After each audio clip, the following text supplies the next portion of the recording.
But Ddc Skool of Thoughts, yeah. Kubatirana, techisisana, techiyambusana, fila, kuonesana, techisimutirana, ya. Panondo batosangana, techibatirana, panondo batokumana, techisisana. Ddc Skool of Thoughts, Ddc Skool of Thoughts. Yautete wachimonyo fila icho kwadi upenyu uyu unoda kupanana miwono, yeah. Kubatirana, techisisana, techiyambusana, fila, kuonesana, kusimudzirana, nekukurudzirana, yeah. Panondo patosangana, techibatsirana, panondo patokumana, techibatsirana. Ddc Skool of Thoughts, Ddc Skool of Thoughts. But Ddc Skool of Thoughts. Real life matters now. Mondays and Fridays, 8:30 p.m. UK time. Live here on Facebook. Ddc Skool of Thoughts. What?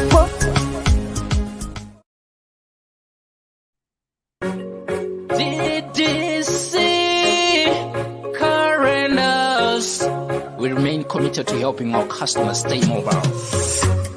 Dinomatika paguta, parar, mukuta. Uyakuna, Ddc. Fana kuna, Ddc. Mafia seva 4x4 family car. Tene mafia seva 4x4 family car. Unotipata apa +447961803546 or +263773791 and last one +263771257 your big up daddy T.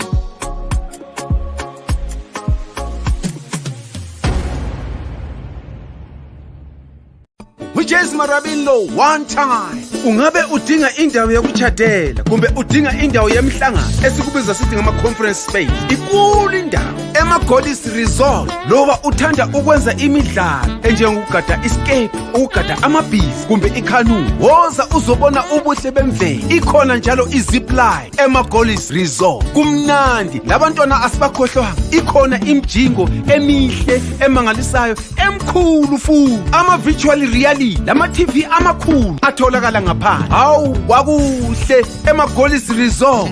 Khawuleza wenze ibooking yakho uze labangani bakho lizojabula lithokoze. Sitholakala ku Ddc Road, Harare, Zimbabwe. Ma-Goddess Resort, an adventure and a leisure paradise.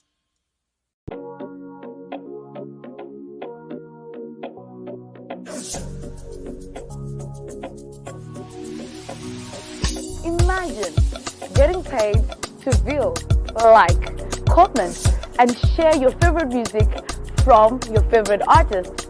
Now, that's an easy job and convenient.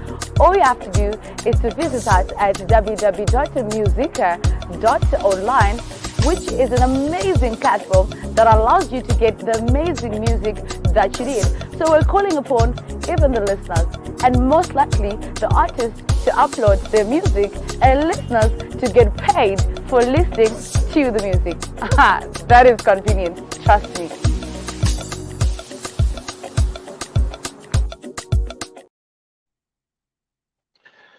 Hello, good people. Mori say, Sadibonani Makabe Zula Makelin, Janiba, which you and trust you are doing well wherever you are. Welcome to the program.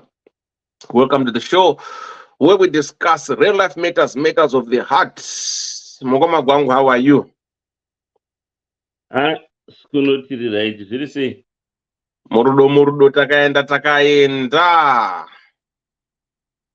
Right. What did you say? Murise my viewers, my listeners, whatever. Vese vanenge vari correct. Ndokona mukoma Fravin Sangare Murise. Right, my one, how are you, my dear? Mukoma Rogers Sajira Zuri Miriam Jerwa, how are you doing? Ndova ndiri kuona apa for the meantime vamwe vese makawanda, but otherwise murdo takadi takaenda ne DDC. If it is the first time or second time or third time or fourth time, please do likewise. Share the page, follow the page, and like the page as well. If you've got a story or things that you feel want to share with us, we are here for you 24/7. Please get in touch. Do not feel lonely. Do not feel alone. We have got a strong team behind the scenes to support you. If you need counseling, therapy, whatever, we are here for you. So please do not feel left out or to be afraid. But whatever you're going to discuss with us, we will share with anyone. No, it's private and confidential. We know how to go about it. So do not be scared. Seek for help if you need help. We're here to help each other. So Tongoti Murdo Takadi Takanda. If it's the first time, like I said, if you're planning to go to Zimbabwe, if you need the car to use, please get in touch with Ddc Car Rentals. We have what affordable, reliable cars that you can use with us. The amount that you pay is $70 a day for 4x4s, $45 for small shika, and $150 for family cars. You've got 300 kilometers a day. We've got terms and conditions. You pay $300 deposit, which you get back when you bring back our car. We get your car with a full tank. We expect you as well to return our car with a full tank. Your choice of collection of the car, you just tell us. Airport, get in touch with us. So your 10% of your payment in a pact where protection of others and children's trust, but no bad survivor less privileged. We've been doing this since 2017 up to today. We are still doing it. So at DDC, and I just want to thank you guys for the support that you always give us. Yes, people might wonder, we get so many feedback reviews from people. But we get so many feedbacks and we have helped a lot. So tikungoti ndatirambe takadaro tichasi tichibatsirana panapa zvedu isusu, you don't pay anything, everything is for free.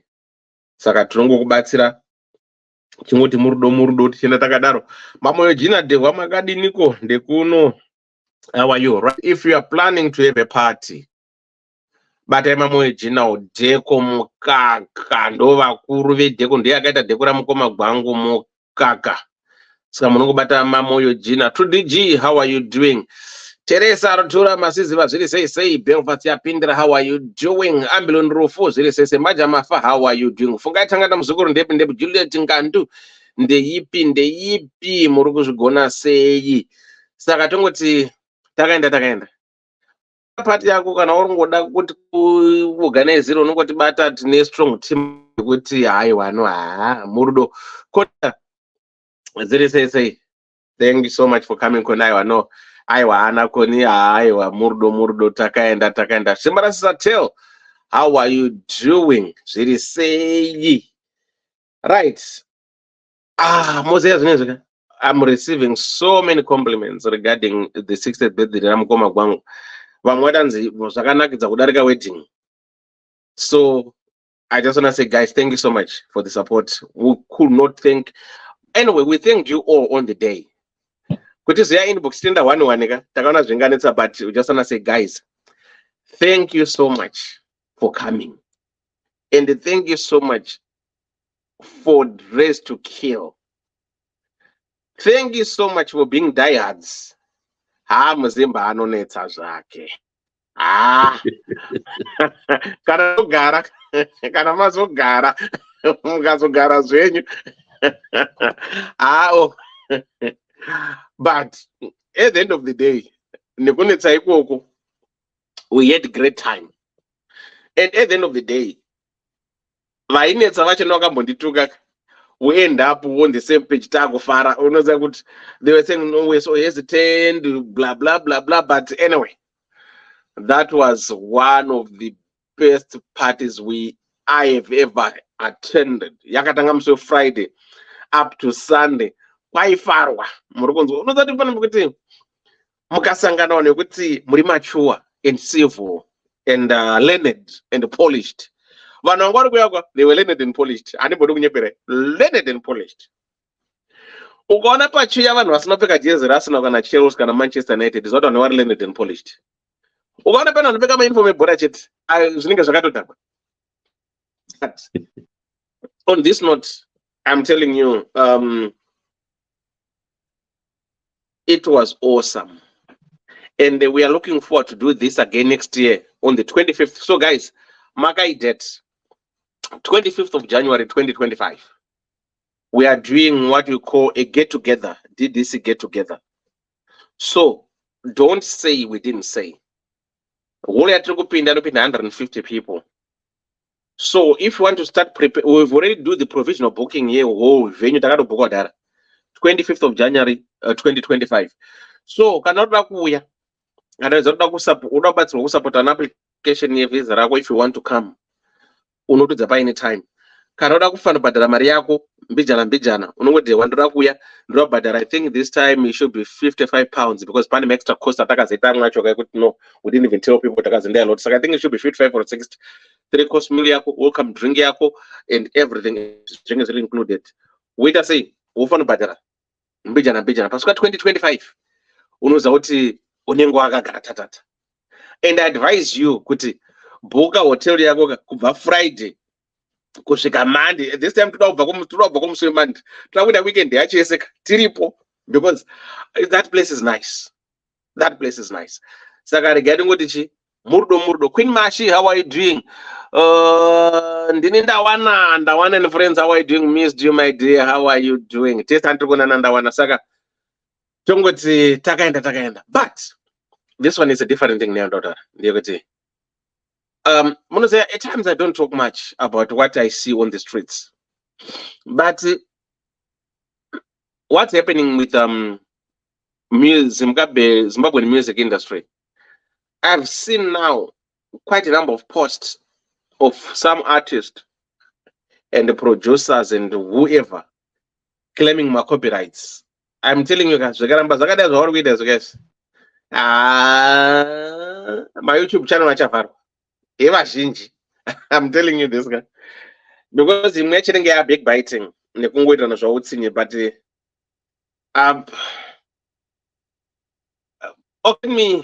let me say this. Yes, you get paid by YouTube. You get paid by Facebook. But I think most artists in Zimbabwe, I don't think Pananga baita 250 million views. I think what you have 6 million, 10, maybe 5. Yes, but I don't think Vanga Jigamari for 5 years coming. I don't think so.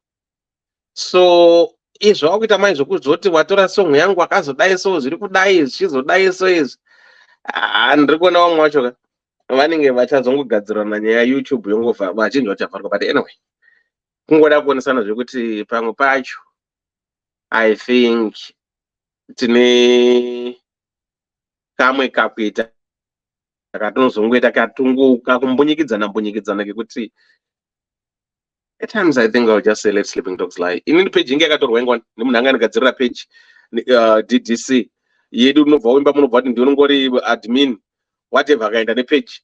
But here we are. We are here. We've got no problem. We are still going. So I don't know. Koni ndebe.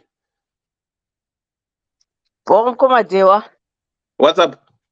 Bobo, so ko muri sei? Ini ndiri right zvangu. Good. Comment section. Muri sei. Ndakaona ukaflare rapa isn't it? Ndawana? Mati? Ndakaflare mai manje kapa. Mati yatsunzwa? Ndakaona uchiflya mai manje apa amene koenda uchiti I'm coming whatever gadzirira ndiri kuzodidi amene kana inga iri date rekana chanjiri chi I don't know. Ndezvarini izvi? 2 days ago. Oh, ayi ndandidzokera kumba. Ndachienda kumba weekend. Okay. Yeah. Tenga chimonita. Those don't monitor the Oh, material. No monitor. How I just said, this is a monitor. ega. Yeah. Jennifer Chimboza, how are you doing, my dear? I think Jennifer, I felt bad. I felt sad for you. But I think we need 2 boys Rizomaren Kwago, Vangorma Cornerstone Yaku Kadoma, who passed away recently. Hey. Those ones are gonna go church or no dog but run a community, they don't live long. But anyway, be strong for them and keep on doing what you do with your Kadoma, Econets, and everything else. Right, Flavin Sangare, thank you, Ddc family, for the educational and informative session with the Mukoma Nyasha last Friday.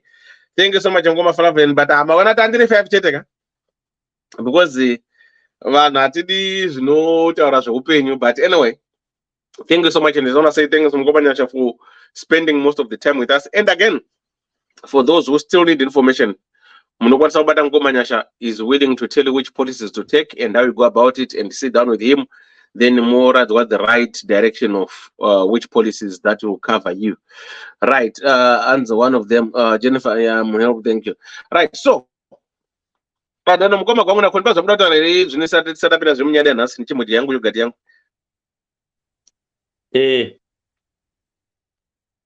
Ndoda ini ndakambotaura hangu ndinga ndakambokanda one rekera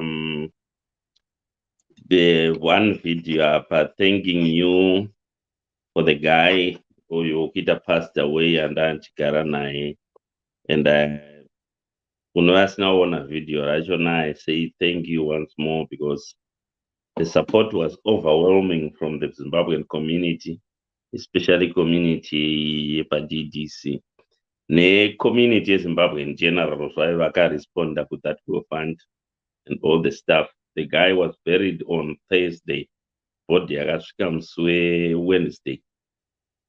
He was buried in Mutoko. Saka zvinhu zvakafamba mushe. Saka ndoda kungoti aiwa rambai makadaro. Birthday, vakauya kubirthday rakanakidza. I've never been to such a beautiful event ever since I came here, or even back home, let alone event yachona ichiitigwa iwe. Inini wacho, that was very, very successful. Yeah, tingataurawo hedu zvimwe. Takambozama kudonongodza kuti tingaona pakaipa here. Asi kaonapo ndoshayiwawo munhu akaita sei. Yeah, pakaipa. Vamwe vanhu vandaifunga kuti majumba musanduku aya vanakoni ava sandi kubf ikoko. Kuda vachazoitawo havo rimwe zuva. But that day, yeah. Panga pakapenda. Ingadai kugara chingokudza ndiri munhu bhowani. Mukanditi aiwa witi chichi yotaurisa. Taurisa manje. For that, aiwa waitaura nemakumbo with dancing nezvimwe zvakadara kwete nomuromo. Aiwa. Zvanga zvakarongeka. Nana Mambokadzi. Nearly everyone was there. And it was so nice. Yeah, and ndingaunganigwa navanhu, so never. Yeah, that was beautiful. Muzimba itongoda music nefood ka.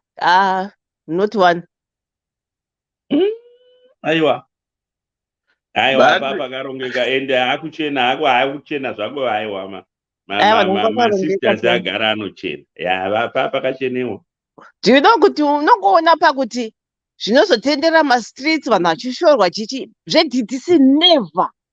I don't know why kuti DDC yakambodini. Hakuna kana anything chandakambosaka nacho mastreets utinokomenta zvakasununguka panapa. Hauchioni chikomenti chichitendera mastreets zvazombonzi. Ndopandoitenda kana DDC papa aiwa simbi yamudhara. Yeah, uyo ndiani uyo kwai Kimberly Nyasha. Yeah, it's very difficult because I've never been hit directly by a directive stone like this. This is my first time to be in such a situation where you are supposed to be the one taking the leading role. Yeah, that was a blow. I don't want to lie. Ndakatombonobafa BP pandakaenda pasurgery tozombosvika because I wasn't expecting that. But at least madoctors akangoti ano try to live your normal life. Ndosaka makambozondiona ndakuti here and then ndakumboya pano. I was trying to normalize things, but that was a blow, to be quite honest. Kugara mese for 10 years musina kana kumbotauzana kashoma hazviwanzi kungoitika zvinhu zvakadaro. But anyway, here I am tiri kungoenda, but yes, rufa hachisi chinhu chinojairika zvacho. Anyway, but I'm happy person was buried, but chinhu handiche ringangotaura dzimwe ndege dzamaarabhu idzi if possible kana paripo pambokuti you can't avoid them, but inini I've learned one or two. Ukaona ndodzikwirawo ndashaya kuti hapana alternative. Karespect kuvanhu vakaita sesu kanenge kanovanetsa kubvira kudhara. Anyway, that's all I can say. Thank you. Yeah. Andichera muri sei? Ndiri right hangu, ndiri right. Muri sei mukoma gwangu? Antikoni muri sei? Tete tiri right. Tiri right zvedu. Muri seiko pajoni apa? Pajoni paripo zvekuti munoziva kuti munhu akapulana zvose zvebirthday ramukoma gwangu yahayati. Ndoda kuti upulane muchato wangu pandichawanikwa kana ndichinge ndawana anondowana. Kuti upulane sezvazvakangoita izvozvo ungoita kopi. Nevanhu vacho here? Tiani vanhu vacho vese vangu varipo? Saizvozvo kungovasimudza vakangoda netiro dzacho nezvairopoto nezvairyiwapo zvose namatambiro avo ungoti dzii pangu zvongobuda zvakadaro. Tete chera pindai kudivorce club uko munhongwe. Hatidi kuti muroorerwe kuSouth Africa uko. Toda uchando. Ine zvino ndotodawo kamurungu kapera basa kanongosiyavo mari zvimwe izvo vanhu vari kudivorce club vanonga vagona. Varungu chavanobhoera manjeka. Hatizoiti mafaro atinoita kumapati. Varungu vanongoda zvazvokuti munouya modhishirwa mogara pasi mogara moplaya soft music makuenda kudzimba dzenyu. Hatizvidi. Muvaoni vakutambisiwa chibhasikoro mumastriti umo. Vakutotambisiwa chibhasikoro. Murungu ndiye atori nani anotondichengetedza katambo kangu kasara. Unodambirwa kasinga kasara kekurarama nemadhibhori ari kudivorce club. Hanzi ndiani ati anongwa kudivorce. Asi haisi kufamba kadivorce club. Chii chiri kuitika? Muri kunyeperana here? Gwangu.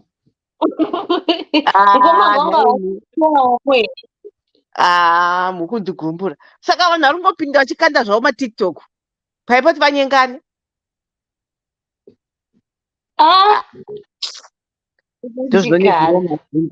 Unoona kuti munenge muchingodyana namahara. Zvinhu zviri simple. Hai mopinda namainbox chichi 3 months later makutodata 7 months kwakuendwa kumavhiziti ehama. Year later muchato. Chii chinonetsa? Chiiko chiri kunetsa madivosi vana gwangu? Chii? Chinzwai munhu wacho ari kutaura manje ari kukuruzira wacho. Ezve. Anyway, shuwa kuti 3 years divorce club hapana kana muchato watadaidzwa. Hapana. Tikati handei kuholiday unozova mundi gwangure. Saka unenge uchida kuti zvifambe hawo. Saka vasi saka iwa munasoripota kwanzwa munhu achidaro muripoti mukoma gwangu. Vanhu vakatoneta namakicheni vakatoneta zvavo namakicheni munee muchiti ndipinda kwa andambota wakambondimhorosawo kuda kuita so takukwanisa gore uri apesera kusiyako ha indikatoda kuti amurora samuchihera ini kuita murora anonzi anointroducwa uyo ari chihera aiwa ndinomhanya-mhanya ndinomhanya-mhanya Ask, can you please have a link to join Divorce Club? Or I talk about link. Talk about link, don't worry. Vakomana, because I check the parts. But one thing chakanaka the part. Panika dance got one amkoma gwangu so ka soft dance vakasa musoro pasa right so maoko so urunzwa aiwa vakano katende because aiwa mnaza dance na vakanonga soka aiwa nice and easy murukunzwa nice and easy mchida zvenyu so nice and easy mukatarisa video yacho aiwa no then pakazorwa museve kunanga peka jini aiwa mwana ndamba museve musanyebero zvenyu ndakabona nditurike mavidhiyo aya ndiri kunyara kuaturika but now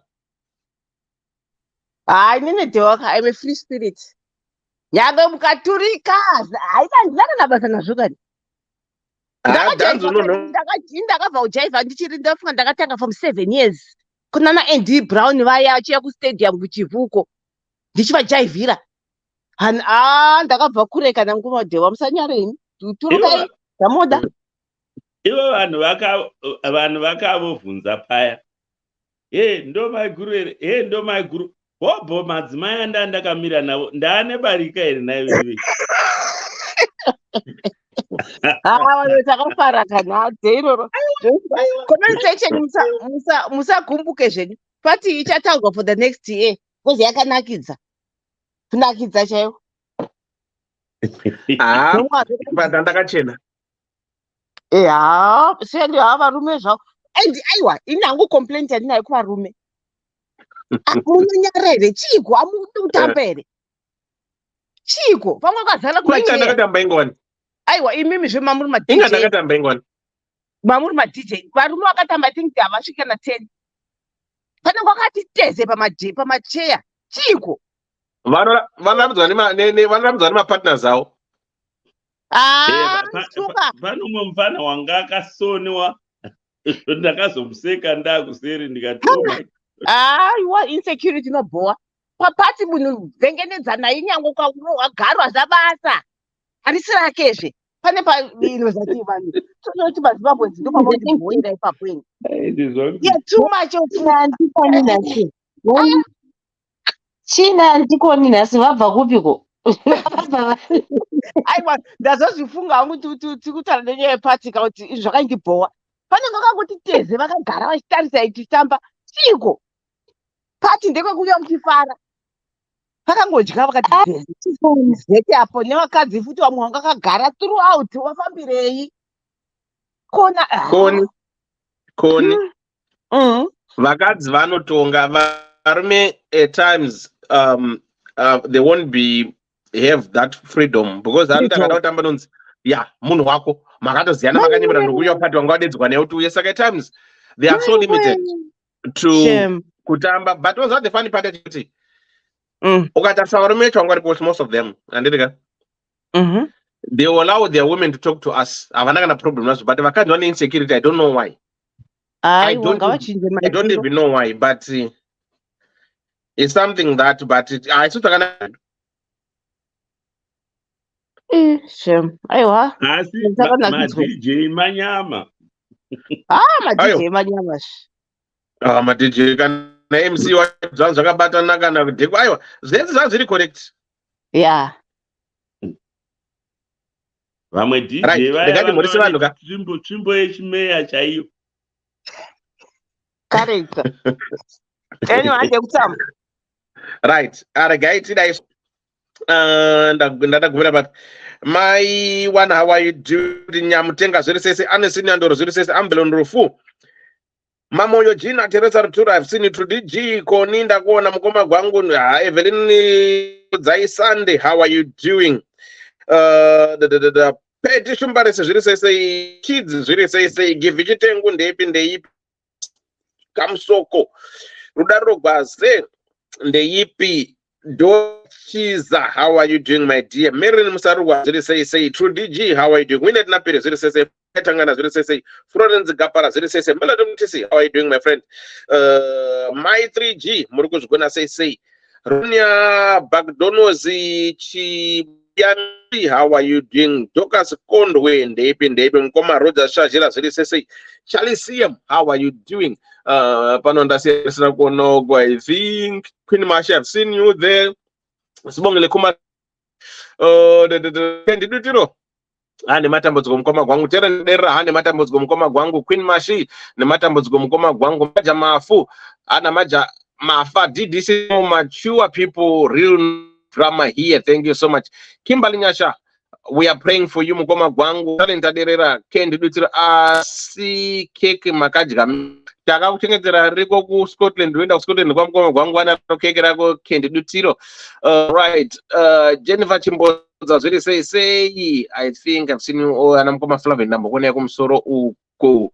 Right, mukoma cha CM ipapo tabani masuku ndimhoresere mhuri yekwa masuku tabani masuku ana tabani masuku mhuri masuku makadiko mukoma tabani masuku ari kumhoresai mhuri yekwa masuku hanzi makadiko kwamuri mese iko I think mukoma tabani vafara gaitida iso tipinde nyaya yanhasi yakamira yakati izvo we part to meet. Hello Elder and DDC. Hello Elder and Dare DDC. Thanks for the program. I'm a lady, age 36. I've been married for 6 years to my wonderful husband. We have 2 kids. So before Ndarorwa, I went to varsity outside the country, where I met this guy and dated for 3 years. Unfortunately, I can meet someone else university Coco, and that's how the relationship ended. Fast forward, I then met my husband and we started dating kushika pakuzororana. We started the life kedu. I was working at a certain company and in Daishanda crazy hours. So my husband and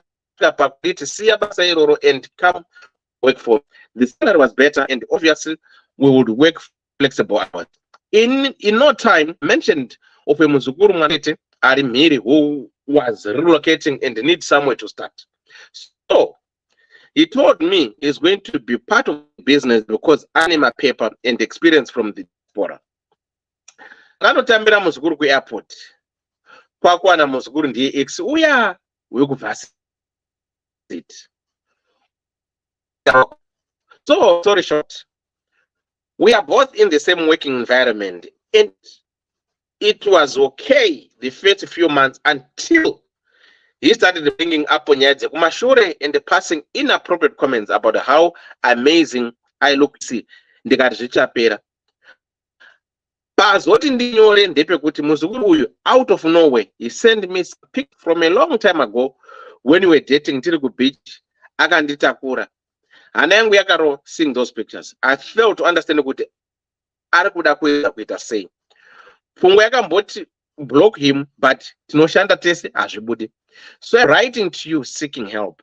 I know a lot of people say tell your husband. The truth is my biggest fear is doing that and thinking I might affect my marriage. Ndakambosangana nemuzukuru in the past. Will my husband understand this? I love my husband, and I don't want this to ruin everything that we have worked hard for. How best can I deal with this issue? How can I be ahead of the situation? Please help. So that's our story for tonight. We have got this young lady, 36, who is in a kind of a limbo situation. As you can see, the topic says we meet to part again. So this young lady studied outside the country, and while she was at uni, she met this young boy. They were still young, and dated this guy. And this guy was a notorious boy, impregnated someone. That's how their relationship ended. So fast forward, the young lady went back, met this guy whom she got married to. They've got 2 kids for 6 years, And this guy was an entrepreneur, he had his own business, and the young lady was working somewhere else. Then the husband said, no, you know what? You can come and work for me or come and work for our company. It's a family thing. So they did each other and life was booming. Then the husband said, baby, you know what? I've got my Mzukuru who was in diaspora, but things are not well for him, but he's relocating. But with his experience of being in diaspora and working and whatever, I think it'll be an asset having him in the company until we work to his feet. The wife said, no, that's fine. Well, what's the problem there? So they went to the airport to meet the boy, the Mzukuru. Boom. Surprise, surprise. Wow. That was the ex-boyfriend way back in uni. So she said both of them played cool as if they don't know each other. So working in the same environment, sharing offices, then the ex started pulling up cards. Oh, you're looking beautiful. I mean, some more times. Then they said, no, you know what? I'm now married. I got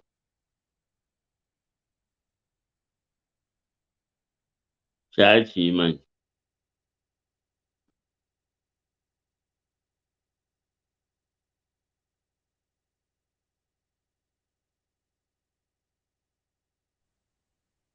Kana kova kwangu chienda izvo taurai tamira vauya zvinzi ndivatanga kupinda. Vanenge vakuzoka. I hope kurekera network yavo ichange isina diarrhea. Ndosimudzira kana mamabata. Simudzirai.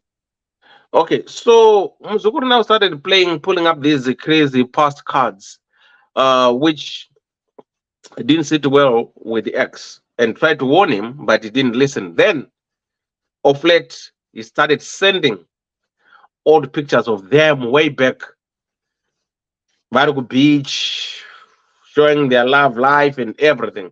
So this young lady, she approached us looking for help with how best can she stop this before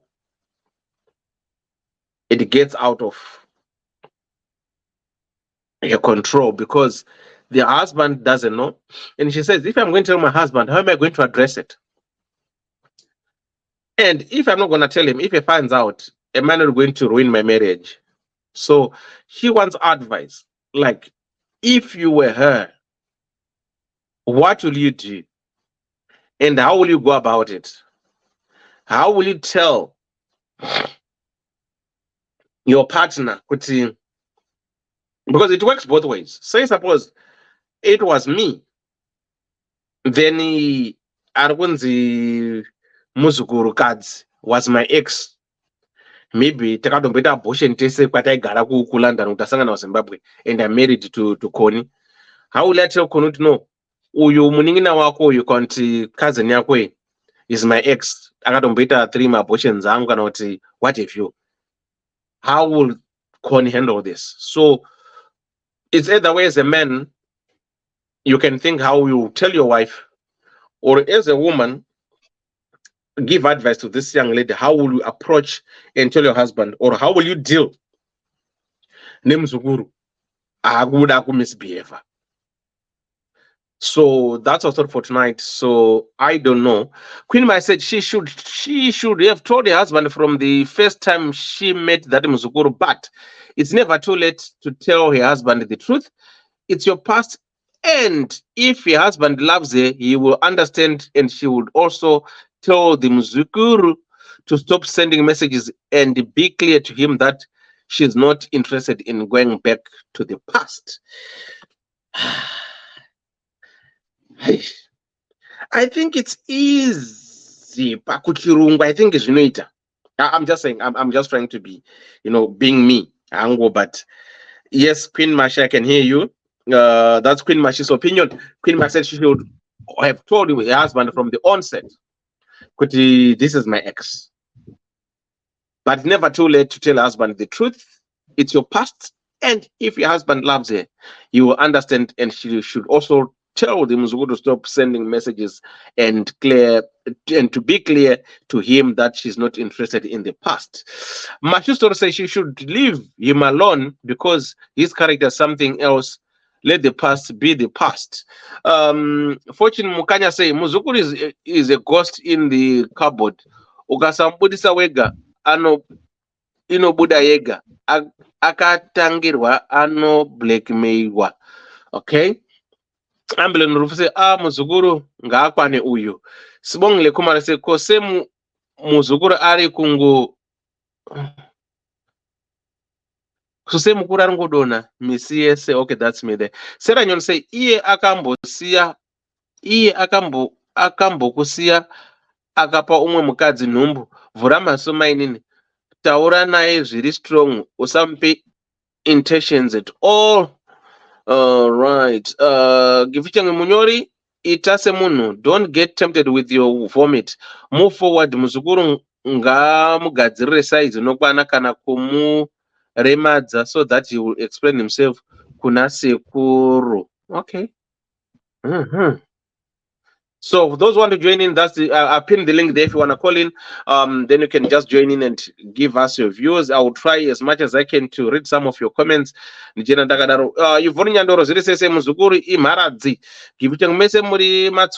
both pretended and still pretending. Kunga musinga zivani. Wow.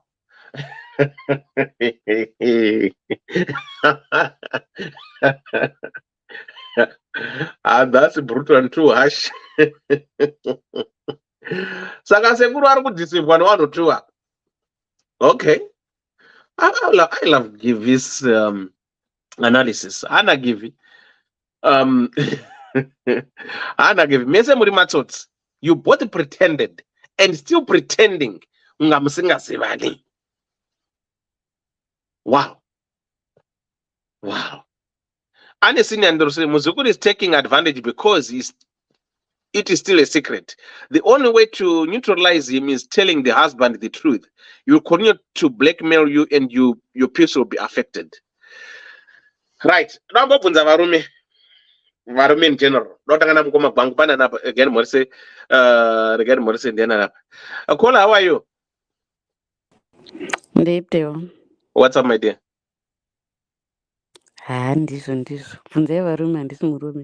Okay, right. Robunza warumaro comment section na mgoma gwangu. Right.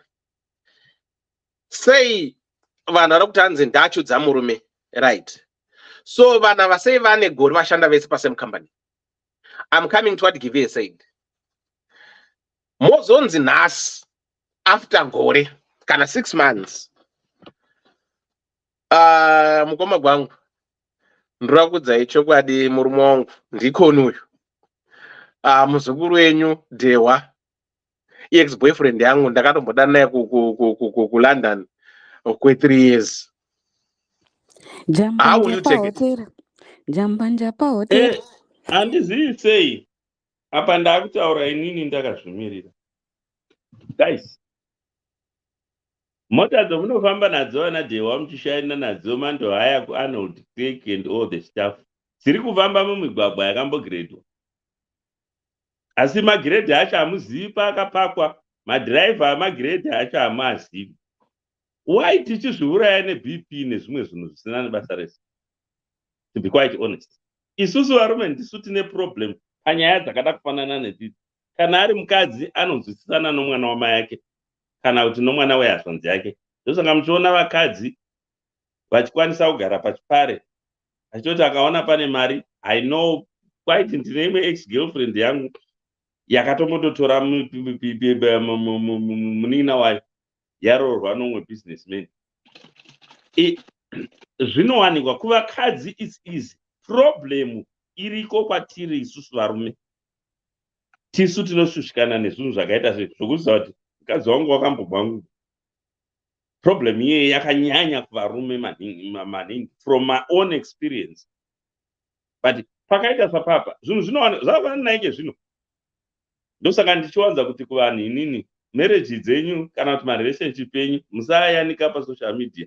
Pana maginda goria akangomirira kuti nudhu rakoni chete ndikangonzwa kuti wana mukoma kwangu kana uchindi vachihera ndicharibudisa chete. Wakangomirira izvozvo une bitterness dzake dziri mumashure make.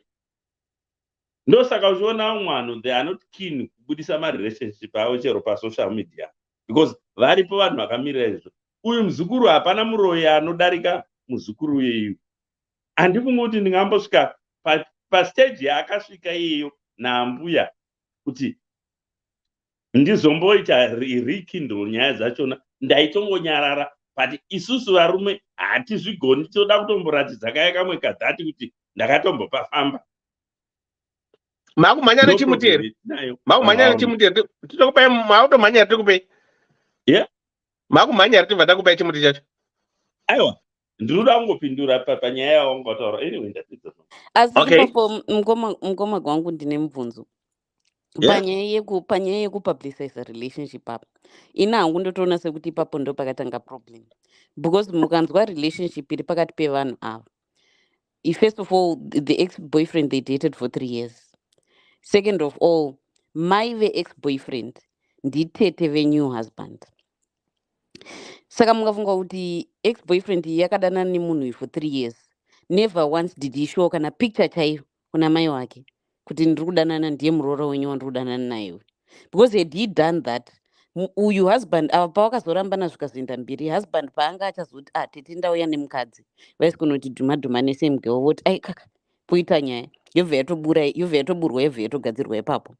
But because munhu uyu apparently there was not even a sister, not even a brother, not even a cousin wekumhuri kwe-ex-boyfriend vaiziva musikana uyu, which meant kuti iye paakazonointroducekwawo she didn't know any of these people and could not make the connection kuti this is the same family.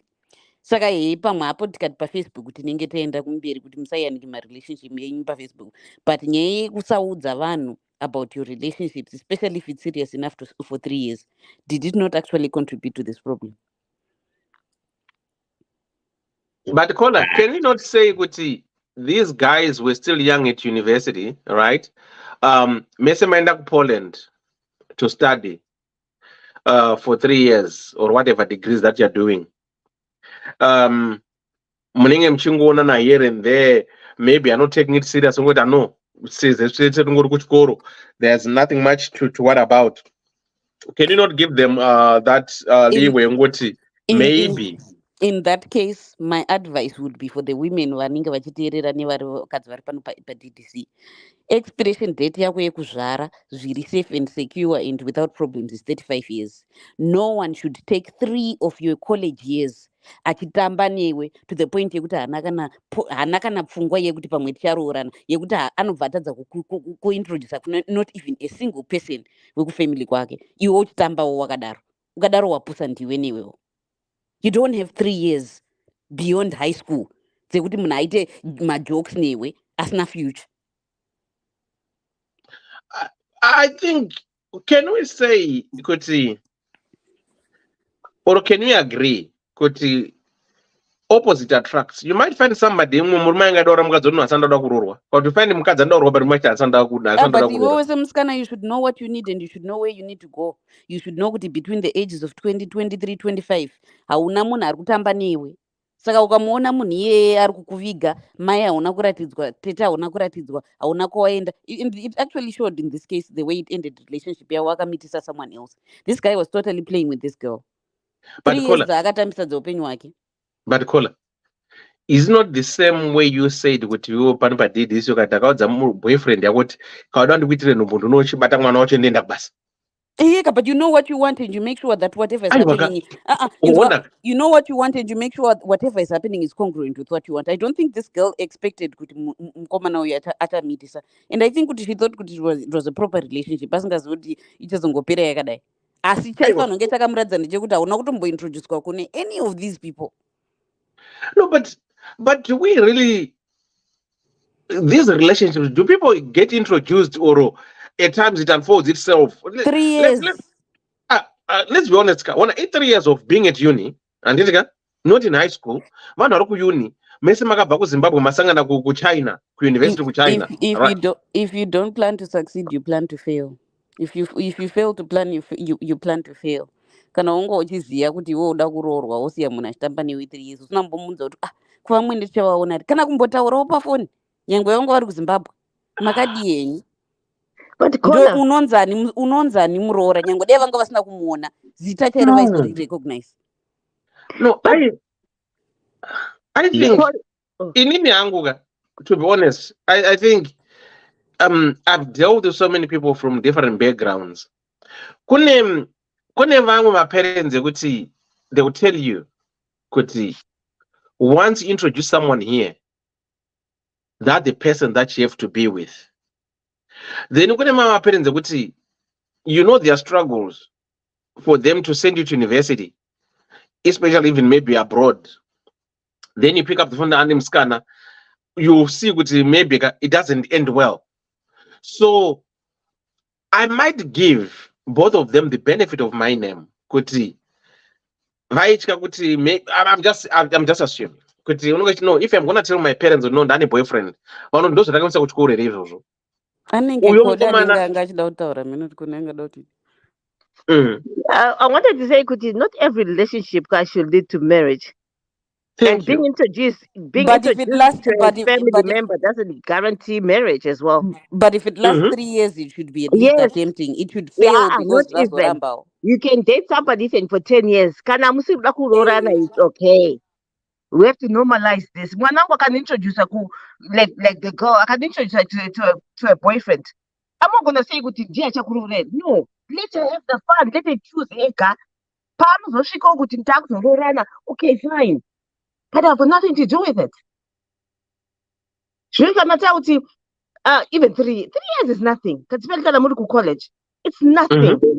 At that age, nothing at all.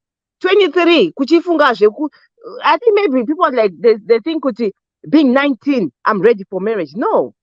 We're not 18, 19, those are kids. Marriage 27, 20, what a kure.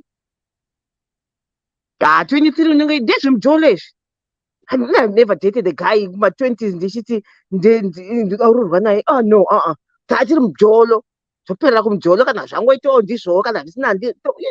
just keep it moving. Unfortunately, Mukanya, in college, marriage was not of my plans. Kana P mash, it could be. They said they were not ready to get married. Give it just out of curiosity. Muzukuru not even show picture of his university girlfriend. Kana kuna say if they were this close. Right. To DG saying. Ana sibongile kumare ko kana vakafa kare vabereki vacho. To DG say vakomana vazhinji vanogara nevakadzi ivo vasati voda asi pakangweta mwana wotanga kufara. Stephen Chikute, hi, go sekuru says, Kola 3 years, it's nothing. And Kola, 3 years, it's nothing. Nambilon Rufu. And I'm a chair on this little college, 3 years, it's nothing. Spong Kuma said I got married at 22.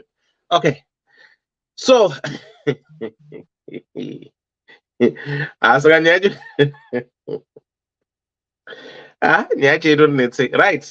Mugoma Kwangu. Yeah. What's your take? Sorry. Right. And Chera.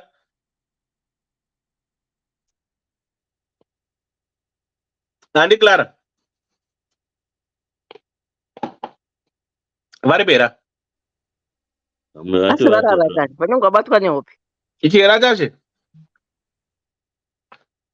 Right. Shimira and Clara. Regard to kupa Mayfoot. Munateda naro dzakakwana chitina kupa mai. Right.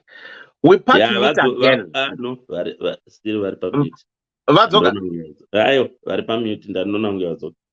Okay, and we part to meet again. Elder and the ready DC. Thanks for the program. I'm a lady, age 36. I've been married for 6 years to my wonderful husband. We have 2 kids. So before Ndarorwa, I went to university outside the country where I met this guy and dated for 3 years. Unfortunately, I can meet someone else to university, and that's how the relationship ended. Fast forward, I then met my husband, and we started dating Kushika Pakuzororana. We started Life Kedu. I was working at a certain company and ndaishanda crazy hours. So my husband akasvika pakunditi siya basa iri and come work for me. The salary was better and obviously would work flexible hours. In no time, he mentioned of a muzukuru mwana watete Miri who was relocating and needs somewhere to start. So he told me he's going to be part of the business because anima paper and experience from the diaspora. Takatomutambira muzukuru ku airport. Kwakona muzukuru ndiye ex uya work university. We both maintained our cool.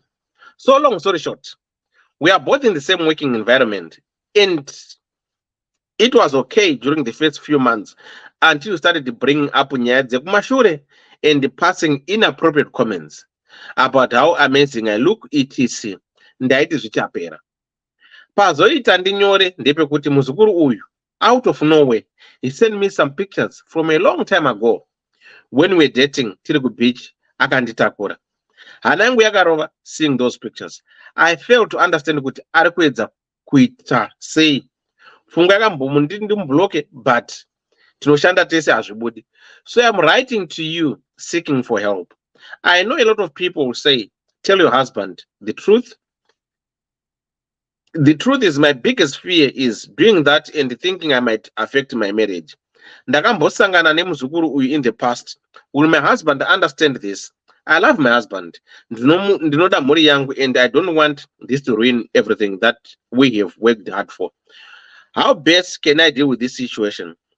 How can I be ahead of a situation before Zandi Shatira? Please help. And it's here. Present. What do you say? Aiwa ndiripo. Manya inacho tinzwi.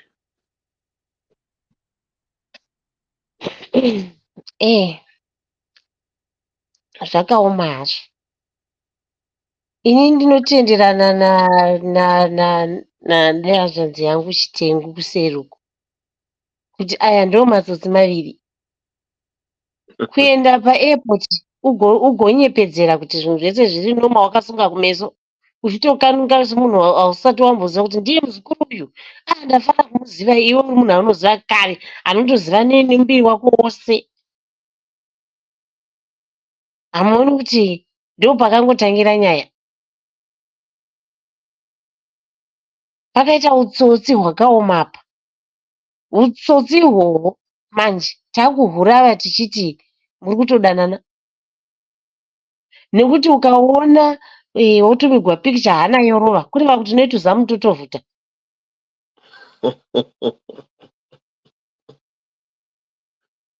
Saka cheating yadovapo apa. Gore pondo nyangwe shuwa murume achiogara pasi. Chokupa zano rokuti chokwadi taura nomurume mogara nomurume kuti uyu muzukuru uyu tanga tiri vanhu vanga vachitozivana.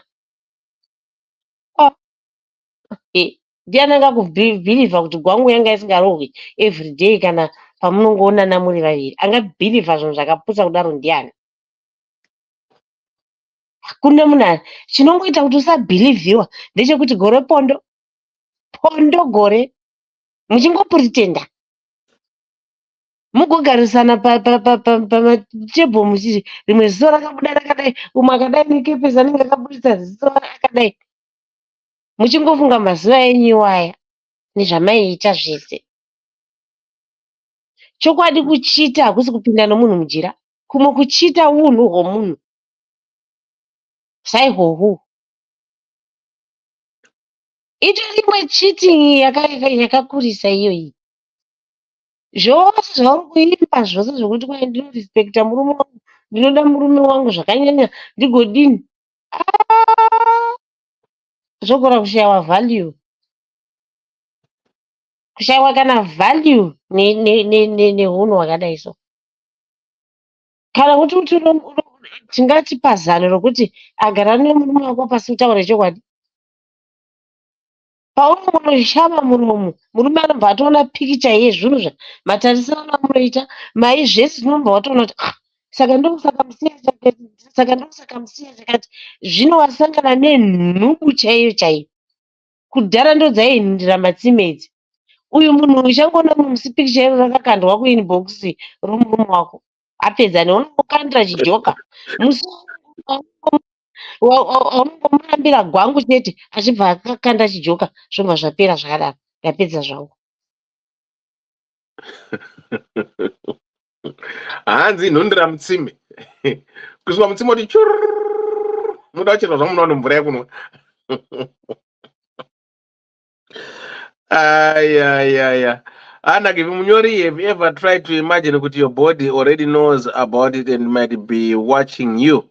Sure, Machiso, she told the husband that they dated when they were young. It's the past. But Machu, problem na declara kuti avana kuzvitaura on the onset when they met at the airport. So it's almost some months. Vatori vese vachigara vese vashanda vese and everything. Saka ndandiklara kuti zvinozobuda here pretendence yacho yakaitika pa yakanyanyisa kuti muzukuru pretended mukadzi pretended to fool sekuru or to fool the husband. Saka zvozvipenengura nhando ndandiklara zvichabuda here anonzwisika here pakadai so.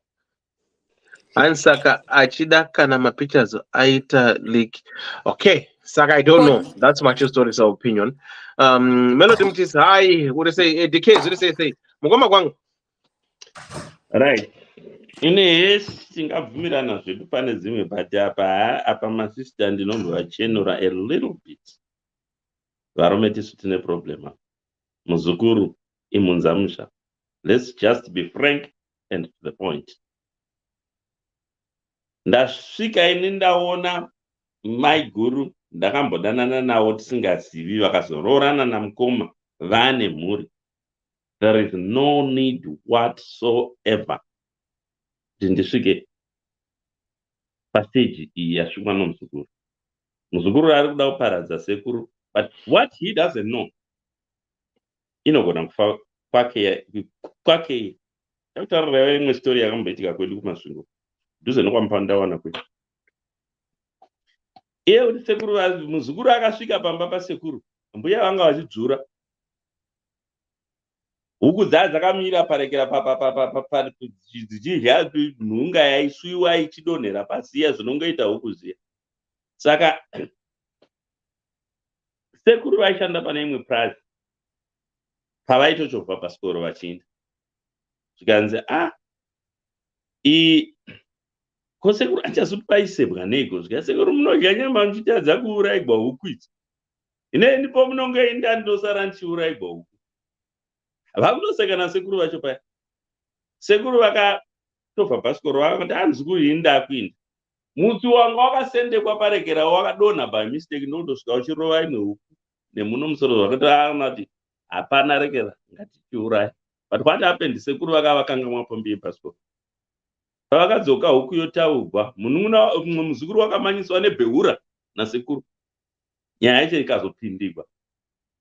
Nana atete zvinhu zveshuwa huku yakasonywa nerekera.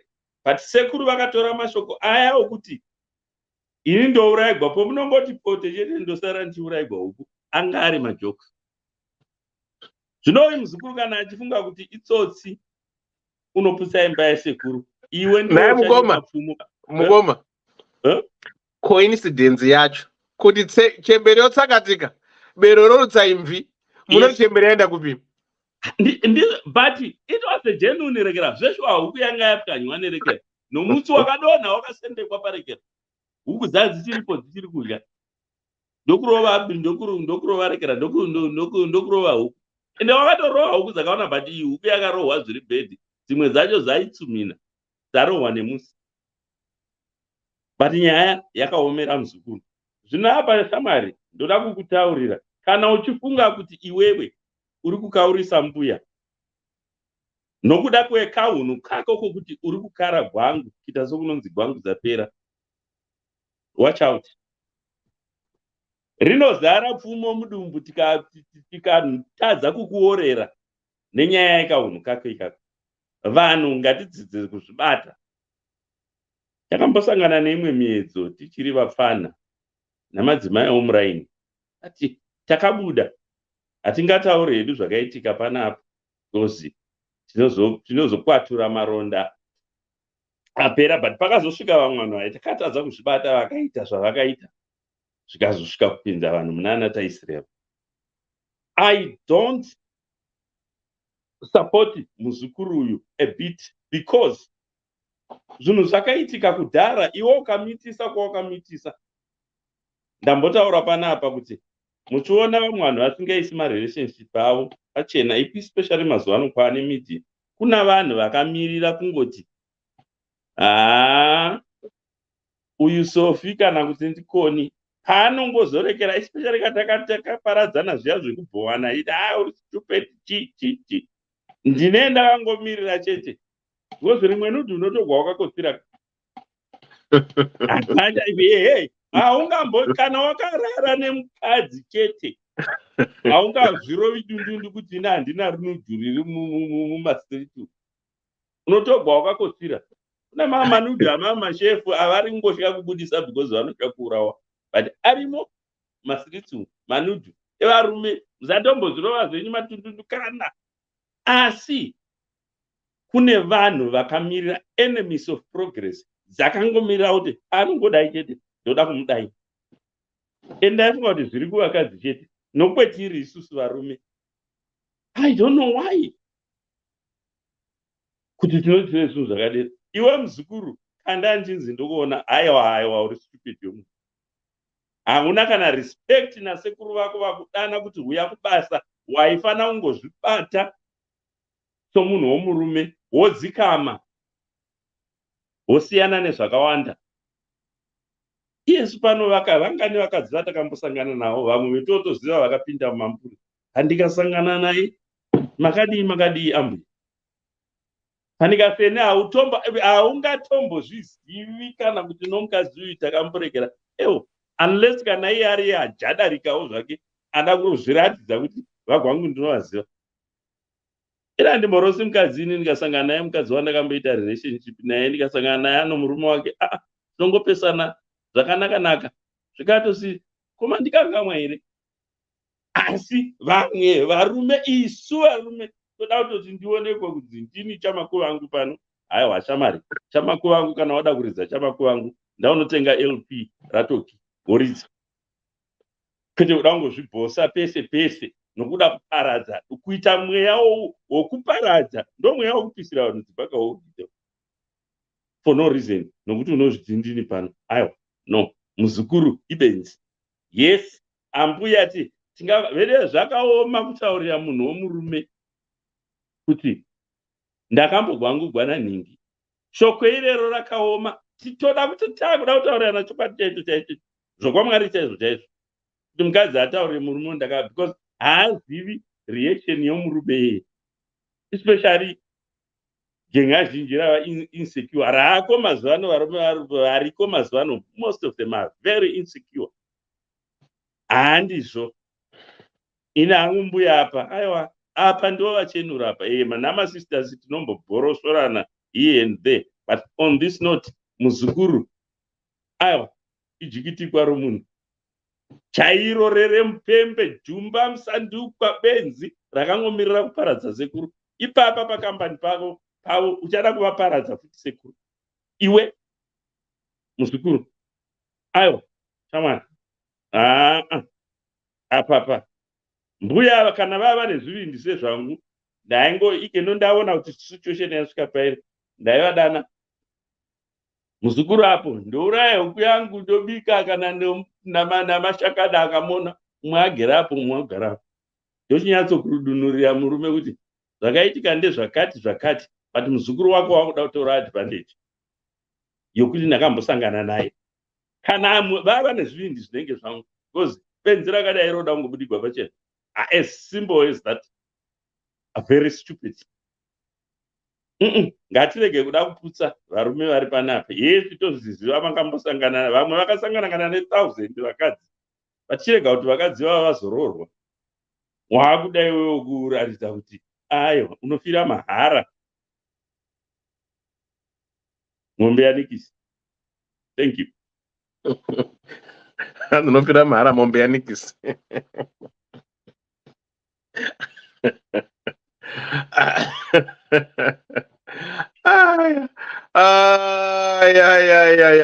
DJ Magic and Mr. Rigi Murizei. Vedare, ndiri bo zviri sei mukomati wa? Murdo muguru. DJ Magic. Tungona murukuita lip reading. Musikunzika muguru. Okay. Chazwa murisa pachikamushotera. Koni. Hello. What's up? Edwe, chirega ndikotoke ini papinda madj apa panenge poda kurohwa mangoma enda kumbozorora vedwe tosangana pachirongwa chefriday. Thanks, Auntie. Bye bye everyone. All right. Koni, what's your take? Okay. Welcome vapinda. Chamhoresani mapotsa nguva yekumhoresana takuchimhanya. Ine hangu aka pandiri kuona vanhu 2 ava kava vese ava havasi kwazvo. Ndoda kutanga nemusikana. Musikana, we always have to be stronger than what you are doing.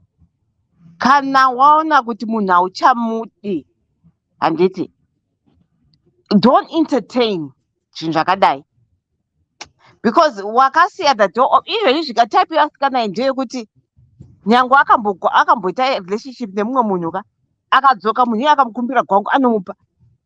Ndozvaari kudisplay izvozvizvi, because the moment yawakaona, okay, let's say kuti wakatya kukudza murume wako, but at least tell this sekuru kuti I do not want this. Don't entertain them. Block and delete, or even kana muri kushanda mese, but be strong with the word kuti aiwa takadanana, yes, but this has anything to do with you. Don't allow him to kuti andizivi kuti nodweka wakadzi chiko asi ndakambozvitaura ini ndikati ndo zvinoita izvo varume are to blame in all this, because vanakuka kekuti ndakambodanana nemunhu saka still have the right yekungoti ndinongoita zvandoda naye for the rest of your life. No, kana zvakapera, it's a closed door, zvapera. Ndakambotaura pano ndikati anaya vana baba kana vakuya kuzoona vana vari kutikumbira gwangu, asi vanhu vakazviramba pano zviri kuitika. It's the same thing, but iwewe semukadzi say no. Tozokugwangurwa kuti ndayazona vana kuti nditengere vana chikafu ndifara kukugwangura. No, nzani muzukuru is very wrong. Iwewo muzukuru zvatotaura mukoma gwangu kuti varume ndio problem yaminayo, saka I want to repeat ndizvozvo izvozvo. Kana munhu makapedzerana makapechishandai makuchishanda, concentrate on that work, not zvekuti kwanzi makuda kutaura zvegwangu chichi and what not. The girl, it's never too late. Go and tell your husband kuti pane zviri kundidya moyo, because if you are married to a right man he will understand you. But nekaka kuda kutya varume ndo zvimwe zvinondibhowa indisi kuisusu vanhu vechitema vedu isusu tinotya kubva kuzvipeta kumurume. No, be open. Kaurati wakanonoka chienda kuti ndakanga ndichityawo. Several reasons why you delay telling him ndandichitya, but vamukuru ava ndakambodana nawo pakati mototi okay motoseka nezvazvo. There's nothing wrong with it. Hapana pekuti ndichati anyway aindapedzaini pane zvekutaura apa. That was quick. Ndio majob kai. That was quick, Chera. Caller. All right, Dewa. Saka Dewa, Munyori doesn't have a problem. Dangana toka sekuti nyaya iri complicated, but apatorina nyaya. Your problem, Munyori, is you want to have your cake and eat it too. And your other problem is you're putting yourself in a very dangerous situation. Because ndakambofunga kumubloka, but azvibudi because we work in the same environment. And also it's because you are working in the same environment that the guy is looking at you achipa some silly comments. Okay, number one, the way you phrased it, kudaso is different. but you said I was working crazy hours. Ndakanzi nemurume wangu come and work for me. Ukati the salary was better in the hours would be more flexible. That in itself is a problem. Ipapo, whether Musukuru was in the picture or not, you've got a problem. Because you've put all your eggs in this basket. It was not now that basket is being threatened and everything in that basket is threatened, including ukarambuka naso unobva shaya basa unobva nevana vanobva vasara nemarriage inobva yafa, because you've got nowhere to start. So to begin with, you need to get your own job. That's the first thing.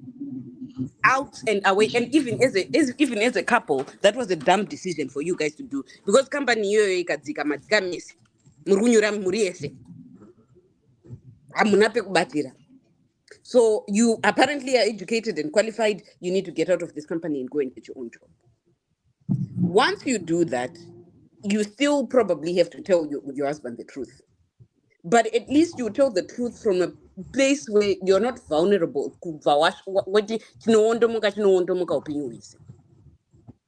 If nothing else, if you decide that you're not going to tell your husband the truth, you are now in a position where you can block this guy and you no longer need to talk to him on a regular basis, and you know block because you don't work in the same environment. Saka tiri kunetsa iwo hausi kuda kusiya basa because kuda mabenefits ekunzi mukadzi wachef uchita maflexible hours uchipuwa mari yakawanda. But that situation in and of itself, regardless of muzukuru, is a dangerous situation. Number one, mukaburana nemurume wako, you lose everything. Number two, company ikadirika, imimi as the family mesa amuna pekubata because mazai enyu ese as a family are in that basket. Regardless of this muzukuru issue being there or not, you need to not be there. You need to diversify. You are educated and qualified. Go and get a different job. Get out of that situation. It keeps you out of contact with this guy. It gives you the reason to block him because he doesn't need to have contact with you. You don't work in the same environment. It then puts you in a situation where if your choice is to tell the truth, which honestly at this point, pawife anakutaura chokwadi paiva musi wokutanga kuairport kana kuti musi wamakadzoka mutingobva kunodzoka kuairport I have something to tell you. Hello? At this point you've put yourself in a precarious situation, and if it goes better I wouldn't blame the guy, but I can't honestly I can't advise one way or the other. But at the very least, to solve your situation, to solve half of your problem, get out, go and get a real job. Kwete kugara uchitamba madhakana na uchibhadharwa mari yekunyepera ndozviri kukunetsa. Asi pa 15 years dzedu dzatanga tichitaura paipai vasikana vakati 15 years dzishoma. Vasikana, let's say you're 20 years old and you've got until 35 to get an ingrini to get your life together in terms of your reproductive planning. You want to have two maybe three kids. Ugati 15 minus 3 wasarwa ne 12. In order for you to date a guy so that you can then move on the marriage to move the relationship towards marriage, you're looking at another 2 to 3 years. Mazorora, you should at least give yourself a couple of years. Usati wazvara uchimema marriage kuti inoita ere kana ichiita wozozvara.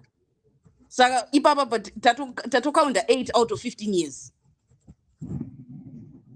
It's not. Don't be short-sighted, girls. Muchitanza 3 years is nothing. When you only have 15 and you're doing multiple trials and there's the possibility of multiple failures. Zishom. Right. Also, a question that I want to ask you. Can also No, you can ask it if you want. Debate. I just wanted to ask you about it. I know Chanda somewhere else. So, don't you believe in family business? No, family business, if there's not an option, there are situations where it's not an option. But family business, they're not qualified.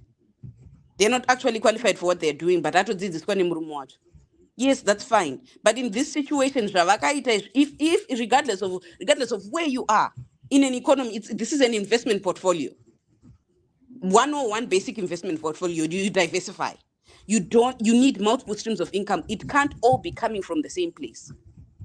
If you don't have a choice, then yes. But if you have a choice, this person is qualified, she has a college degree, and she has experience working in companies outside of this guy's work. She should have never taken that move. Okay. No, you should have never taken that move because you are at serious risk as a family. Rikamukarakadhirika business iroro mangwana hamuna kana pamunobata mese mukadzi nemurume mangotarisana. But Kola, when the business is starting to crumble, munakadzidza, they'll know what to do. You don't wait for the business to close down before you make a move. This business is starting to crumble. That's an alternative. That's a good point, Connie. This business is starting to crumble. It's under threat because the marriage and the business are in one. But I'm saying, Kuti, an educated or intelligent person would know when to make a move. I'll maybe to close down. So I'm pro family businesses very much. I don't fear anything, but I know when to like make a move.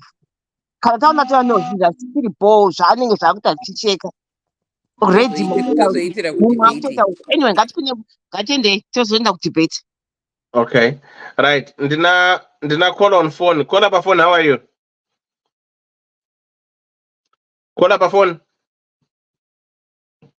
Hello, pa phone up.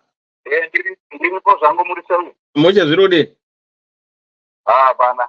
Moshe, what's your take? Right, ndikuiranga natsvikiwa pakutaura namukoma wangu zvavataura ndikuiranga nazvo. Ndinomuedhera handisi kusimbisa zvavataura.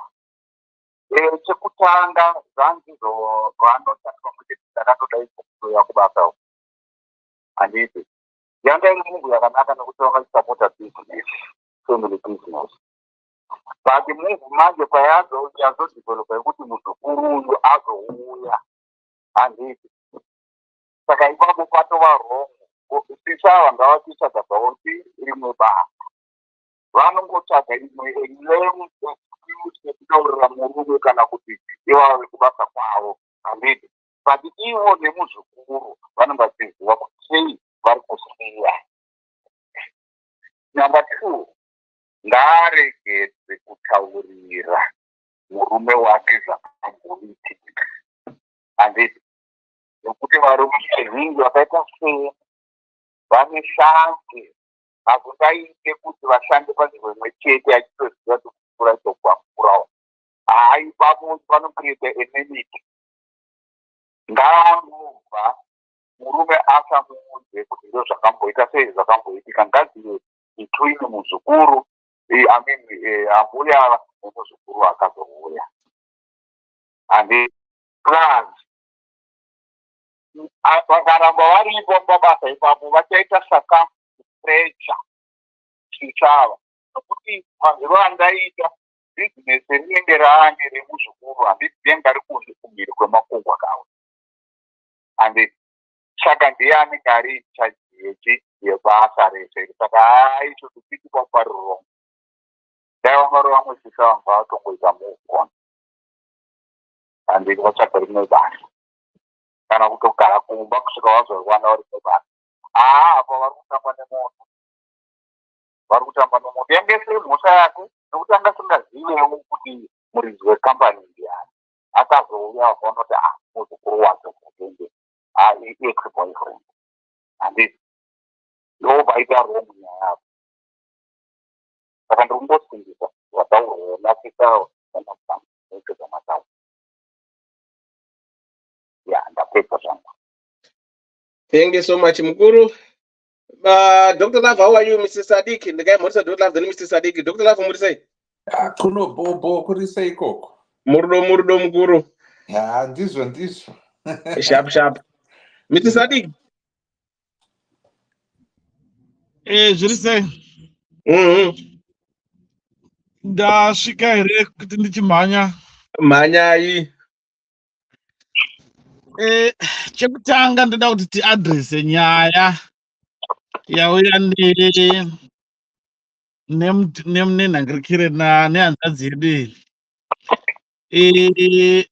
Auya nenyaya yakati omei pane chinhu chinonzi analysis paralysis chinoitika pavanhu vakafunda vane vakaenda kumayunivhesiti.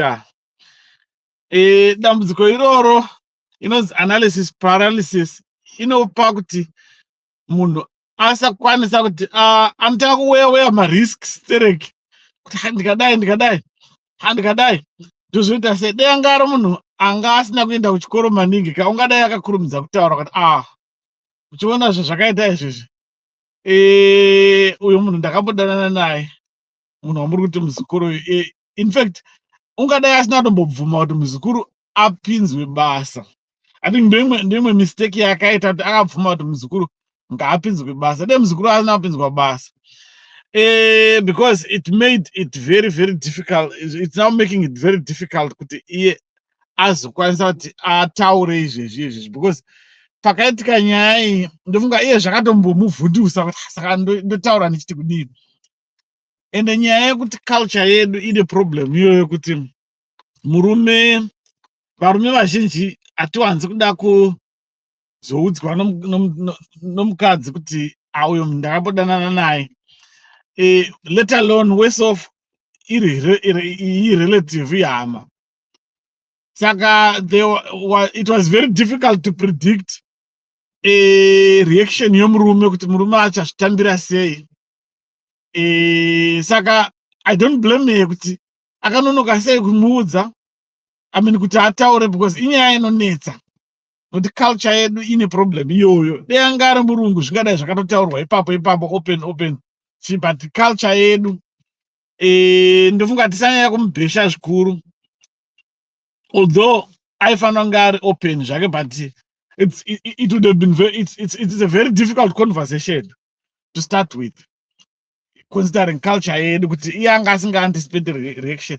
Ndoda kusapota point yataurwa naTete vambotaura nyaya kuti murume nomukadzi mushande muse mukampani. I think she also made another mistake ipapo panyaya yekuti risk yataurwa iyo kuti they are putting your eggs in one basket. Plus dambudziko rokushanda in the same company nemurume ukakanganisa kana kuti iye zvekuwanza hama mubusiness, hama ikakanganisa unoireprimanda sei? Unogona kuireprimanda but zvichakonzeresa maproblem. Ukamudzinga zvinokuvadza marelations. Apa I think what I would advise munhangirikiro uyu kuti ngaatore issue iyi atsvage kana munhu akada salawyer, osheedza muzukuru uyu, otaura naye muzukuru uyu kuti shamwari nyaya yawakuda kutanga ika kudanana makadanana, but if you continue doing this we are going to take legal action because wakuita blackmail ne-stalking, and then oudzwa from a legal point of view anogona kusilencwa in that way. Because kana akasadaro, this guy is going to take advantage of nyaya ende anogona kuda zoda mafavors achishandisa blackmail in. Saka the longer she keeps this thing going on, the worse it's going to be. But I think she needs to start asati audza murume, kana kuti murume asati aziva, handisi tachamuudza sei. She needs to take this muzukuru, kana kuti oenda unonangira nyaya kumalawyer, osvika otaura nalawyer kuti I've got a situation yakadai. Lawyer omugarira pasi muzukuru yomushedza, obva amuudza mhosva yaari kupara, because muzukuru uyu ari kutopara mhosva kublackmaila munhu. It's a crime. Anokwanisa kutoprosecutwa kana kuti kutoiswa kusuwiwa or something like that. So muzukuru akaudzwa in that way, that behavior will stop, and there may not be no reason yekuti adi azoudza murume. Ndio maonero andiri kuita nyaya iyi. Okay. Again, mvura. Yeah, because ndiye mubvunzo wanchada kubvunzai. Dr. Love muri sei? Ndiri right. Chimuti chapenyu. Ndasvika pakanaka. Nyaya yekai sati ndaipindira ndoti mhoro ikune vose, ndokwazisa vose, ndinowanzo kungopindira ndisina kukwazisa vanhu. But mirai nditi mhoroi kune vose vateereri nepanelist iyi. I hope you are all doing okay. Ni hangu nyaya yo inoi ndinoiona sekudai. It's not a clear and cut tree nyaya. Ine complication yayo.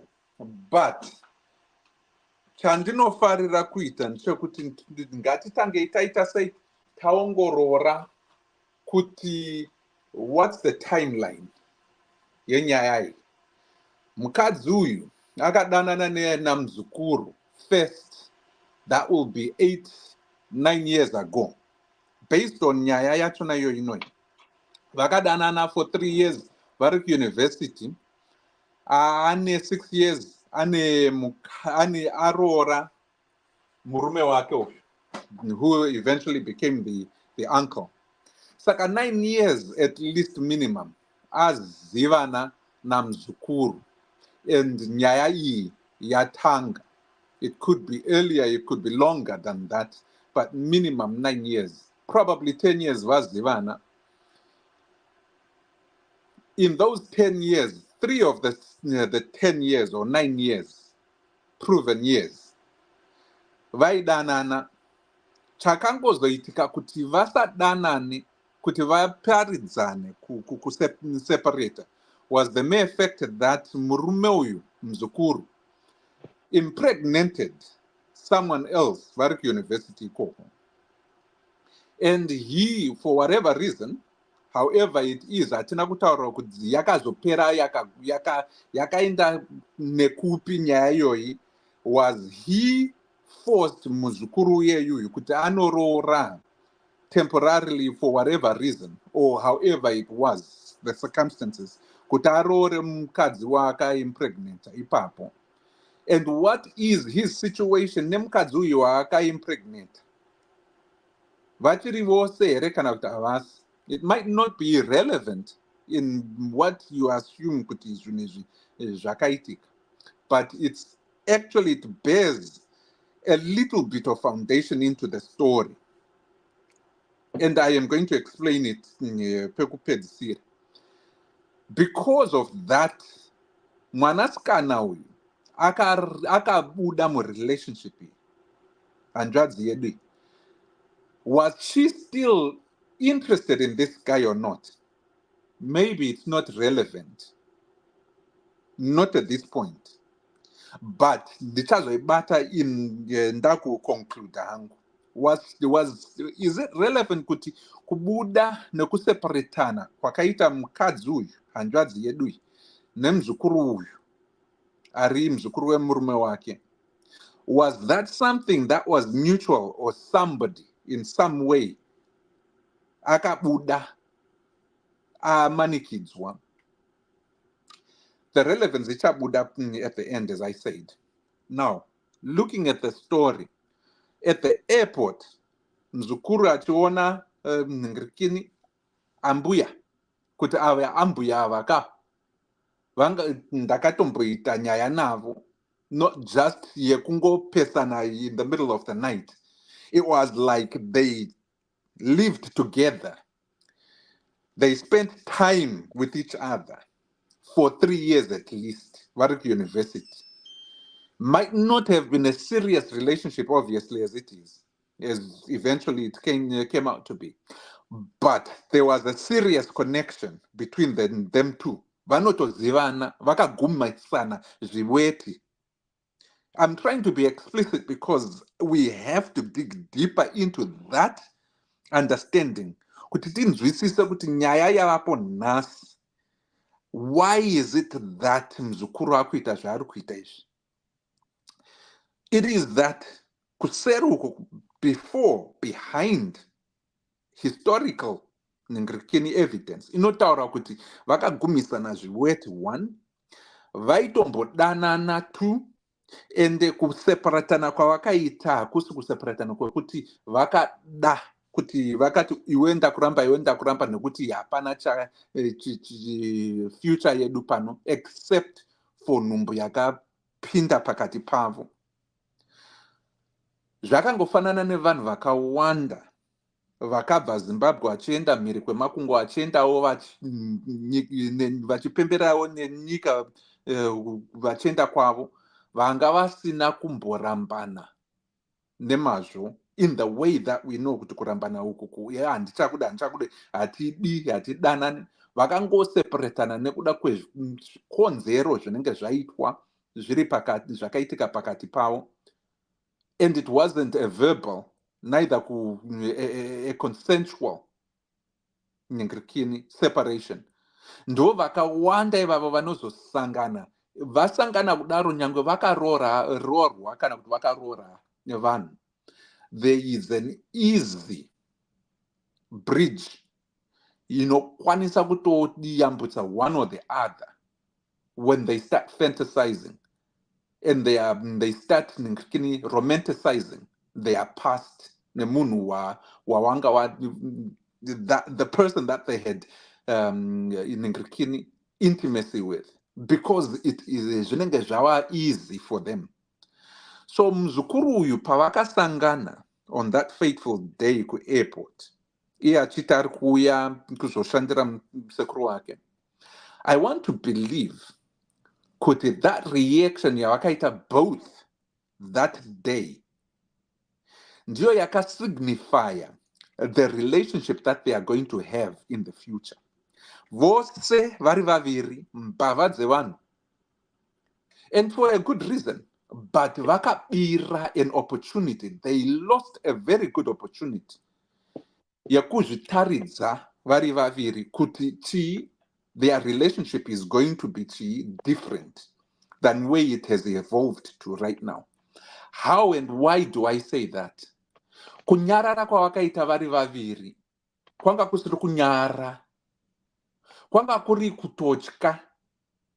Matyiro iyayo ndiwo anozopa muzukuru mukana wekuti aite zvaari kuita izvi.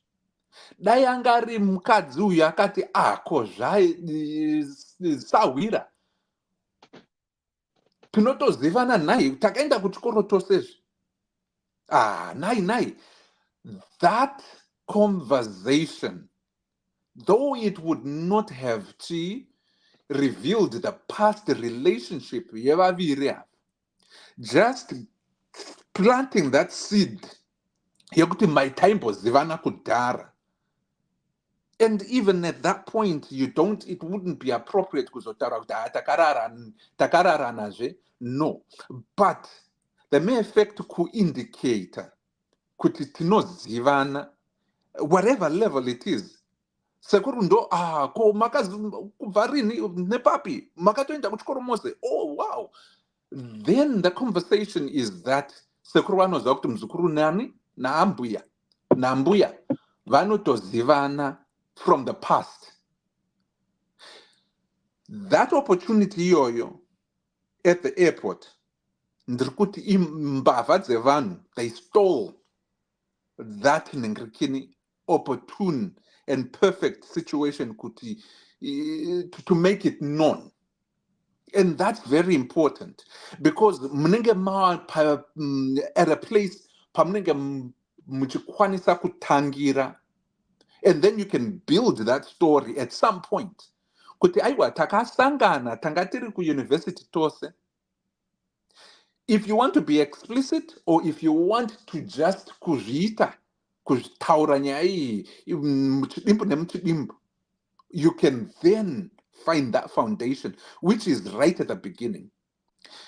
Gap manje riripo iri, and I'm not sure how long since pavakasangana kuairport it has been. Has it been 6 months? Has it been a year? Has it been 3 months since then that vakasangana and vanyarara? That on its own will either give you a passage or a bridge to build that gap, kuti apa hatina kutaurira sekuru kana kuti murume, but it's been 3 months ndanga ndisingazive zvekutaura kana kuti I was shocked. That 3-month gap iyoyo inonzwisisika kuti munhu angachishaya pekutangira. Okay, chibva waitei wataurira murume kuti aiwa muzukuru wenyu uyu kauyu munoziva, I still remember this guy, aiwa ari kuuniversity. Iye sekuru wacho nawazive kuti akaenda university kupi, mukadzi wake akaenda university kupi. Because if they were at the same university, it will show pamanhingirikini achiferefetawo kuti zvamanga muri kunyika kumwe chete, maybe same state, hamuna kumbosangana. Maybe murume wacho haazvizive because mukadzi ari kuita sei, she's withholding that information. Nonetheless and nevertheless, that gap in 3 months inonzwisisika. 6 months, tinenge takuti yeah, you are getting close to a point of no return. A year after masangana, mazivana, and then you are now working together. A year is 12 months, is 365 days, even plus. Then the question will be, you, mukadzi wangu, can keep such a secret for so long. That is so important a point. Zvekutoti unokwanisa iwewe kurara zuva nesikati nezuva nezuva, keeping this secret. Murume akachangamuka chaiye akanzwa izvozvo, if it ever comes to light, will never trust his wife if she can keep a very important point and a secret could die for that long. Tinongozomununura mukadzi uyu is either their strength in their relationship and the way she's going to bridge that gap. Mzukuru uyu kauyu atova leverage yakutoti as time goes on, he has bigger and longer and stronger leverage to do blackmail kune mukadzi uyu. Zvataura namukoma vataura before me, I think is the best way to do to deal with an unscrupulous and unethical mzukuru. Engage in legal consultation and try and figure out kuti chi chamungaita to mitigate this situation to begin with. Moinyaradza ipapo. Defamation of character maybe, but blackmail more so. And also the probability and the possibility of this mzukuru kuti varase basa ravo, or at least to destroy zvinenge zvavakwa nani nasekuru wavo, might be a big impediment for him. But andizivi, he seems to be a narcissist mzukuru and a selfish person. Kuti osvika achiona mbuya vake, though he dated her or did whatever he did with her, 6 years down the road, and demands and even entices or tries to attempt kuti msikana wawaiziva kuuniversity amufilire sugar again. That to me is a bigotry and very egotistical move iri kuitwa namzukuru. I don't think he is worth the salt, one, and hunhu hwake hunototaridza kuti nyangwe achiziva business, asi munhu anokwanisa kunzi apiwe chigaro mubusiness rasekuru vake, because that guy is very unscrupulous. Because as we all know, mukadzi wemunhu abatwe nyangwe une nhingirikini history yakati dzamikei ma-evidence her past, when you bring it to the present where it has no relevance, unourayirwa izvozvo. Ava ndisekuru, you will literally destroy your future and his future and everything with it. Saka the evidence yaari kukipa iyo ino yema pictures, them going kuma whatever, carrying at a beach or something like that, that to me is a warning shot to this woman, kuna hanzvadzi wedu, ngavachenjere, take legal steps to mitigate this. And then make sure kuti haibude nyaya inoi kubva kune muzukuru. If it has to come out, and eventually chine manyanga achiputirwe, it will have to come out. But inini ndinoti, as time goes and as time flies, makanyarara, it will only get worse and it will never get easier for you to say nyaya dzenyu. It is better, even if it's been a year, even if it's been 3 months, even if it's been 6 months, get the courage to mitigate this nyaya kuti mzukuru asataure first. You go in, take a look at your husband, understand the consequences. Poterai kune vanoziva vakuru vachakwanisa kuzokuyananisai monovapira nyaya iyi, because nyaya iyi haingotaurwe muri vaviri muri mumba menyu, especially pana muzukuru wehukama, and especially muzukuru uyu munoshanda makashanda naye for that long. You will never know what this husband will think about. Kuti makunditaurira nhasi. What about the last few months, the last few years? Could it be that makatombobatana batana ikoko nhasi you are just coming in nekuti zvinhu zvabhenda, muzukuru akuda kuexpose, makuda kutaura chokwadi? That could be a possibility inofungwa nemurume. So poterai kune a person that you can trust and the person that ane respect yemurume wenyu, and then formulate a way forward so that you don't destroy murume wenyu, because at the matauriro nemaonero nemaunzirwe enyaya iyi kune murume wenyu ka, it's been 6 years, you've got kids, ane business, anotemba nemi, all that will shake, albeit it might be temporary, but that shaking could literally destroy zvinhu zvamakavaka muri vaviri. It's highly possible. So be wise. Look at it in such a way that you yourself, understanding kuti murume uyu, murume wenyu, how he will feel about this relationship with nemuzukuru wake, it's gonna be devastating. There is no two ways about it. But it is in a way that you are going to present it, one, and two, making sure kwaari kuti anoziva kuti iwe wakatendeka. There is not gonna be kufungirana kuti maybe in those last few months Jamanga makanyarara, nothing happened between the two of you.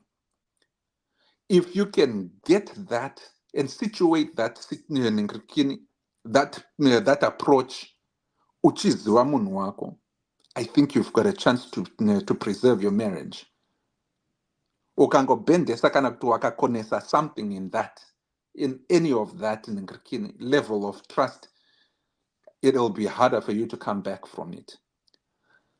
Ndopedzisa ndichidai, remember indati pakuparadzana kwawakaita uku might not have been a voluntary, a consensual agreement. Umwe akabva ane shungu, pamwe ndimuzukuru uyu, pamwe ndihanzvadzi yedu iyi, and she is fighting those feelings as well of confusion. Although ari kuti ndiri kuda murume wangu, handina chandinacho kuti ndinhingirikine ndiite nezvemuzukuru uyu, the mere fact that she kept quiet could be indicative yakuti she might have some feelings that she's battling. Nekuti mukadzi chaiye anenge asingachadi munhu ka, anotomutaurira ipapo kuti uyu ka uyu We have a history. That history tozokutsanangurirai paya but ndinomuziva munhu uyu. Kwanga kusiri kunyara, kwanga kuri kutya, kwanga kwava kuvhunduka kwekuti those feelings that you had, however hurt they were, however angry kutovengana kudaro, sometimes kuvengana kwevanhu vakarambana hakusi kuti vanovengerana kuti vanourayana, kuvengerana kwekuti you disrespected me. But if you take that feeling out of the equation, pasi pachona ukazviongorora vanenge vachiri kudanana. That is the reason why ndiri kuti hanzvadzi yangu ka, make sure that you understand those feelings that are coming out of you, kuti where you stand and how you feel about this. And I believe kuti murume wako unomuda zvekudaro. But muzukuru uyu maitiro aari kuita achikudherera kudai, there might be something you are confused about, and take care of that. You might not want to accept it, but it's subconsciously out there. Take care of it, and then approach this in a manner and in a position very definitive and very strong. Ndapedza zvangu. Thank you so much, Dr. Love. Thank you so much. Ndiana rava. Kona mbotaura sadika taura, mejika taura. Maliwayo.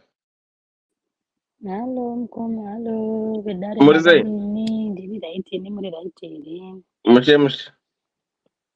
naye makadi mapanelisti makeyboard Mamarova. warriors kubasa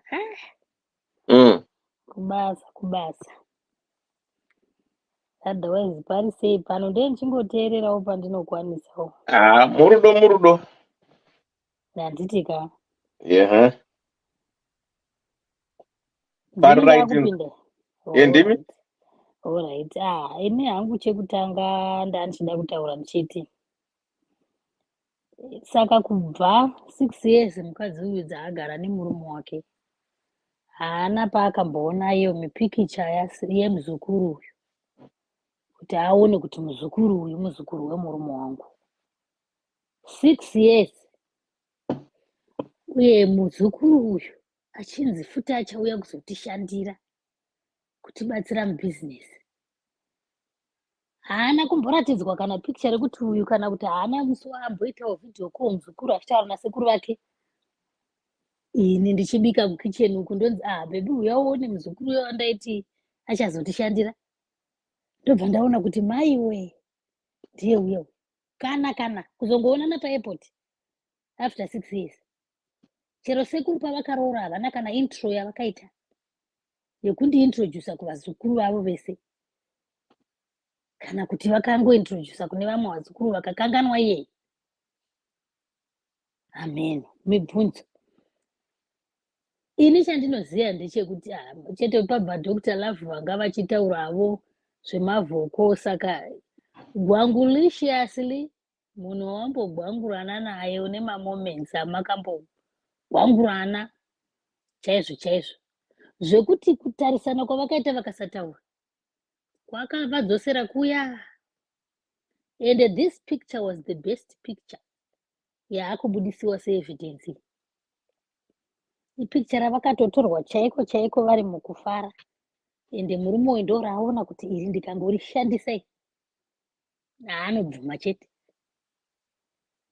Iye pakutoswera achitenderera achipedza nguva ngaachitogara ataura nyaya yake kune maloya zvataurwa neumwe mupanelist ataura akati ngaaitotaurika kumaloya, otherwise akasadaro kunyeba chete vanotorana. Nekuti nyaya dzakadai futi inyaya dzekuti hadzisi nyaya dzekuti mungadzitaura idzi. Kana makatokona kudzitaura paakaburuka paairport makatotadza kutaurirana zvakasimba kuti izvi kwete, izvezvi manje zvaakuchinetsa manje kutaura. musi uwoyo waifanira kutenge wakatotaura kutoti kana wauya hako wauya asi zvokukanganisira upenyu hwangu handidi wakakanganisa hwangu kudhara ndichidanana newe ukamidisa umwe munhu ukatondikanganisira saka izvezvizvi pandari panapa zvokuti iwewo uchizouya undikanganisire pano hazviiti wakatomuvhundutsira musi wekutanga but kunyarara kwawakaita ukasatotaura kuti unomuziva zvambotaura Dr. Love kuti ingadai akataura kuti ndomuziva takadzidza tese takadzidza tese ningu here jamtiyese takadzidza tese ingadai zvizvi zvaanyore kutaurika ende chiro picture yarira aisaribudisa because aitoziva kuti iwe watotaurira sekuru kuti unomuziva munhu nekuda kuti wakatonyarara kutanga chitobva watoita zvinhu zvako uchinyararire wakaita nemaloya wakangonyarara wakadaro nokuti I believe kuti murume uyu kuzouya kuzosvika iwe uende pamarriage uri pamarriage yemunhu in fact murume uyu anotenge munhu mukuru ari mature enough yekuti agona kuitawo mabhizinesi ake nene ako accommodate family yake yokuti izoshanda ende munhu wausingadi kuluza at this moment in time wamboluzazve umwoyo wozoluza uyu kana watozoluza uyu wochidi saka if you really need your marriage you fight for it nekuona kuti muzukuru uyu abuda muequation ina hangu kana ndandirini mazano zvinombonetsa here kutongofurema chaiko kumufuremera kuti pano yowe ndabatiwa adzingwe basa aende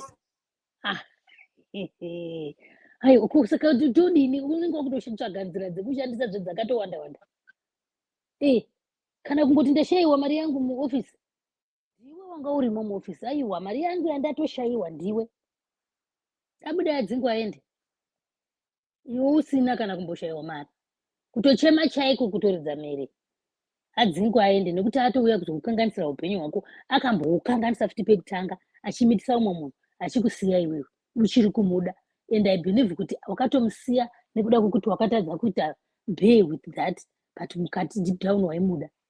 That's the reason woshuwa usina kuda kutaura kuti unomuziva. But for now action it's either kutoti ndabirwa mari handisi kutoona mari yangu yanga iri papa dedi 20,000 yese yanda ndakaunganidza handisi kutomboiona yekubasa iwe wotorawo chengetesa kumwe kuno mari yemumba chaimo imomo mamunogara nemurume wako woti kubva zvamauya pano ndani chingoshayiwa ma100 ma200 asi kubva zvauya muzukuru mari chikuishayiwa pano. Why tiri kushayiwa mari taingogara pano zvakanaka tisina anotibira mari ngabva aende otoenda. Vamwe vane mari zvavo vanotenga vanhu kutenga maid chaiye maid oti ndabatwa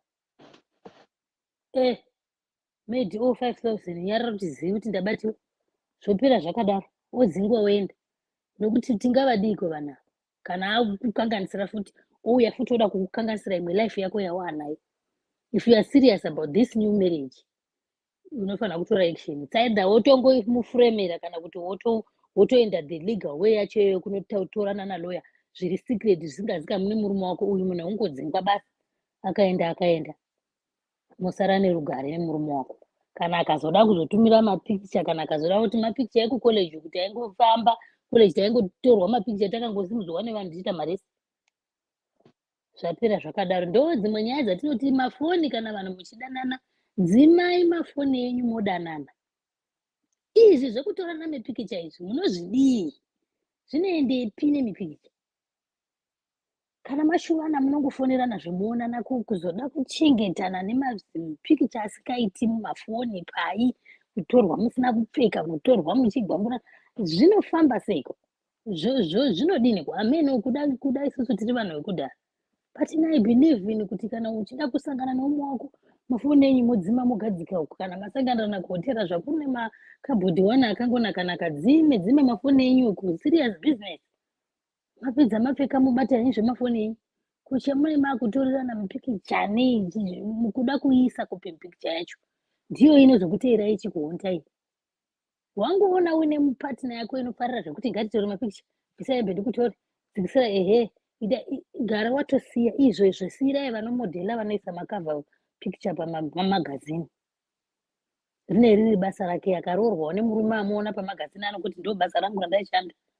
iwe kana usinei naizvo kana wangoona wangoita murume anoda zvemapikicha makashama wakadini yowe makakisana gara masiyana gara wamuudza kuti izvozvo handiiti nokuti mune ramangwana pikicha yeye yakudzoka futi ameno kuti vakadzi toudzana sei kuti siyanai nezvekutorwa manudzi izvi siyanai nazvo siyanai nekutorana mapikicha toranai mapikicha makapfeka hesi kana makamira makapfeka mesa hazvisi dambudziko nokuti pikicha ipikicha kukati atiri kuchechi tongotorwa zvemupikicha tiri kuchechi takamira saka izvezvi ndo zvinozoti manje maevidence ende futi zvimwe zvinhu zvacho maakuposta pana natiktok pana nainstagram hadzikanganwi dziri vazukuru venyu vanenge vachiona tsvina idzodzi dzichibuda oshaya kuti otarisepo kuti ati this is my grandmother oti kudi oti grandmother vangu vavakadai kana kuti kuchikoro oti yowe grandmother vako tavaona pikicha yacho iri kubuda zvinoitwa zvacho hazvina kunaka saka inini I think as beautiful human beings let's not kutorwa mapikicha iwo aya asina nematuresi because kana riri pikicha rekuti makangomira muri pacollege it wasn't bad but kana riri pikicha rekuti kuda makatosimudzana kuti makaita tange totange iroro pikicha rinotori neevidence yakakwana kana kuti wada hako ngomuti kuda akaita photoshoot photo inoti chii photo chakuti iyo lab yekuti kuda akagadzirira pikicha I don't know but ipapa pakutoda action chaiyo kwete yekumbomira because marriage inopera ukasiya business iroro rikangosara rikadyiwa neumwe munhu wakatarisa ndombomwa mvura. Okay, thanks Animal Giwa. DJ Magic. Yeah, we did. Magic. Mr. Magic. Tinenge zvakadhakwa paMagic huko. Ndinamubvunza tete Maria asina dona. Taura hapo kona. Nai tete. Ndingasiya murume wandoda nekuti anoita zvemapikicha. Ndake. Anda zvaanoda. Kana ada nudhi ndomupa. Zvachaita nazvo ndezvekwakezvo. Handingasiyi murume nekuti ndomuda hangu ndichi tikwanzi noti unoda mapikicha. Aiwa, ngatanani. Zvoda maginda goriya sisikoni. Zvinenge zvoda maginda goriya anenge achizogona kuzvimiririra sezvamunoita. Vamwe vari wiki havagoni kuzvimiririra. Handiti tiri kutaura pano kuti inini danda ndirini ndatoridza mhere kuti yowe ndabatwa anobva aburisa manudzi acho zvonzi ari kundifremera noti tichakambodana mberi ndochitsvaga imwe nzira odzingwa nemurume futi ndotsvaga imwe nzira ndobhadhara maid 5,000 iti ndabatwa garo regai ndimbokubatai muromo vedu vezvamafoto izvi hazvina kuti wakachenjera especially mugeneration yatakurarama iyi mazuva ano nguva yatakurarama iyi mapikicha awo andofunga vaiva pabhichi vakangosimudzana awa mapikicha anogona kuitwa okuti tinogona kutosimudzirana girlfriend yangu kana yadhewa tichitogwa mapikicha kuti uya timboona kuti vanosumudzika here ava vamudhafu ava inotambika iye plus zvemanudzi nudhi unoritogwa wakakotsira mapedza gwangu paya wavati awarekera wakamakumba mambo wakaisa mavhiri mudenga unogona kutogwa nudhi vanhu vanoita pabasa pandaisenza not far from here dewa unopaziva pandakambosenza team leader wanga aripo wakatogwa picture vachigwangurana nesumwe sumusika zvazvakangwarisa zvechirungu zvakundoratidza vamwe ganzi uyu tatora tichigwangurana apa vanga ari pabasa murekera zvikaindoda kumunyudza because hameno zvaanga ambomita ndoda kumunyudza chete shamari dzake dziya dzimwe dzakamanya dzikandotaurira team leader shamari kana wanga uri umwe munhu resigner maita zvakati uyu wanga achitiratidza marekera akabva angorekera angoemaila resignation ipapo there and there ndo zvinhu zvakamusefa but wanga achida kunyudzwa newachi akamutora newachi idzo dziya dzinorekera dzi iwo angoti tiri kugwangurana apa pakasungwa wachi pabasa when was that 2021 mazuva ecovid so ungangwara zvakadini fanika mukore watava uno hadzirimo dzimwe dzamashefu muchadziona muchaona mamashefu kana azozorora abva parekera ikena hadzibudi asi hanudhi unotogwa Nuti ungangwara zvinengei neurekure dziriko mazori. Sorry. Panika zvako kana wakamudhara zvandakaita zvino uchidanana nama20-year-old awo. Nyamai vangu vamamoyo nuti unotogwa. Maji50 anotombosoda. Tete ututumwe tutututu niyo tukama kudanana nato mazuva newo mamadhara ari panapa. Sorry. Mumwe mubvunzo. Dr. Magic, ndambozwa Dr. Magic na caller, anonymous caller uya. Tete mari yapa bata futi. Saka inini ndoti haya maloya. Kuwesta mari yangu. When I can just say kune mzukuru, stop it. Just 2 words, stop it. Wedo ikashiveshinika, mukakonesa zveniti maloya kuzoipa pamaloya. No, simple. Mudze chokwadi iyo andizvidishi. Munhu ngaangoteere zvoda kuda kunodi ega ndikaregeri ndazwa futi ati koda ati kwanzi I would leave the job and look for another job. Aiwa handingaitwi muranda pacompany pangu muzukuru mushandi kana ndatofunga kuti kuti amuna muzukuru handisi kusvida I'll rather tell him to go. Ndiri mukadzi wofuti papapo wekambani nditoriwa another shareholder ipapo handingaitwi muranda namuzukuru. Koni problem iripo ka pane ndambona munhu anyora mumacomment section akati hanzi mai masiwa is qualified but she works in Econet. There's a level zvayo of wealth yekuti zvinonetsa kuti unoshandira someone else because ndiwo wacho unenge uchinzi mai masiwa, saka mumwe munhu wacho unenge uchinoshandira yeye akagonzi ndiye anoshandirwa namai masiwa izvo zvinenge zvakunetsa. But at the same time you got to realize let's put muzukuru aside. You've got to realize, number one, masadza eaters koni agara anima problems. Pedzepo uyu ana, she's not a shareholder, don't get it twisted. Akanzi come and work for me. She is working for this guy. She is an employee. You've got to get it straight. The language, at our specific language. Akanzi, my hours will be more flexible, the pay will be better. She's not a shareholder, she's an employee. Masadza eaters agara ne problem nekuda kuti hey respect hey what not wagara uri kudzvinyirirwa culturally because of the societal structure kumba because of how we deal with things. On top of that, you're now an employee. You are dependent on this person in a dangerous way.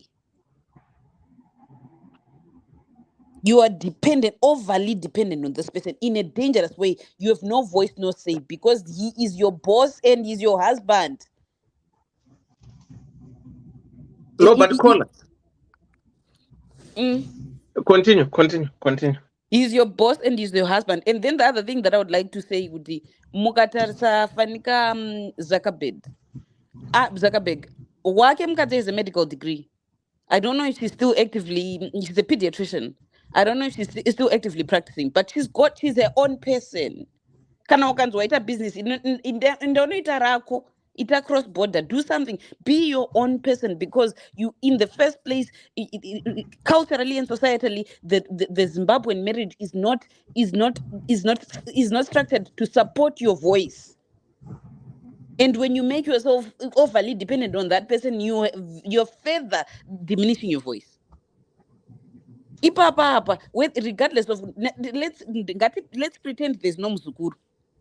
For whatever reason, you also lose your job. And but chedu unobvonzi nevana vangu siya. And zvambotaurwa nantimadliwayo zvikanzi pane something tavambotaura kuti business rauri kushandira let's if this guy, because I'm not sure kuti paanzi come and work for me hours will be better, because togona kunge tichidaroka business ristombo rire murume atoriwo employee but he just happens to be a boss. But let's say he owns the business. Musi wanokuramba nhasi, not only do you lose your job, you lose your kids, you lose your marriage, you lose your, on top of that anobva anotora iye ngana ama 2000 waakudanana naye waakurambira, ndiye akusara achidya equity, akusara achidya ningirikini the growth of the business, the profit that you've put into the work that you've put into the business, because you're not taking it with you. You can't just claim that I'm a shareholder because ndakaroorwa. Wakanyorwa here pamapepa acho.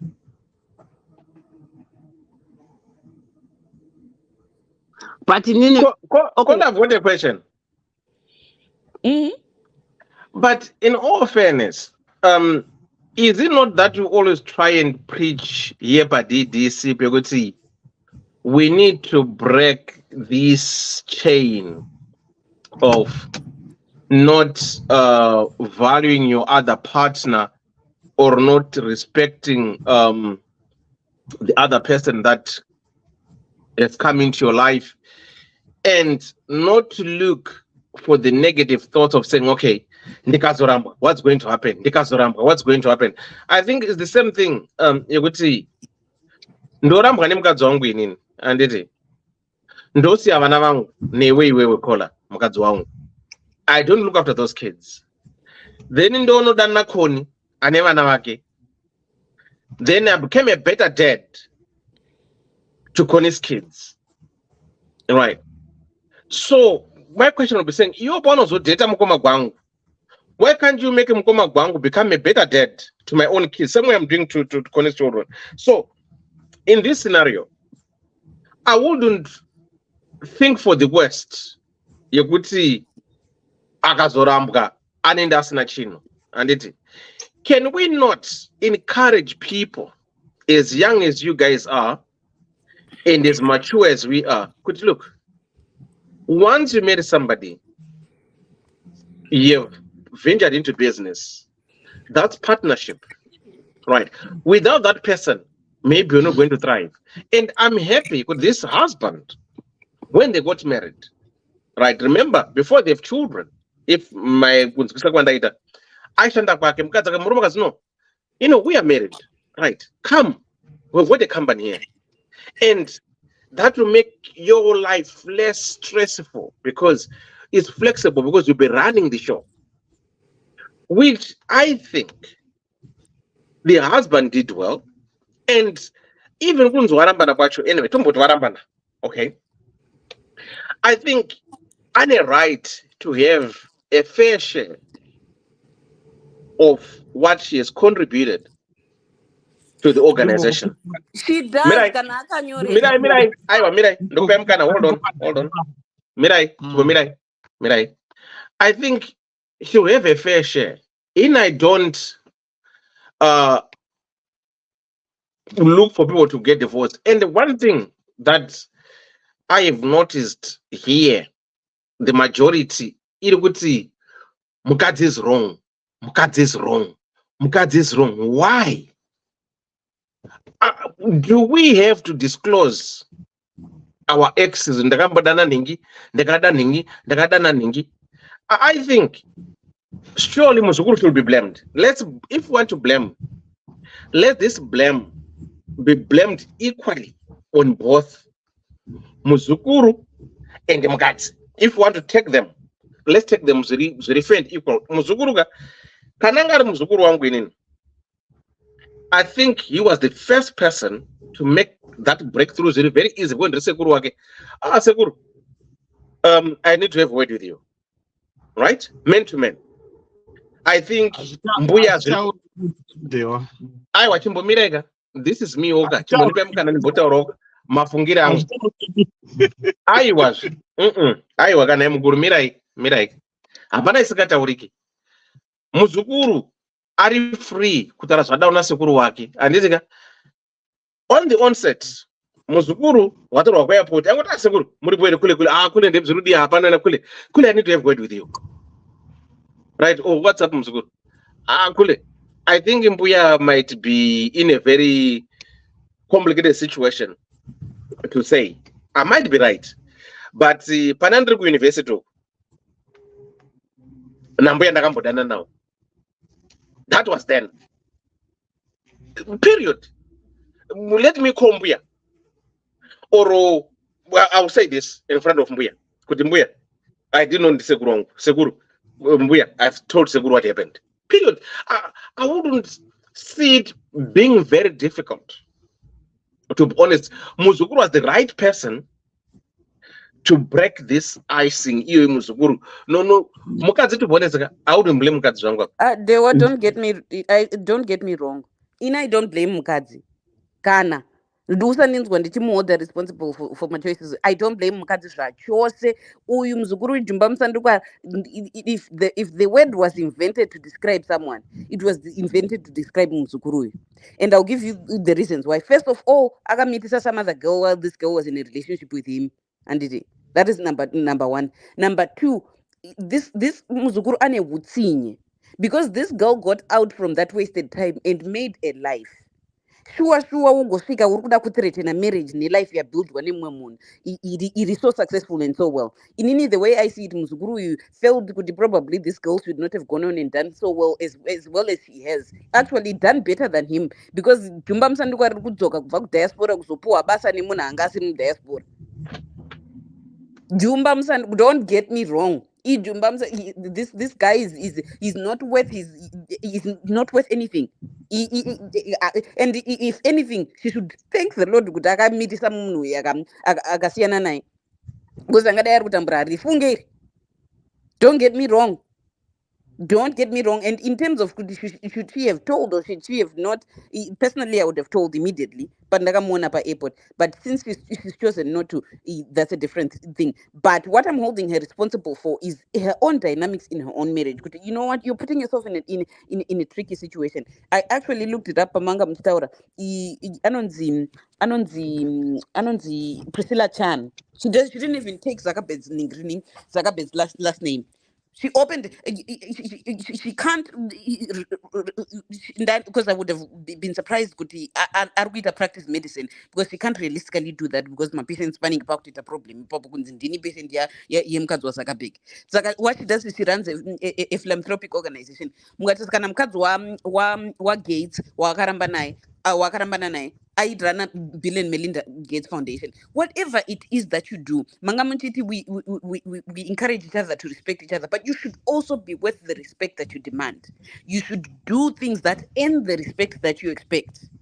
Haungangogari nguizviwo zviita baba sauti yapera uchitambidzwa ndiye anotenga sauti yacho, ndiye anokupa paycheck, anokuendesa kutrip, but ndiye futi anenge akubhadhara ningirini. Akazokuti chiita chakati nemari yako, unoramba sei iye ari kubhadhara salary. And anenge achiti ndiri kubhadhara mahara because ndiri kutokupa ma-flexible hours, because uri kunyatsoziva kuti dai wanga uri kunyatsoshanda out there in the world, you'd be working more hours for less money. But it's a bribe to take your dignity away from you. Kola, would you be flexible? Kola, would you be flexible kushanda nemurume anokudzvanyirira like that? Because in this day and age, as long as I'm working my husband, Asiri my commander, we are working together. Even in salary, it does not mean I have to take my orders and it's like no, not even orders, my commands. No, panelava pana ujanyiriri. That's the honest truth. Ukaona murume achikudaro chanda meseka, run. Hakudi. Arikukushingisa. Izvozvo zvinoitwa nevanhu vanenge vaine setup iyoyo. At this time and point, mukadzi uyu atori panguva yakaoma nekuti haana choice. Ende mukomadi vanochida kupindurai pamataura kuti iko vanhu vanoshura. Kana ukarambwa uine zvawaita iwewe, ndo paunenge wakunzi unobva usina chaunacho. Like ipapa kana murume uyu akada kufunga kuramba mukadzi uyu anoti unobva usina chaunacho nokuti pano ndepangu. Handi munozviona? But kana kuri kuti kufirwa, kana kuti kuita sei, kana kuti maybe the husband is wrong, ndo paangagona kunzi hauna share pano. Musada kutamba nevarume vari kukwasadza hama dzangu. It's so different from varume vambouya kuEurope vakanoonawo magariro anoita vakadzi nevarume kunze uko. Uku kwasadza kuchiri kungoshanda zvekuti murume ndiye musoro ende ndiye hazvishandi, but ndo zviri kutoshanda back there. And the other thing is kushanda ende hapana zvaungaita futi. Hapana, unenge uchingosubmita. Exactly. The other thing. All right, Mirai. Whoa. Handiti munoona izvezvizvi. Kunoku munogona kuti yes, I'm out. You can easily find a job. Kumba uko unotanga wafunga chero kuramba murume wacho.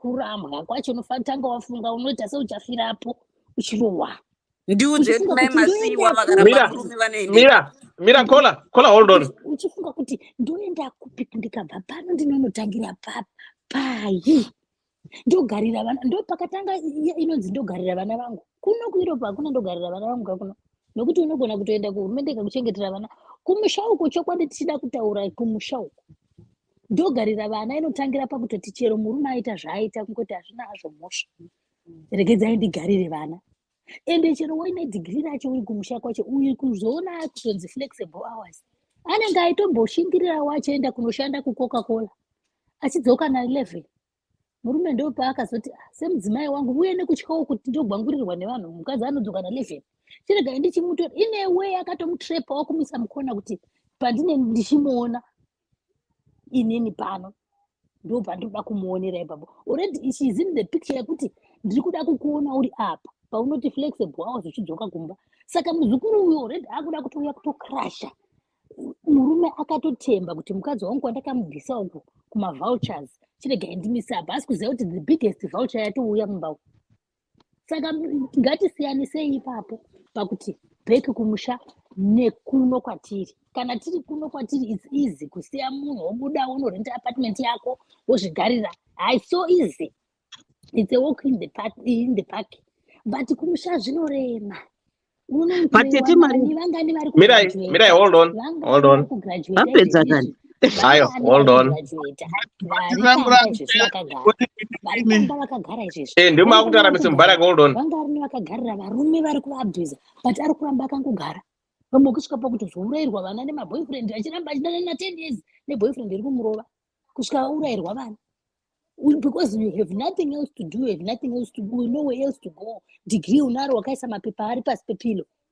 Nyika yevanhu vakafloka sei vachienda kumaCOS uko. Nekuda kwekutiza nhamo. Saka kana tichitotonga nyaya dziri based on kumushaka, tinotonga takatarisa kuti wane mukadzi uyu atori anda kudzvanyirirwa kwari kutoitwa nemurume wake kwekutonzi aiswa pasi pekampani ende akarambwa ine way yekuti muzukuru haana kutaurira murume kuti muzukuru ndaimbodana naye ndiye anotomuputwa to blame.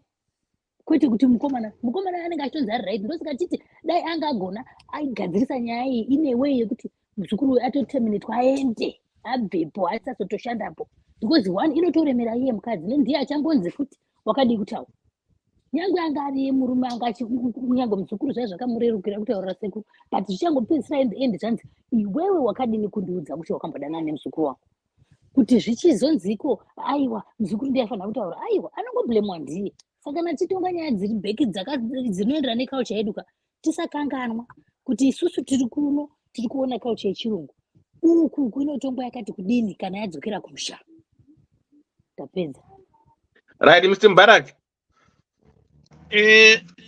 Imwe nyaya ndanchida kutaura inyaya yekuti nyaya yatagwana kola yekuti mukadzi uyu anogona kunge asina akatora risk pakuti anogona kunge asiripo paownership yebusiness is an employee. Pane family yandinoziva iri kuZimbabwe vaira namabhazi kunana masvingo. Family vanga vaine vana vakawanda vechikomana. Mukadzi waitika unoti ukaroorwa mufamily iyoyo nanhasi vana matrucks. Everything is registered mutrust yefamily.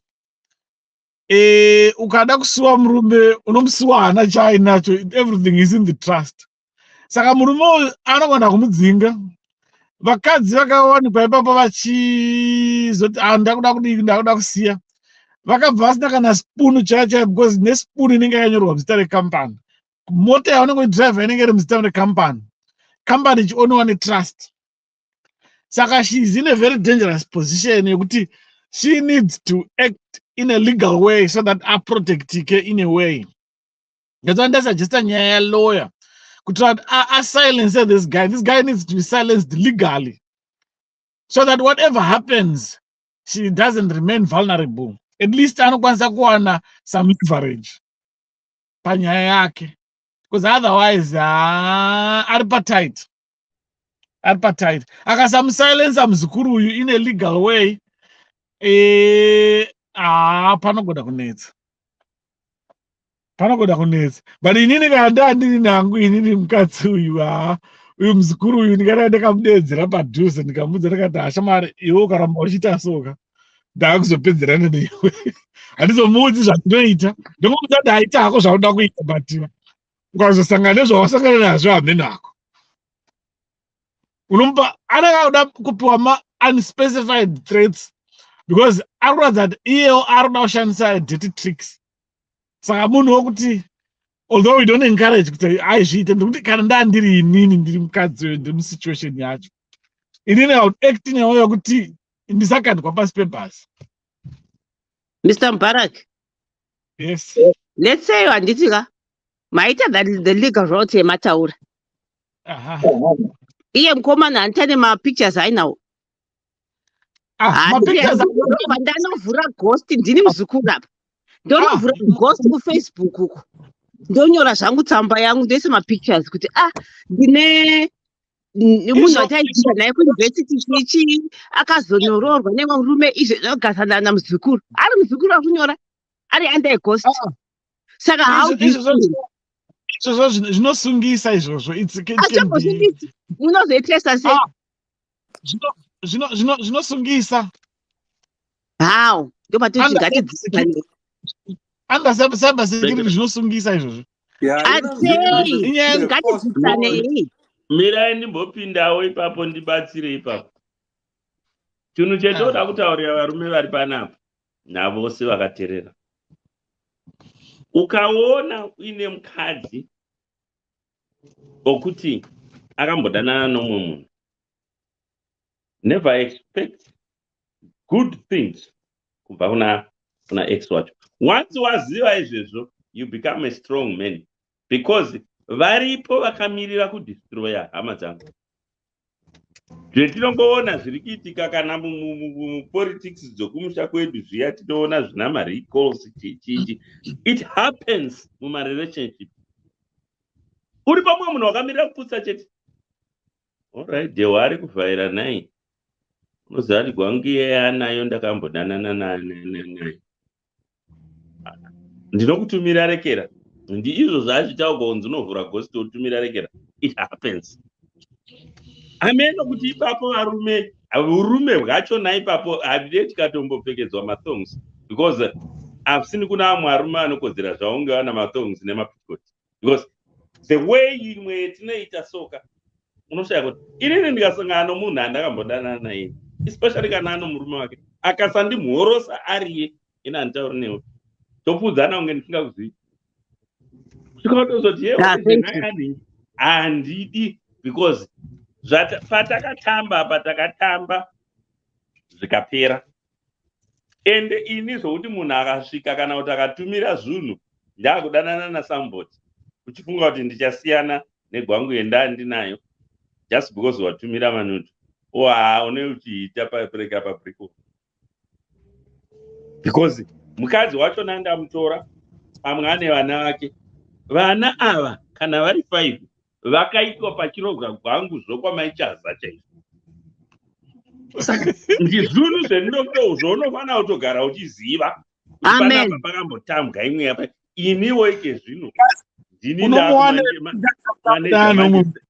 yes mati ndikati unomuwana mukadzi asina kumbodanana nomumwe munhu. Ndo zvacho zvendinoti varume vacho vavako mazuva ano aiwa kupfeka majistring zviri nane because dzimwe pfungwa dzacho soka panika pfungwa dzomuzukuridza ndo pfungwa dzandakaona dzina varume vane saka haukwanisi kuita muvhoni nenyaya yekuti ndakambodanana nozvawakadanana ne1000 saka unoda kusvika uchindodestroya 1000 yose iyo yawakadanana naye. Come on. Apa yes paripo pendomboblema vakadzi but muzukuru ijumba musanduku zanga mutuvira chaiyo ndotore because zvinhu zvacho zvauri kuita uri kuda kuputsirei sekuru vako apa iwewe because ndo hausi kuda kudestroya mbeya chete uri kuda kudestroya nasekuru vacho apo pamwe wakachengetwa kwana sekuru ikoko baba vako vatadza kukuchengeta iwe jumba musanduku awa uri munzamusha nyoka iya inonzi ndara iya. Zvakangofana nema-ex ekuti anoramba achingokupinda mu-export achiti hi how are you obloka anokuvhurira futi muaccount. What for?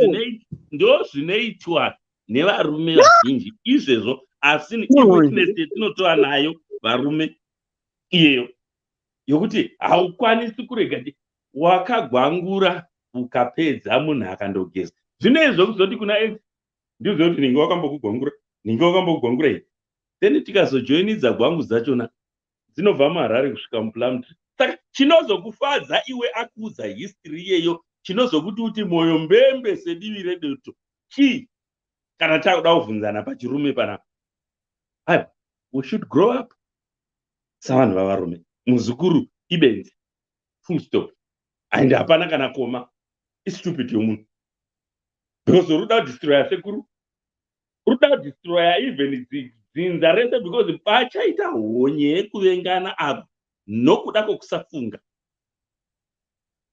Ngatifungei sevarume, especially isusu varume vechitema. Tosaka tichitambura hama dzedu zhinji dzifira muna Mediterranean because we don't think. But the one thing that I think everyone is getting wrong is this guy has no intention. The ex muzukuru has no intention of the sekuru vake kuti vaziye kuti ari kukwenyera mukadzi wake pasaidi. Iri rikutoda kutodyira pasaidi. Rutoda kutodya mukadzi womumwe munhu pasaidi rakanyarara richifila. For these people it's a power play. Kuziva kuti ndiri kumukwira. And there's nothing you can do about it because anoda inini. Ninge tori power play iyoyi. Kana dai kwakurunza rutonza, dai kwakurunza ari kuda mukadzi, it would be a different story. Hamudi uyu. Hamudi. Let's not, he doesn't want this woman. Akaramba mukadzi iyoyi nasi nemurume iyoyi kunga nchamudi nekuti akambodana nemuzukuru wangu. Do you think this muzukuru will be after tichiuya ndikurorei? Ayo, azvigoni. This is not about him. This is not about him. Mukadzi waura. Anoda kuroora mukadzi aura. This is not about him having a relationship. Hamudi. Haskumuda munyori kana uripo uchiteerera, please get this straight. Hakudi. Nyango akanyora achitei, nyango akatumira chii hakudi. It's not like chiri kumunetsa kukuda kuti he wants to restart a relationship with you. He just wants the thrill of getting someone else's woman to sleep with him under his nose. Tete Maria vachiripo. Tete. Mambotaura imwe statement so yandinzi hasha zvototi ndatoti denda muri padhuze nda kudzipai. Pane statement yekuti kwanzi havana chokuita. No.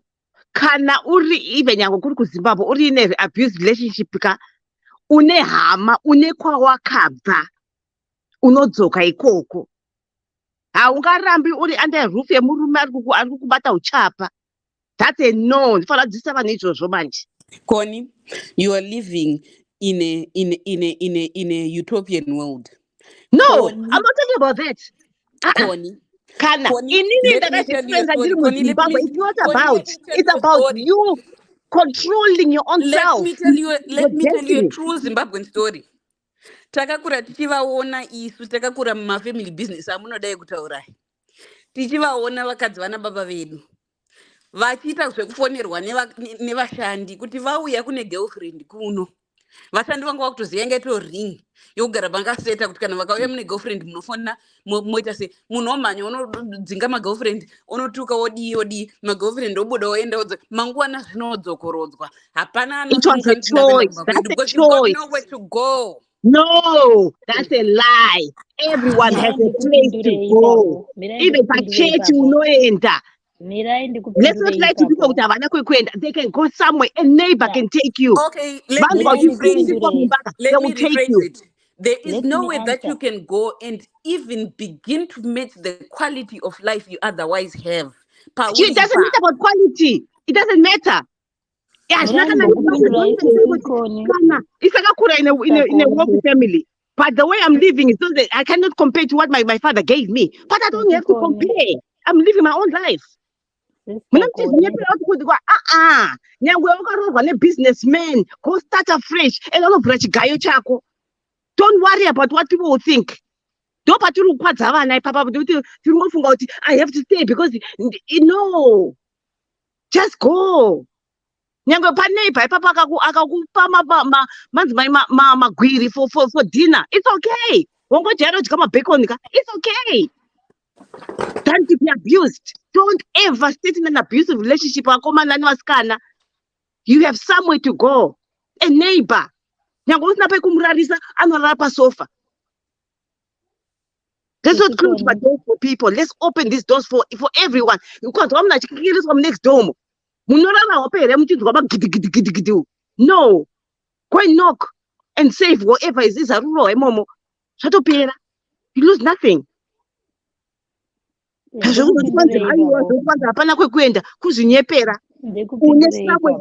There's my police, there's my hospitals, there's my neighbors, there's friends, there's my church.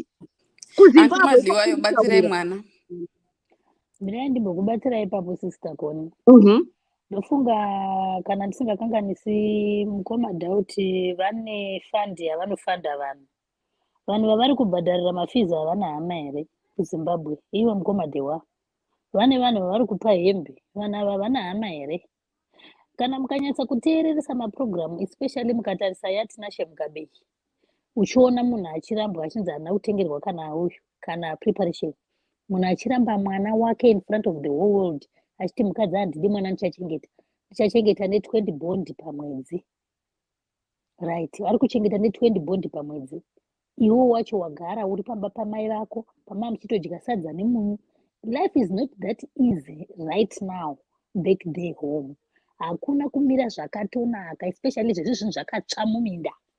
Chero uine hama iriko ine yaunenge uchitiko hama yangu yakarima zvakatsva. Vari kutotarisira kuti pamwe vari kutauni ivavo ndo vachati pawo zvinhu. Kune vanhu vari kutambura siskoni, kune vanhu vane mari, kune vanhu vaiva na Saint TV vari kufamba vachipa vanhu chikafu nehembe. Kune vaiva na Sharon vaya Sharon TV Shemarians vari kufamba vachitoita zvekutobetsera kuti konde bhegiresimendi kuvakira munhu imba. Ari kudii kubva pamba ipapo andogara muimba yehama yake isina kudonha. Vari kungogara mudzimba dzinobvinza idzodzo nekuti hakuna kwekuenda. Kune vasina kwekuenda right now. Not everybody has a cup of tea right now back home. Hakuna. Hakutorina izvezvi hatimbodi kunyeberana zvachose.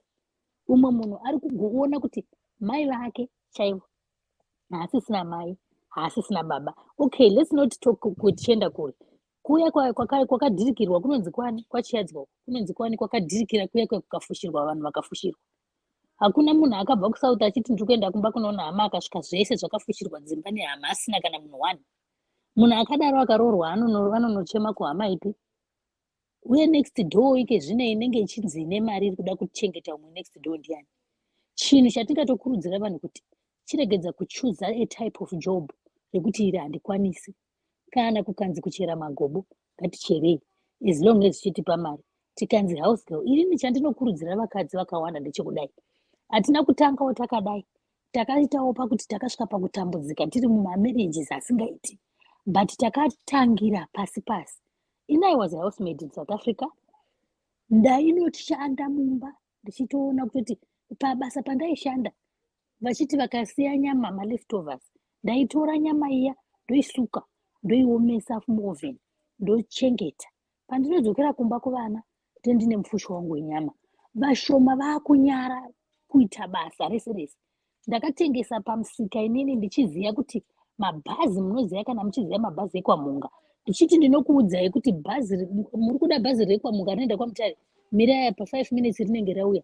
Ndikasvika pakuziva mabhazi ese nemanhamba awo, vana KK vaya kuziva kuti kuna kura kwerorembo yakati kuna nekuda kwokuti handina kunyara kumira pamusika ndichitengesa mafrizi ndichiitira kuti vana vangu vadini vararame. Vanhu vaikozvino uye vana vaizvezvi vane usimbe hwekuti chero kuti amire kutengesa haachakwanisi. Magraduate mangani ari muHarare mumastriti ari kutengesa airtime.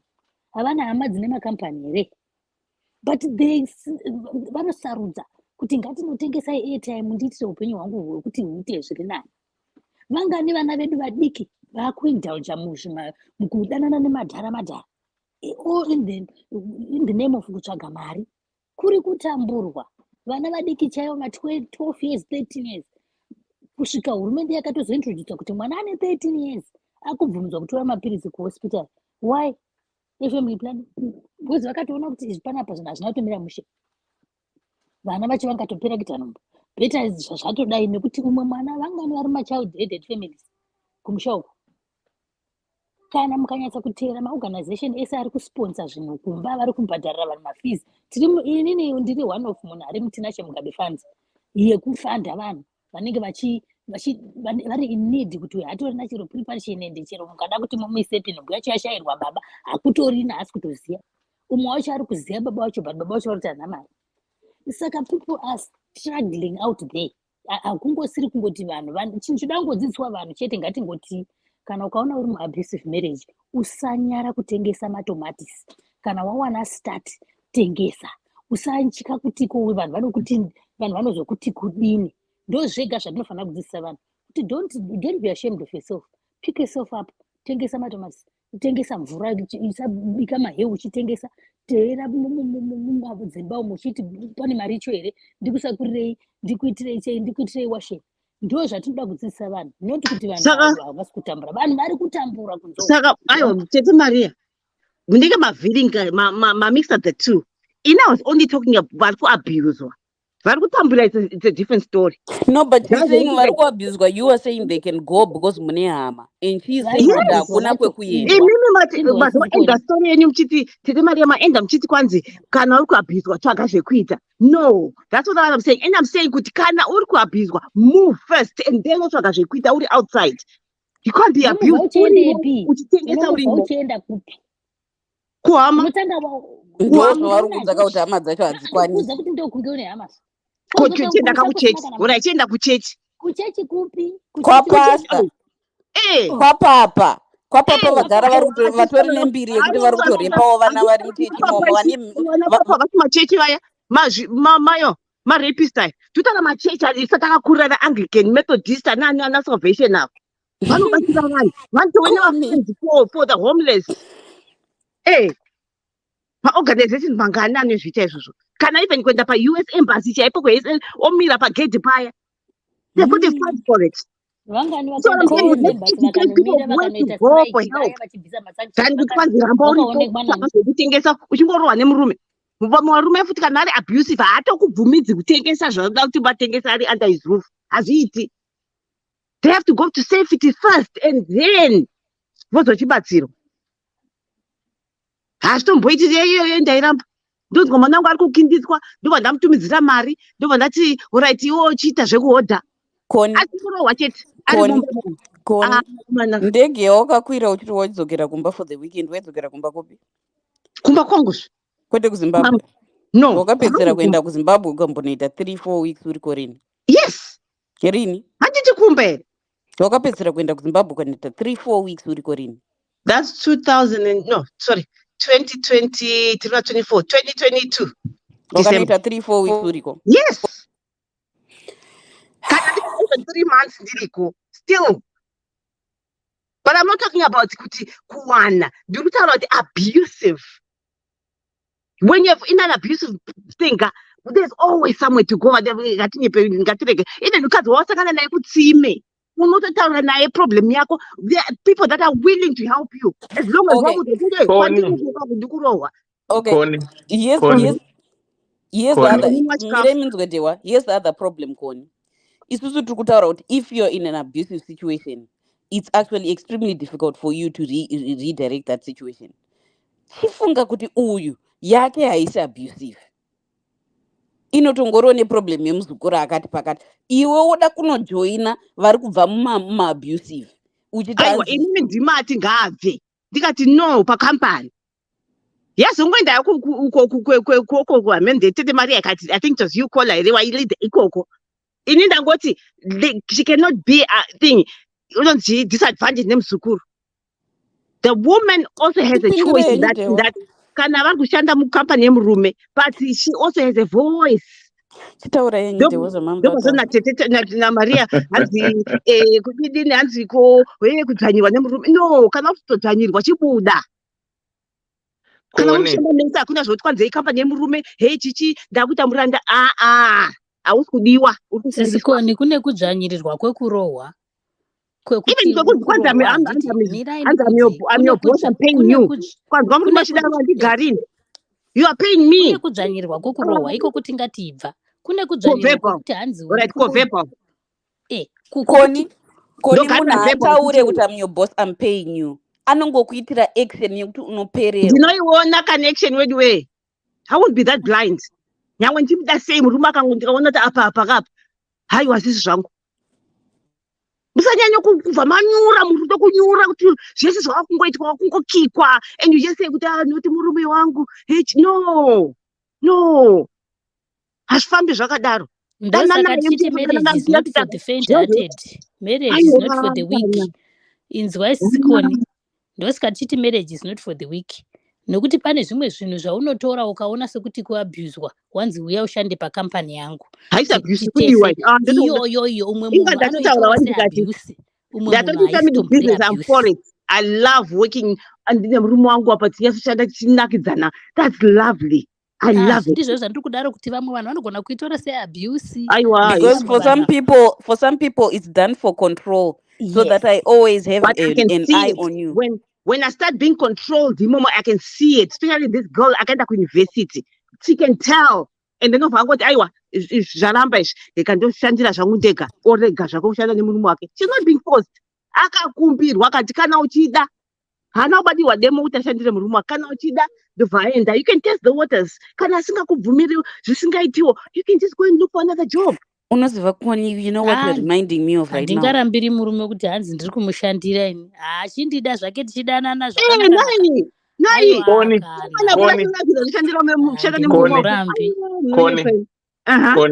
Koni. Right. Wauya nenyaya yakanaka. Handirika? Yekuti wataura kuti kana uchabviswa enda kuhama ita so. You've given a lot of examples. Handiri? But the matter of the fact, the reality on the ground as we speak, and it's not practical as we speak right now. Yes, during our time, vakabarwa kunana 70s, during going back, Tamiana Smith and everything, yes, things were more like structured. You can go to Shoulder Trust, you can do this. There were organizations, blah, blah, blah, blah, blah, blah, blah. That one, it was doable. But nowadays, my dear, anokwanisa kutokuchengeta mutorwa, not your own relatives, because hama dzako dziri kutotambura. Right. Wapa a very good example of pact. And we pay school fees for kids. Totenga sanitary pads. In the Maria watara kuti yes, 13 vana kubvunzwa kuita family planning. Why? It's because vanga vakuita number 12. Akuna kuoneka mazuva ano naro Zimbabwe anoda umwe muromo wokufidha. Iye achitadza kuzvifidha. That's the reality. Iriko. Yes, I'm trying to encourage people because yes, Southern Africa is in a drought as we speak. Try as little as you can to purchase ringave rice, chingave chibage, chichiri kuwanika at a very reasonable price. Because pachasvika muna August, a bag rechibage you won't be surprised and $20. So guys, there is a severe drought in Southern Africa this year. So kana wine hama dzauri kufidha kana dzaunotumira chikafu, buy as much rice as you can. Richakachipa 25 kg marice ari kutengeswa mumatakishopu. Kana dzapatengeswa chibage, buy as many buckets of chibage dzaunokwanisa kutenga before August asasvika, because kune severe drought. Koni akuna kwaunoita turn on someone these days kuZimbabwe akakuteerera. Yes, not kuti havadi kuteerera, vanoda, but havana chavanga kubatsira nacho. This is the reality of life. Situation back home, it's more of a dog-eat-dog situation. Those who are rich are becoming richer, and those who are poor are becoming poorer. Unoziva kuti in I travel with Zimbabwe as a whole, panenda, and I do a lot of charity work. But we go tichita zvatinoita. Unoziva kuti unosvika pa-growth point kana kuti mushop, unoona munhu achiverenga mabond coin achida kutenga salt, achitadza kutenga salt ye$1.50. Uri saka ndoita sei wenza hapana zvaunokwanisa kuita. Ukamutengera that salt ye$50, anga achada kubereka kumusana, because things are hard. I would love kuoneka one day kuti ndiende newe kuZimbabwe, then ndoti koni now let's go on. Anoda kunoratidzwa Zimbabwe asati ajaira. Yeah, ndoti koni let's go now. I know, Dewa. Mira koni, hold on. Kwenda kuchifu. Aiwa, koni hold on, chibomira. Pane kitchen soup yangu. I know what you guys are talking about. But you're talking about vanhu vatori na abuses zvitona zvakaoma muda. Koni chimbomira kana. Tiri kuedza kuti tikamboenda handiti tombofamba, not vari urban areas wekuti they can go kune mashoulder trust and everything. Tombofamba tomboenda deep rural areas, right, where abuse is, but havana anywhere to turn to. They've got no choice. Why they don't have a choice is because culture itself, people around them, they normalize the abuse. And again, wona kuti ukada kubva pachimonyo pacho pauri kuabuswa pacho paripo panotombonwa tea, what will you do? Amen. You can't. Ukada kubva uchambonzi watobva hako wega, because uri kurohwa, vangani vari kurohwa. Saka varipo ukatasa patina semugabe vachimubhejera mwana musikana achitirwa madna vakamuudza kuti haudzoki kumurume, garako. Yes, these things konino zatobonesa the reality of it. Zvakutaura ndikuzvinzwisisa. Ima musipama musikuona point yangu, maybe I cannot elaborate properly. No, point yako inzwa koni chimbotera. Point yako ndiri kuibata. But what I'm trying to say is kuti these facilities, they no longer exist. If they are there, and friends, how about friends, neighbors? Hold on. If they are there, they cannot cope with the demand of the people. They are in need of that help, right? Friends, right? My friends are equal, but they are not as genuine friends as yourself. Unazoti, Koni, I salute you. Waka fly all the way from America to come to Mkoma Gwangu's birthday. That's what I call a true friend. That's what I call a true friend. You didn't talk the talk, you walk the talk. But friend, point this situation is dog eat dog. I talk to my sex workers when I go to Harare. I was staying with a friend who is a sex worker. Akatanga chambondichengeta to a point that my mwana murugona ini ndrukwirwa kuti tidye chikafu panapa. Even there's no difference. Tese tiri vakadzi. Andika ndambokuchengeta zvakwana. So it's either you join or you leave my place. Ana kwekuenda munhu aenda kufriend is saying. Inomutora, yes. Don't get me wrong. But inomutora for how long? Yeah, anogara chiti iye anokwirwa achitsokotwa short time achitsokotwa hazvina romenzika. Oya zvakukona kugara kupa mubhedha uri zii. Mira ngoma kwangu, one second. Kono kara kupa mubhedha uri zii uri kufriend. Kona ari kuchokochwa wakarira zvako. I am a friend. Unonyepa. Kona munhu zvachamwere munhu. But the problem atinayo, we are overstaying. Hakusi kwekuti find refuge. Hold on. It's not about overstaying. Why they overstaying? You have even said with my graduates, they are on the streets selling things, right? Yeah, so, but at least something. Right. If you don't overstay, Chimira, Koni. So if you don't overstay, ungaita say yet there are no jobs. You do it going to take us airtime. You will graduate because Lindsay Rakano Chukuru. You don't want to Chukuru. Saka abzina choice. Saka kumabhini kuya ndononga zvinogezeseka toenda tondobika nefriend yangu kumba. Mukoma Yeah, goma. let me tell vanhu problem tinoti tika wana ka life kari nane, especially isusu maZimbabwe, we quickly forget. Time yaiuya vanhu kuma70s kuno, ndiani waita basa rokukanyana netsvina dzechembereki tasonokanya flower yechimoto? Waita basa macertificate aizopostiwa kuZimbabwe munhu apedza chikoro kuno, macertificate aida zvokupostiwa kumusha munhu agraduata kuno. Ike zvino varume vane ndebvu upepe bwendebvu vari kumanya kuzotakurana nemasvinga ehuni kunoko. Kuoma kwesituation, hakuna waida kuita basa iri, especially magraduates aiuya kuno. Ikeni unotomboti tozama kunegotiata nerekera kuti dei mambondipawo ka grace period ndashanda ndazodzokera kumusha kwangu. Zvitupa zvirimo zvakaturikwa. Uchiwa umwe munhu asina kumboenda kuchikoro achitaura kuti hauri mwiri, chikoro achishamisiri muno muZimbabwe, akabata koti, iwe usina kana yekutenga masese. The situation inofoseredza vanhu kuti agare pane imwe nzvimbo. Kana une escape route, yes, But unokwanisa kubva, but how many vanawo my escape routes achona? There are few. Situation iri ndingangoti kuAfrica in general, tatarisiri Zimbabwe, ndiva nani mitumbi yakawanda iri muMediterranean Sea. But Africans. I've got one problem. I've got one problem.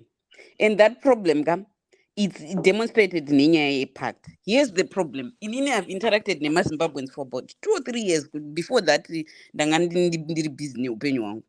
for about 2 or 3 years, then to begin with, ndakasirwa shop yenhaka iri trust. By the way, yangu iri trust, vakangwara vanhu dzinenge zviri trust, but ndakasirwa shop yangu yenhaka yandakapuwa about 2 or 3 years ago.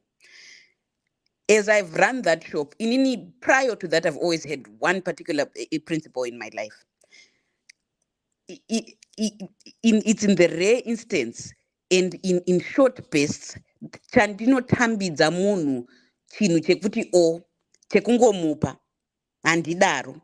If there is a way that I can trade my overpriced assistance for services, I will. In the time that I've owned that shop, ndakasvika pakuidraina ndikadzosa mari neWestern Union kuti idzoke kuno kudiaspora, because I have not been able. Unoziva kuti ndinogara pasi kushaya munhu wekuti ndiemploye mushop anenge aripo wacho kuti angoshande azive kuti I have a job, I am fortunate, arege kuba makata. Umwe anopedza umwe unenge wakamuwana ari in the most dire situation. 3-4 months anenge akudza kuti wakanditsa kushop kwako waida kunditambudzi yako kuti ndikushandire inini. The fact that I gave you a job, ndatoshata. Wakanga you were 3 months behind nerent, ndakakupa rent ndikati ndozobata paningrini papay yako later, ndikakupa transportation, ndikakutransportera furniture dzako dzese kuti uye. In 3 months munhu yeye anenge akudza kuti wada kuti ndiite mbudzi yako inini. Aba mari enough to think they can start their own business. You know, the statistics in general in a stable Western country is 90% of the businesses will fail within a year. Kamunhu nganotanga business rekutengesa machips nema sausage roll kutanga kutokuvhairira wakatarisa uchiti ivo zvinhu ndakatarisa kutaura zvedoubt, ndakatarisa time chakunzwa imai mwana. This is my problem with Zimbabweans. You give them iye wokuti anokubereka musi waunokupa sauti. Oh yeah, that will happen. Give them something to do to earn their keep. Unogara pasi. I cannot run a shop successfully in Zimbabwe, not because of I could take capital izvozvi ndiizadze ndakamirira kuti chibage chichadhura muna August ndozvichitengesa ite profit. Anondiranira that thing, anondiitira that legwork, agozozviita asingabi. Kuba kwekuti dewa unoshaya kana the shop doesn't turn a profit. kwete kuti unobawo pane kumwe kobeka kuti you scheme, if you're getting a 10% profit you scheme a percent. No, vanhu vanokubira including your capital yawakaisa. That's my problem with Zimbabweans. Zvinonakidza sterek when you're handing them and they're saying thank you, but the character of the person, the character of the personality, when you dig into it, could okay, I'm going to give this person an opportunity to actually long term sustainable, because tinosvike piti tingokupai tingokutambidzai tingoti maita basa. Dr. Life, I'm not out already. It's been quiet. That's good. Anyway, let me just say, Kuti, shouldn't it be, Kuti, we have to start from the root cause of these things. Vana, getting into my marriages too early, having too many children in those marriages, because pani my program earlier on, Yaguti Mukadzi ane vana 5. Murume ndokwenda south. Ndofuka akanosvikaona namazakwatira eku South Africa akakanganwa mhuri kumba uko. So what does she do with those kids? Zviri mujeri because akanoba mombe yekuti araramise mhuri yake. I think that's where you should start. Because but that's my point. But that's my point. Mentality yekuba, mentality yekupuwa, mentality is gain. But the problem is because Zimbabwe kada suggest something. I don't know. They take offense. Zvisingaiti.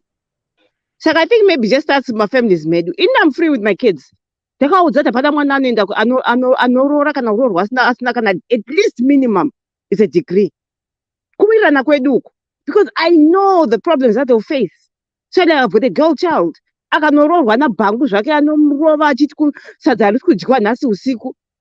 imagine.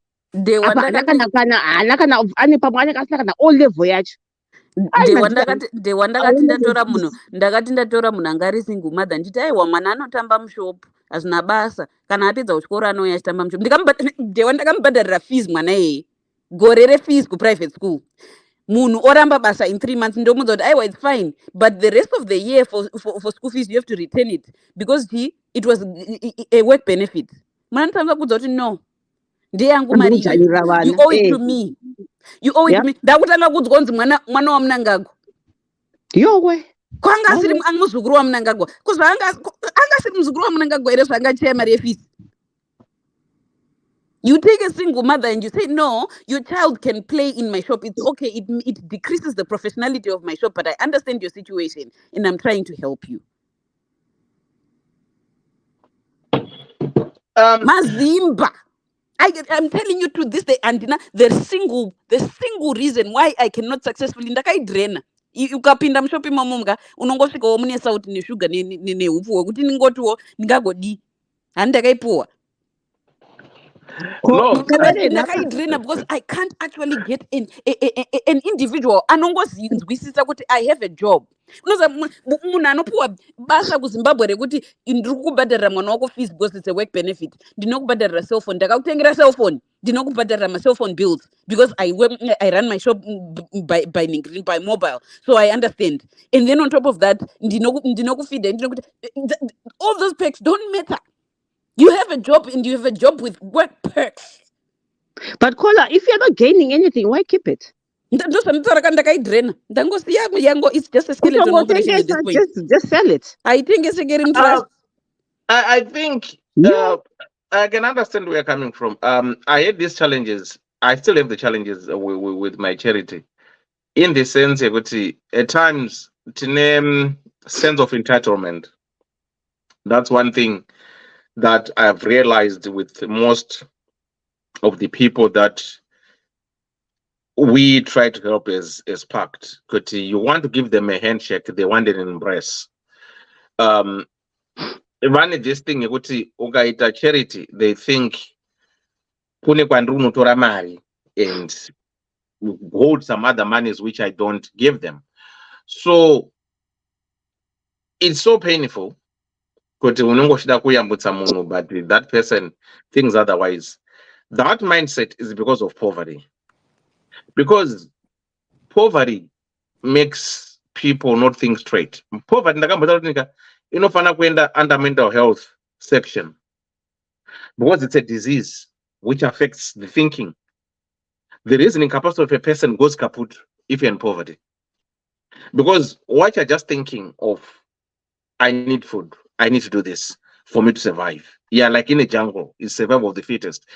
If our country young any basic standards like my European countries, ekuti kune zvinhu zviri basic zvekuti every Tom and Harry will have, right? Something like water, electricity, medical, transportation, very basic, very standard. You don't need to struggle for those things. You will see the difference of how people reason and appreciate if someone helps them, because they don't struggle to meet the basic needs. But if you're struggling to meet the basic needs as a human being, those are the fundamentals for every human being under the sun. Mukatadza kumita those basic needs now, it becomes a challenge. It becomes a mental health issue. So I can hear you what you're saying. Would you employ somebody, then they feel sense of ownership? No, this is me now. Because one didn't play also, you have got an obligation to do, which is not an obligation. We are trying to help, but they are not happy with your help. They expect more from you, which is a sad part. So ndingakubatsira ipapo. And then There's a book by a lady named Dumisani Moyo, which basically says dead aid. It's Dumisani. Is it Dumisani or It's Dumisani? Dambisa Moyo. Dambisa. That's Yeah, it's Zambian Dambisa. economist. Dambisa Moyo. If you read that book, it will give you the gist of what the mental degradation Yamuno Anopio are my handouts versus somebody that is encouraged to sharpen their skills. The differences are so stake to the point Yakuti dead aid is called dead aid. Africa as a whole since the 1960s yakawana aid inokwana kusvika $1.2 trillion, but Africa is still in its doldrums of poverty, not because of a lack of mari, but because of the fact that the aid iyoyo iri kutouraya the creativity, innovation, and also the dignity of a man working for his own keep. When changes in their mentality comes into play, vanenge vachiti ndinongopiwa ndinongowana kana ndakadai so ndakazo madhuku strategy iya yekuti anobva aita sei awana sponsorship because of one simple strategy that he uses to gain collaboration in Western world, whatever the funds he gets.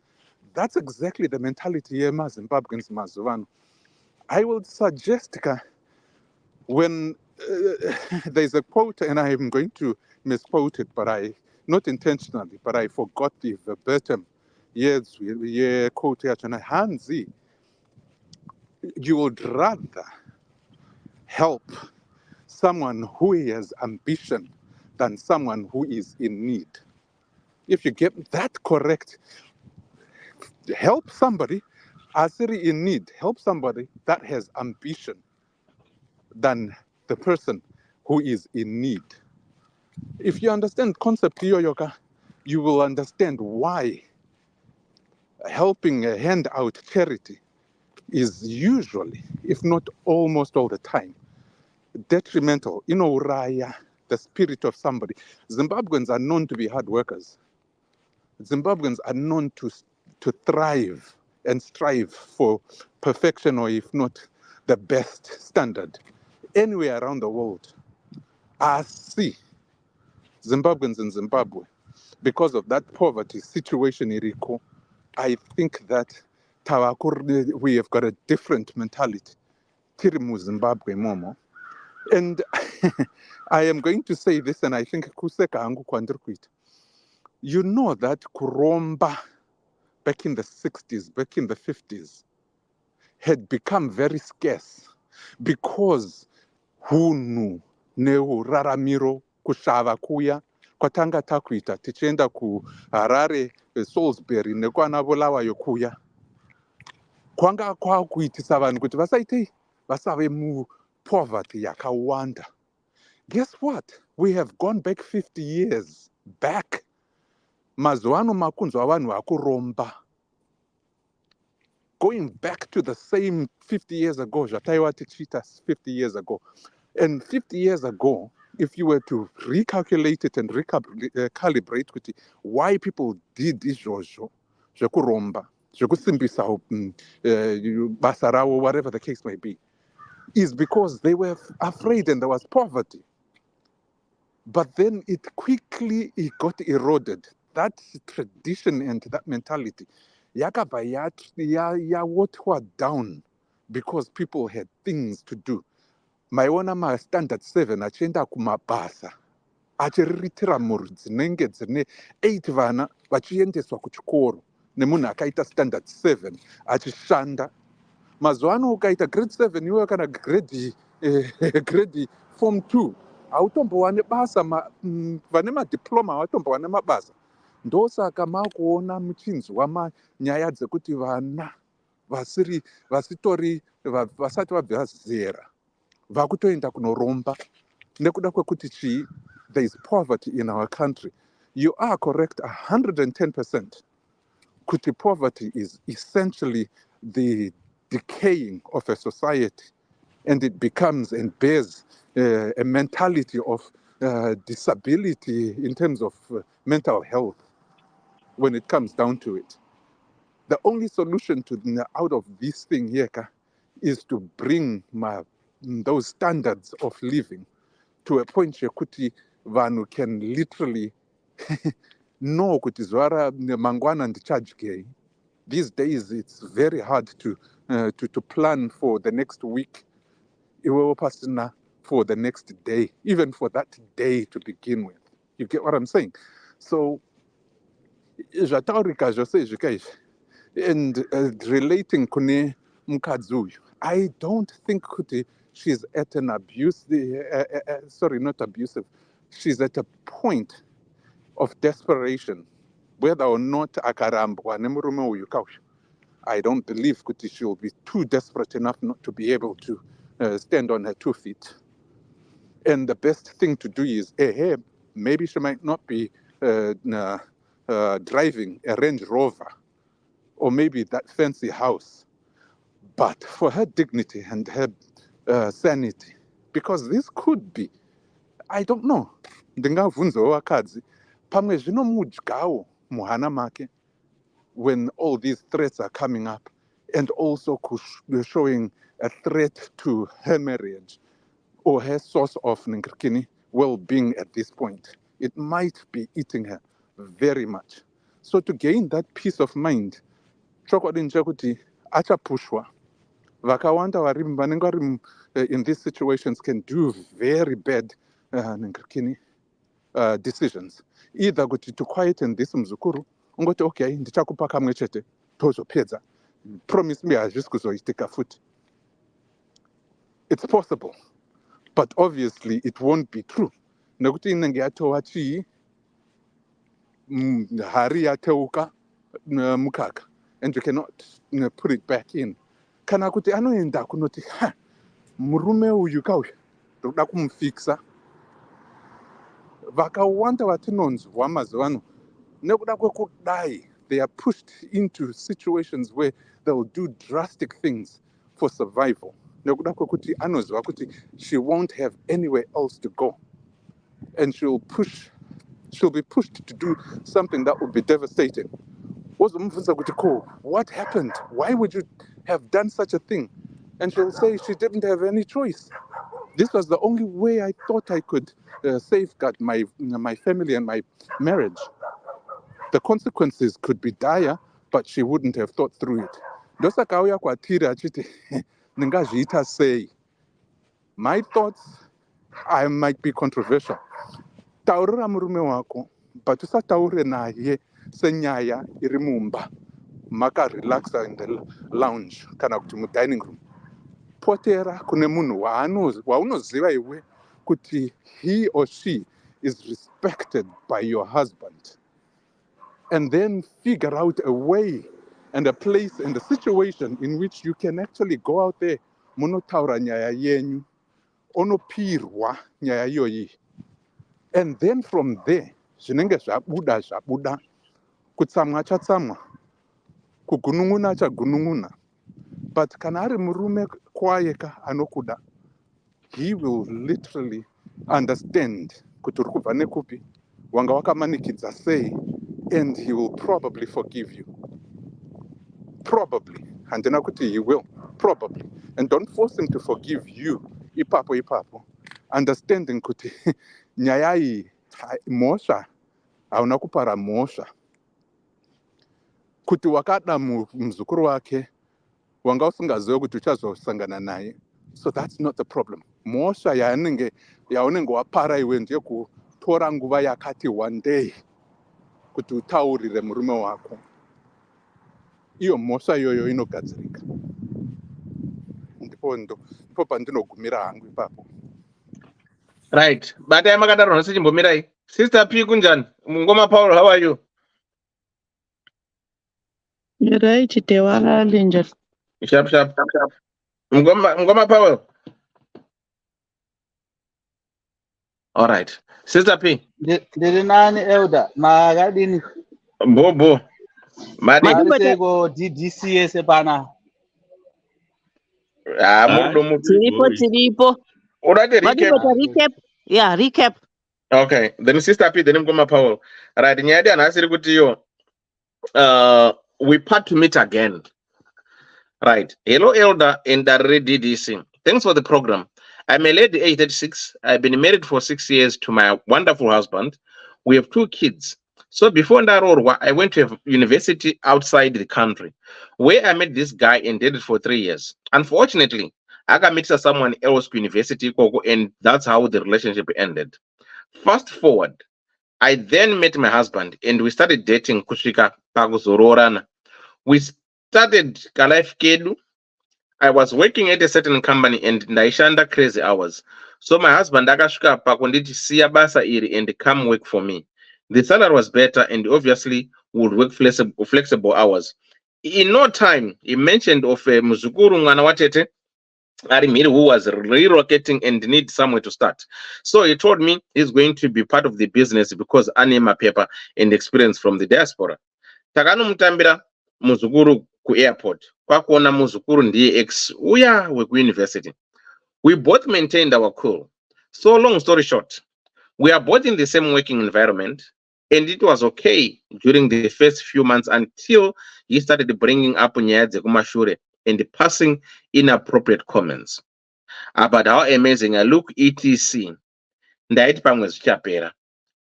Pazoti ndinyore ndepekuti muzukuru uyu out of nowhere he sent me some pictures from a long time ago when we were dating tiri ku beach akanditakura. Hana yangu yakarova seeing those pictures. I failed to understand kuti aroda kuedza kuita sei. Fungwa yakamboti block him, but noshanda tese hazvibudi. So I'm writing to you seeking help. I know a lot of people say, tell your husband the truth. The truth is my biggest fear, doing that and thinking I might affect my marriage. Ndakambosangana nemuzukuru uyu in the past. Will my husband understand this? I love my husband. Ndoda mori yangu, and I don't want this to ruin everything that we had worked for. How best can I deal with this situation? How can I be ahead of the situation before Zandi Shatira? Please help. Inga kanan. Ngala Tato. Sharp. So mukulima sit. Oh yeah, mina like I always say, but tell me into this straightforward nje. The longer she does this thing, utaphumela egcekeni nje atshela umkakho uthi wabona hayi baba fanenya kamera so the more the husband will be suspicious when she decides to spill the beans ukuthi say nguva yeseyo usina kutaura makange mune feelings still here because inini I don't see kuti why asina kutaura nemurume wake the time arealize kuti muzukuru uyo ndiye wakaita no relationship before. What stopped her telling the husband the truth? And hakuna munhu asina past, and you know it's a small world. You know, unogona kusangana nemunhu, you realize kuti munhu naye is related to your ex or my friends, but chinhu chakakosha is kutirai pachena. Ndo chinhu, she has to come out kuti marriage yako, if like now, not even if you have been married to your husband for how many years, the two of you, so if he's a sensible man, you will know kuti haiwa hapana nyaya, he passed. But now my question is, iwewe, what stopping you being honest to mumwe wako? Why is she dragging? You know, because I wouldn't be bothered about an ex. But what's stopping her? Me is my question. It's either she still has feelings for this stupid Mzukuru, because the longer she keeps this secret, Mzukuru is a destroyer. You know, you can tell a dog from the goats straight away. Kuti hana brain Mzukuru, because if you know what umalume uthethe lapha, why are you messing around with your uncle's wife? Whatever happened is in the past. But manje, why asingashow respect? Which means that my intentions. So she needs to come out before it's too late. Because if Zukuru atanga first, then marriage is time pama one. Because I would want to know, why did you keep this thing away from me? Until the point where now Arwita behavior is snacks. Now she's crying. But she better tell this one like yesterday, because the longer she leaves it, murume achafunga kuti pane something irikuitika, or vane ma feelings, or they've been seeing each other behind the back. So kunya kufuna imbuzo nje, kufuna ukusebenzisa ingqondo. Use common sense. Because if you love your marriage, then you should have protected it from the beginning. Because imagine we have heard when who are doing this, you are living with a relative, you go to Kubasa, Kumakona or whatever. So you don't want to end up giving ideas to this your husband, because he will start asking a lot of questions. From day one. And these my pictures kudhara azvina basa, inini ndaitwa iyo nemwe munhu, you know, achitumira mukadzi wake ma pictures kuti chi and mukadzi wacho auya kwandiri hanzi iwe uri kutedzera murume asati iwewe asi uri kupenga, send me everything. Then iwewe if uchifunga kuti ndiri kutumirana nemunhu wako, they should forward my messages ese. And you know what, if message yatumira nemunhu, you know sure kuti ndiye anatumira message, you know. So kune vanhu vari clever like that who just want kuti vaite ma problems. But if she doesn't want problems, clear this nonsense with your husband very soon. Don't even think about your marriage, because it doesn't matter, because you are not with this person. So I don't see why she's worried. But now leaving it longer, Dewa, vele kuzamkhozela ama problems. Ngoba indoda izoqala ukubuza imibuzo eminingi ukuthi kokona hayi kade wena indaba manje. Isikhathi sonke lesikuthuleleni, uyabo? So that's my 2 cents. Thanks, sis. Thanks. And you know what, Ngalakatha. amtshele vele ukuthi kokona umkami ngizomtshela, if you continue this nonsense, I'll tell him, show him my messages. Then you know they should even get rid of that Mzukuru from there, because hana respect. Abantu kumele umuntu afunde ukuhlonipha. Yeah, true. Mugoma Powell. Euda, munofara mukoma gwangu. Yes, Chani. did you say? Bwino. Sister B, Yeah. sawubona. Unjani? Long time. Number one. Ngikona siswami ngikona. Hayi kumnandi ukuzwa. Oh, Puchera Sibo. Mugoma Powell. Yes, sir. Ite yakuti gaga. regai nditaurewo 2 cents elder. Nawe yechokwadi ndeyekuti inini ndine dambudziko elder nevanhu vanochengeta zvinhu in reality. Zvinhu izvi zvava zvisingafaniri kumbovanzwa from day one. Yes, it's past, but the past is within the family. So the first day nyaya yaifanira kungonzi bvu yoiswa pajekerere kumurume zvozivikanwa kuti ndo zvinhu zvakanga zviripo.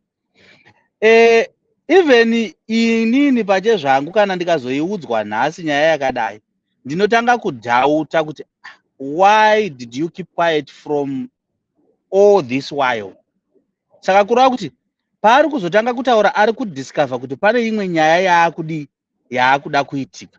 And if the guy is not open-minded enough, anogona kususpecta kuti pane zvakatoitika kuti mukadzi uyu azoda kutanga kubuda pachena iye zvinezvi. Ari kutofungidzira kuti maya pamwe Africa inogona kudaro yakatsikwa, saka ndapa disadvantage. Ipfungwa dzinogona kuuya because zvinhu zvataurwa at a later stage, of which at the very moment yaakadiscover kuti there is my ex in the picture, angadai angoti my friend, muzukuru my husband, uyu munhu uyu takambofambidzana mazuva andakanga ndiri kunyika yakati. And the fact of the matter is now I can see kuti muzukuru wako. We don't want any problems anogona kuzokonzerwa nemunhu uyu, because muzukuru of course yes, but we don't know my intentions emunhu. But ndangoti ndikutaurire zvibude pachena, nyaya igogona kudi kusolveka zviri easy. Now kana akunoitaura manje yaane ma explanations akawanda. Varume, any normal person would think kuti why akambonyarara. Hatisi kuda kumbonyeperana panapa kuti hakuna munhu asina past zvikazodi past hapana munhu asina. But munhu ari normal anotofunga kuti wakuzondiudza nhasi. Kana ava negore anga agara taanayo. Saka pane chii chambonyanyoitika kuti nyaya izotaurwa. Saka paakuda the husband kuti ave ne open mindedness, kuti atogona kuto appreciate kuti ukaona nyaya yakutaurwa iyi pane zvimwe zvinhu zvisina kumira mushe, saka regai ndinzwe kuti inyaya yei. Then votaurirana kuti nyaya iripo ndeyekuti munhu we dated before my marriage with you, but now I didn't know kuti is in the picture semuzukuru, asi pane zvinhu zvaakuitika. Anofanira kutaura nyaya iyi well in time before muzukuru asati ataura nyaya iyi, kutomuudza, and she has to be firm kuti manje yawakuita ini ndakutotaurira sekuru wako, kutomushedza, because nyaya yakadai haisi yekuti unotaurira kuseri, kumushedza kuti muzukuru uya kwakuchiti bvu nyaya pachena. Sekuru uyu wanga ari muzukuru wenyu, but nomuzukuru wenyu uyu prior to my arrangements inini nengu tisati taziyana takambofambidzana, but zvaakuita iye zvinezvi manje akunditumira mameseji aya mufoni. Ndati nditaure muripo kuitira kuti asazouya nerweseri kuti zviro izvi zvizova nemamwe mataurirwo anonga asiwo. Nyaya inayo mukaona ikaitwa mataurirwo aya, murume nyange ane masuspicions ake anonga ainawo. Uyu muzukuru uyu never get the power, because remember that's the disadvantage. Varume who always side nemarelatives pama instances akadai, iwu side nemuzukuru wake kana akatanga kunounza nyaya, obviously izvozvo ndo zvinhu zvechokwadi. Saka anofanira kutomukurumidzirawo izvozvi manherano kudai akabata chipfuwa chababa ongoiti bvu nyaya. Mangwana makuseni kana akada kunoiti bvu kuofisi ndizvozvo, koma muzukuru ari padhuze kungopinda muofisi ongeta senge it's a meeting, nyaya yotaurwa. Kana vanhu vachibva vakagumburana zuva iro, kana vachigumburana mazuva ande vanogumburana, asi vanhu vataurirana chokwadi. Nyaya yekuramba vanhu vachirera zvirwere ndiyo nyaya inozokonzeresa yaakuitisa maproblems. Hozi zvaatanga kutumira mapikicha kudai, une zvinhu zvaari kutozama kuakwaya kuna mbuya. Uri kuti mbuya imimi uyai ndikunzwei kuti zvichipo here, ndo zvaari kuzama kutaura. Saka kana akanoiburitsa pachena kuchiri kuseni kuna murume, muzukuru unokurumidza kugurwa. Kana murume unogona kutoti muzukuru ndaona sekuti uri dambudziko, hatigoni kuti tirambe tichishandidzana, then he leaves, voramba vachikondinya nerudo rwavo kana murume ane open mind. Asi inyaya iri very sensitive. because it's not an easy subject yekuti kwai yambonyararwa kudai yozongotaurwa pakati. In most cases zvinhu izvi zvinongotaurwa izvi, and especially kana zvikatongova zvinhu zvepadhuze zvinonetsa kuti uzvinyarare because you don't know zvinofunga munhu. Izvo ndo chokwadi. Saka kuavoida zvinofunga munhu kugara vanhu vataurirana nyaya idzi kuitira kuti vagomepa way forward. But she still has got a way into it, either to call a 3-way meeting votaura nyaya yacho vese vari vatatu, kana kusanotaura nehusband yake ari kumba. But I prefer kuti muzukuru anga aripo kuitira kuti asaramba, nokuti kana akamutaura kuti hainhema wese kana akatombodelita maphotos, because unogona kudaro akadelita achitya kuti murume unozozvibata ende panobva pazoshaya umbo. That's another issue. Saka nyaya yacho yatova nemacomplexities kuti ndogona kufunga kuti kana akadelita mamiro kama akadelitire pane nyaya dzimwe dzakanga dzaakutaura, because hatisi kuziva maresponse aakapa panguva yese yakatanga nyaya iyi. Hatisi kuzivazve zvimwe zvinhu zvavakambotaurirana during that period. There might be some sensitive information yakataurwa nemuzukuru nambuya. Muzukuru ibenzi ichokwadi, but she has to come to the husband and discuss about this. Vose vari vatatu vachitotaura and ari firm and ari very serious. Munhu akadzidza unotye kutaura kuti we dated before nomuzukuru wako, but I didn't know kuti achazosvika paextend yekutswera achindireminder the past naye, of which inini I was not the odd one out. Ndiye akangozviita kick off the project. Saka inini munhu uyu handisi kunzwisa kuti muzukuru wako ari kuda kuti tiparadzane ini nemwe here. Saka inini kuti zvinhu zvitiitire mushe pano baba, muzukuru wenyu ngaachisiya basa. Zvatopera, life goes on. Kana murume achinzwisisa, kana asinganzwisisi, that's another issue. Then sekuru vachazodhira nemuzukuru wavo, family. Kana vari sekuru vanonzwisisa vanobva vatanga kuti muzukuru, what you did is wrong and therefore I can no longer work with you. Ndinokumbira ubve pano. Kana achizonokumbira regero, it will be done on at other time. Asi iye atotaura nyaya, she has to do it like yesterday, because inyaya yakatinonoka kutaura muchidimbu. Mukoma Paul, mira Yes, sir. mapanga nemadema habude here ipapo kana nyaya yakadai nekuti mukadzi uyu saka tingati votaura vari vatatu kana kuti vopinza umwe wepamusha ipapo anoremekedzwawo, voita intermedia ipapo kuti zvinhu zvibudewo pane witness. That's a fair idea to bring someone of the family, but it all goes down to kuti vanhu havarizinge vachida kuti nyaya yavo inge ichizivikanwa zvakaita sei. So they can do a 3-way meeting. Firstly, kana achida kuona the behavior of the husband, if akaitaura nhasi manhero ana akarara pachifuva chababa, unogona kutosenza kuti murume wangu hausensitive izi, plus iye anoziva murume wake nebehavior yake neattitude yake anoiziva better than anybody else, neresponse yaanogona kupa kana nyaya iyi ikataurwa nenzira iyi. Asi nhau yechokwadi ndeyekuti if the muzukuru goes first, mukadzi uyu atoruza nyaya. Saka the idea is for the lady to say it now, because she's late. No, guys, talking about this. Tazembenge taenda off topic and ndakashaiwa kuti sei taenda off topic. Inini kuna munyori, as a fellow woman, I will tell you, do not listen to these guys. Wakatononoka.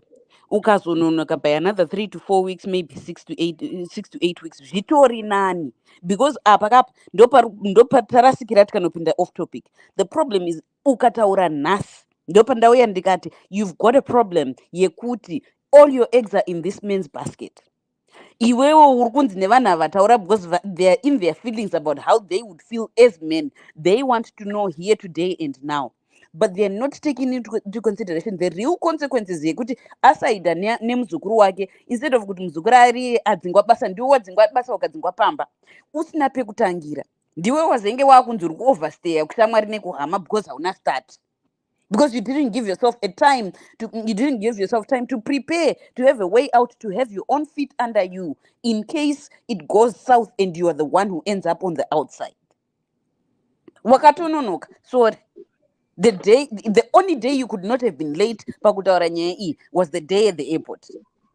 Saka I don't do agree. it today, don't do it yesterday. Give prepare ndopa ndazopinda ndikati tanga watsvaga basa, tanga wabva pakambani. Kana uchinotaura nyaya yakadai, tanga wamake sure kuti you've got your own way of supporting yourself. If nothing, iwewe wega. Vana hako unosiya pamwe vanosara vachengetwa nababa wako kana kuti vanoiswa pamaintenance nababa wako, but akakuramba murume iyeye akati achingonzwa nyaya iyoyo obva akuramba obva tibva pano iwe uri employee kukambani unotangira papi? I wouldn't think kuti the guy that's far angagona kunosvika Exactly. pakunoramba mukadzi. Yeah. That's far. He's Yeah. not going to do that because we're making that as an assumption. okay. Yeah, But all right. Vakarambuka nhasi ndoda kuti imise DDC mumupe munyori unyorere dhewa ukarambuka DDC ngaikusapoti ngaikupe mari yestati nokuti vari kuita riyaitiwa kuti haurambwi pano. All right, that's Kola, you're forgetting that these people are in love. Kana vanhu vari in love, you know what? I'm telling you, if munhu wako achikudaka, mazviudzwa nani kuti they're in love? She wrote on the thing out they're happy. No, she said she loves him. You don't know if he loves her. Oh, but they're happy. 6 years, very well say. She's happy. No. You don't know if he's happy. I sense kuti murume anomda mukadzi wake. You will die for her. 6 years. Yeah, I think you will die for her. That's what I sensed in that letter. I'm not even worried. Yagwakamuudza. Let the guy decide kuti ochidzinga sekure ekati as long as he knows. Oita the decision ega murume. I don't think it goes to that extent. Vari kutotamba nasekretary vachia kuti sekretary wapinda sei samainini vanobva vatoti chance given. Mainini voswera vakutobika. Now iri kutaurwa natete. Machidiwa nemunhu wako unomudza anything that you want. Don't love. But you are assuming kuti anodiwa. Anodiwa. I sensed it. Now iri kutaurwa natete.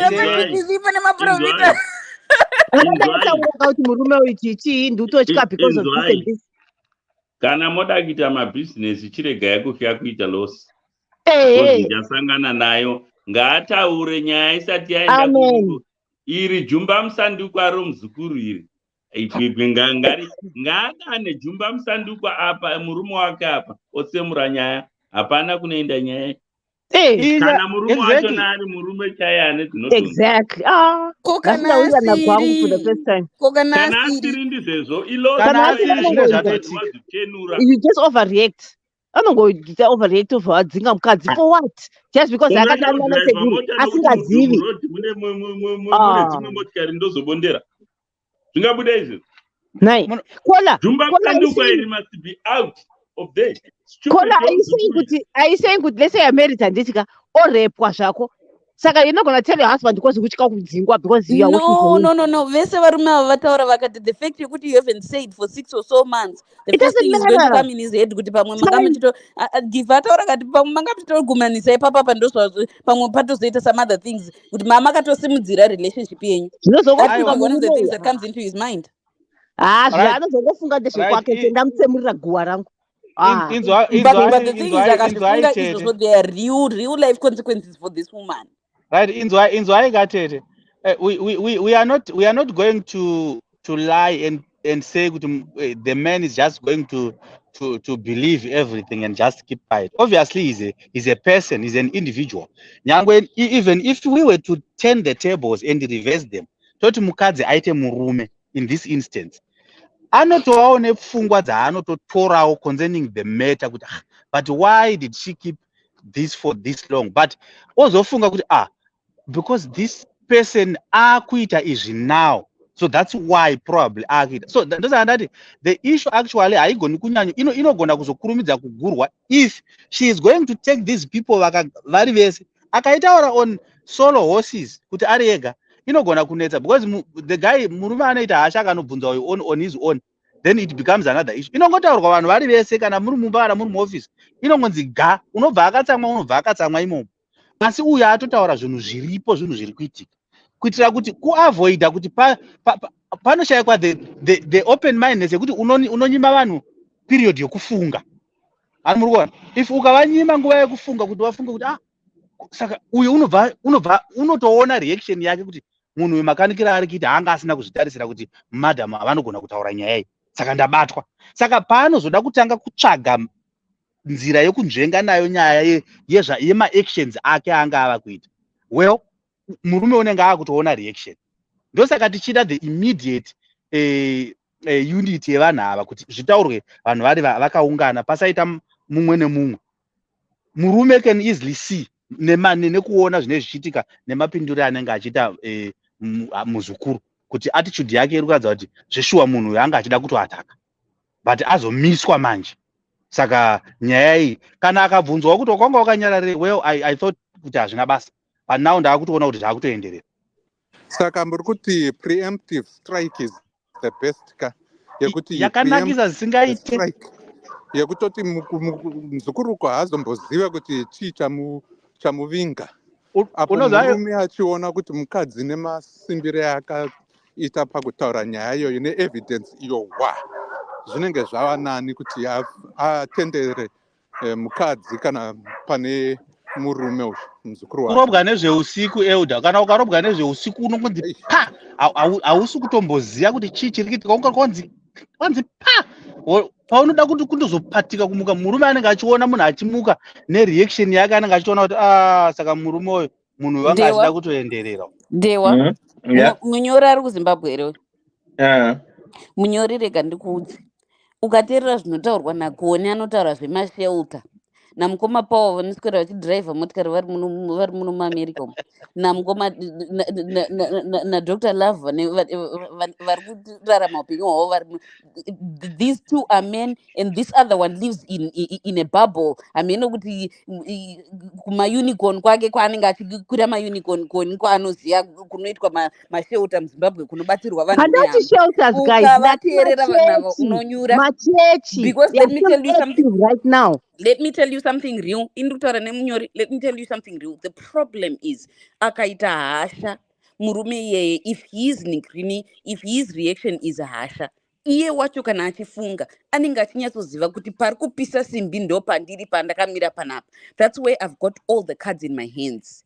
And this is where I can do the most damage. Akaita hasha akada kuretaliata, iwo wakabata wakamutarisa zvese pauri ipapo. Mai mwana, kana risiri basa kana basa richinetsa, at least iva neka emergency fund kako kauri kudzvedzera pasi peimwe nhingirini peimwe bhutsu munhingirini pasi pechinonzi chiinsert chebhutsu chekuti ndo yauchatanga nayo kunoita start. Have a plan. Believe you me, don't listen to these people. They have no idea what you are possibly facing.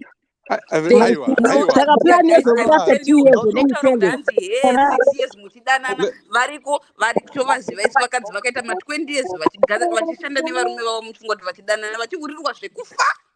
Imi musokero anegirlfriend kubasa izvozvi.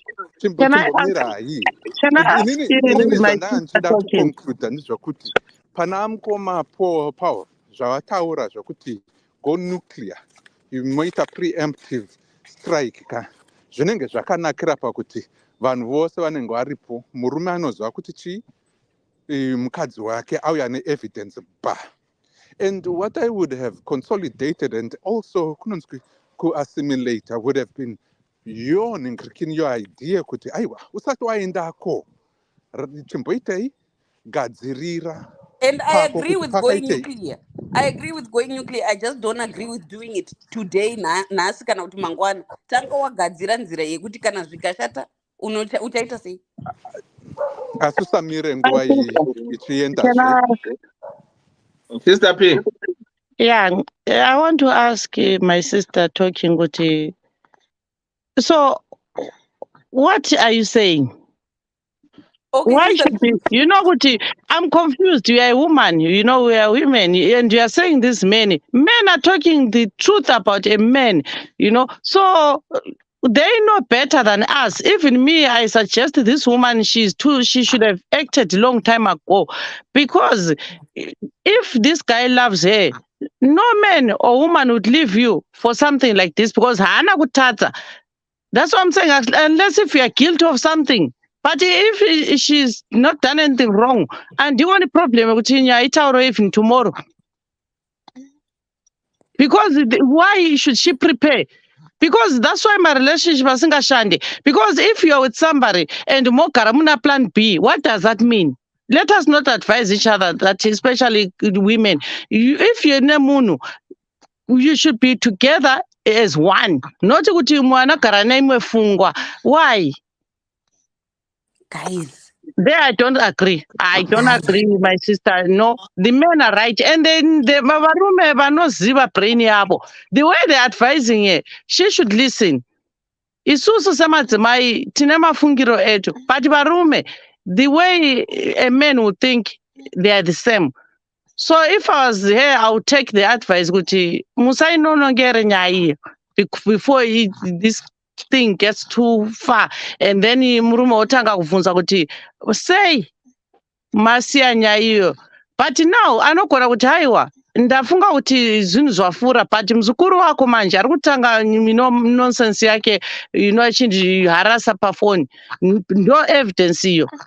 It's okay. But this thing of dragging and saying kuti plan B for what?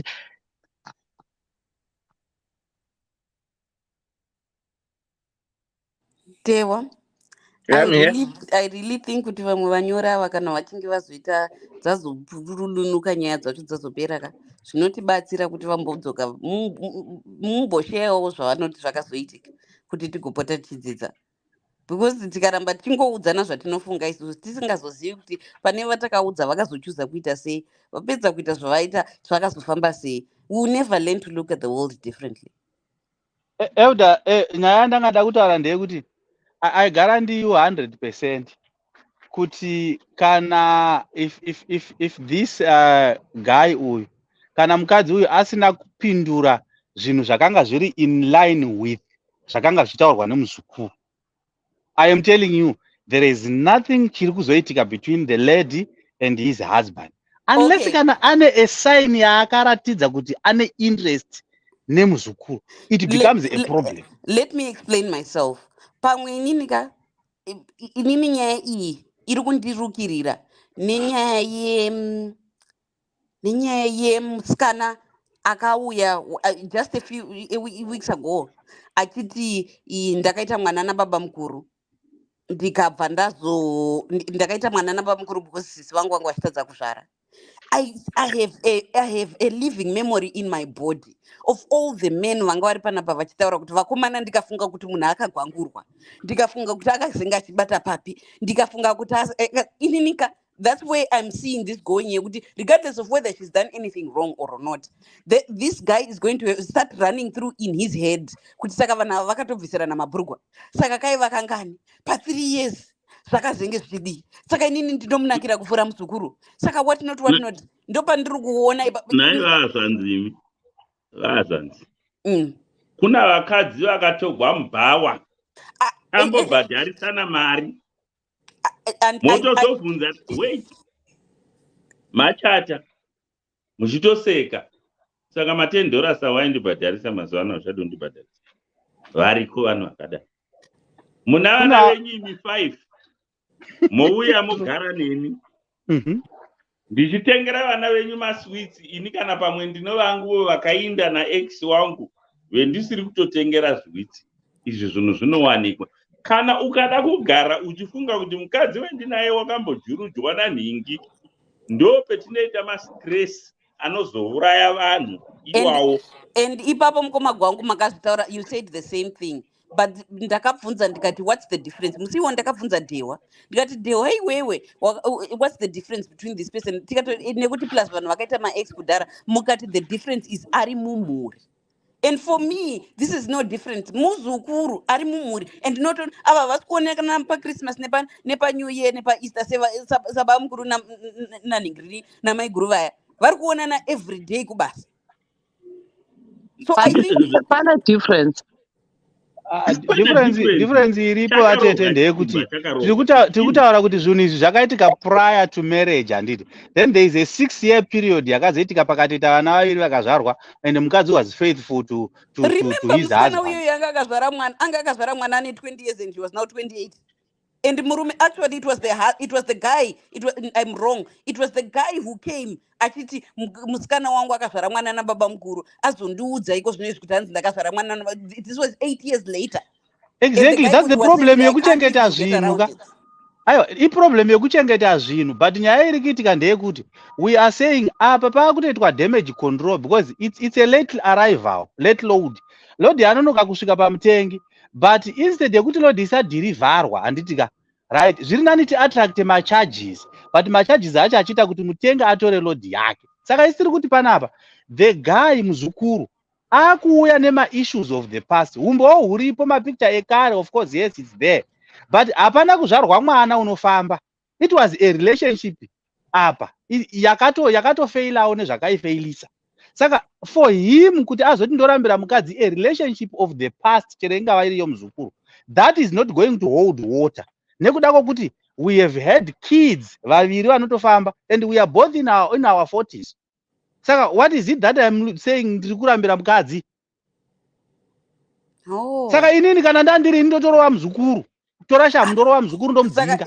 Saka therefore in this case tiri kutaura kuti uya musikana anga ne28 years uya wekuenda kuna vatete nemusikana akanzi no secret dai akanyarara akamirira tanga zvara vana 2 right. Uya ungadai akataura nyaya yake ipapo because akanzi no secret, handiti navatete, iye akadecida kuita kunyarara nyaya yake ndokuzoitaura later. Saka zvimwe zvinhu zvinoitika ndezvekuti macircumstances nenguva yekutaura chinhu iri very critical. Ndosaka tati tete ava kutaura kwedu tichiona nyaya iyi wakanonoka, but it's not late because iye haana kunonoka kwaakaita. Of course kunogona kuraise maquestions, but it's not going to be something chokuti murume angatanga kutobvunza kuti saka mukadzi uyu sei akazodai, because aona kuti ndakanga ndisingazive the damage inogona kuzoitika in this instance yekuti muzukuru wako anogona kuzoita pursue me iye achiziva kuti ndakaroorwa newe. I thought he was going to respect me, but no, umbowo ndo zviripo. Ende nyaya iyi inotongotaurwa pachena, vanhu vese varipo kuita kuti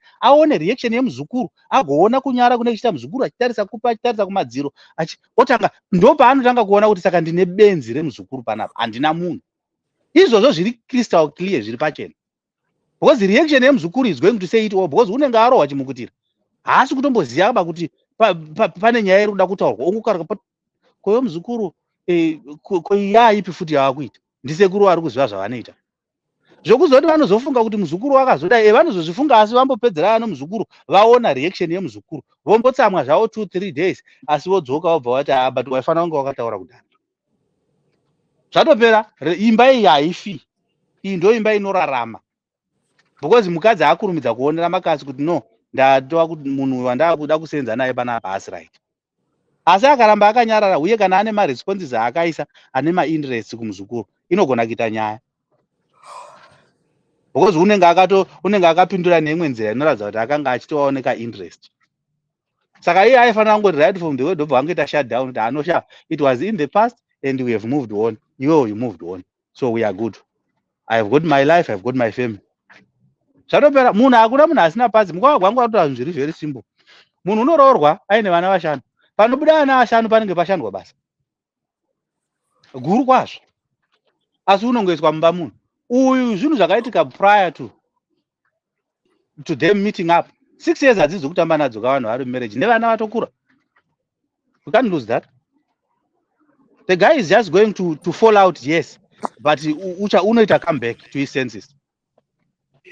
There's something more to this. Let's be fair. As varume, we need to, let's be consistent in what we do.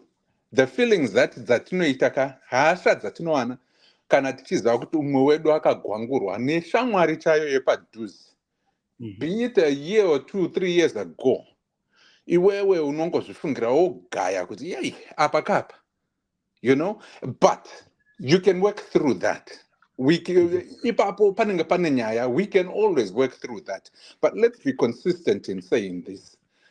Ndizvemumhuri, these are people that are related. Vachasangana kumabasa ikoko, they are in the same working environment. They are doing things within the same environment. Pamwe anotokokwa kuuya kupi kumba kunodya ndimuzukuru, ozonzi ndiye wandakarara naye ndichigwangura for 3 years 6 years ago. Ndau yekuti tizi hatisiri tose ndiye kuti akandihurira takarambana.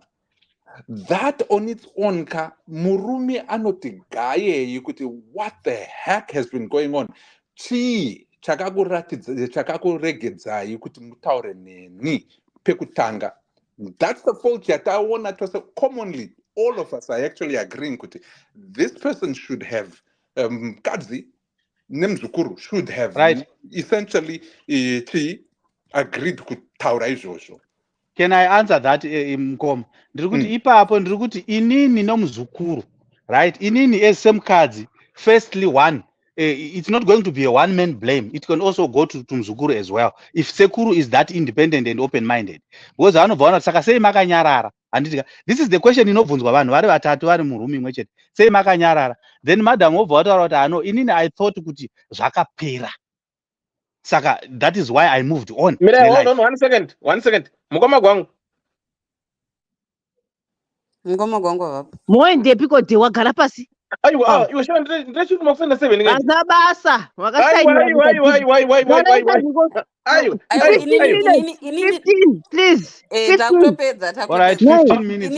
Inini ndapaona pane problem. Ndapaona pane problem. Pane problem ka inyaya yehama dzekumurume nehama dzekumukadzi.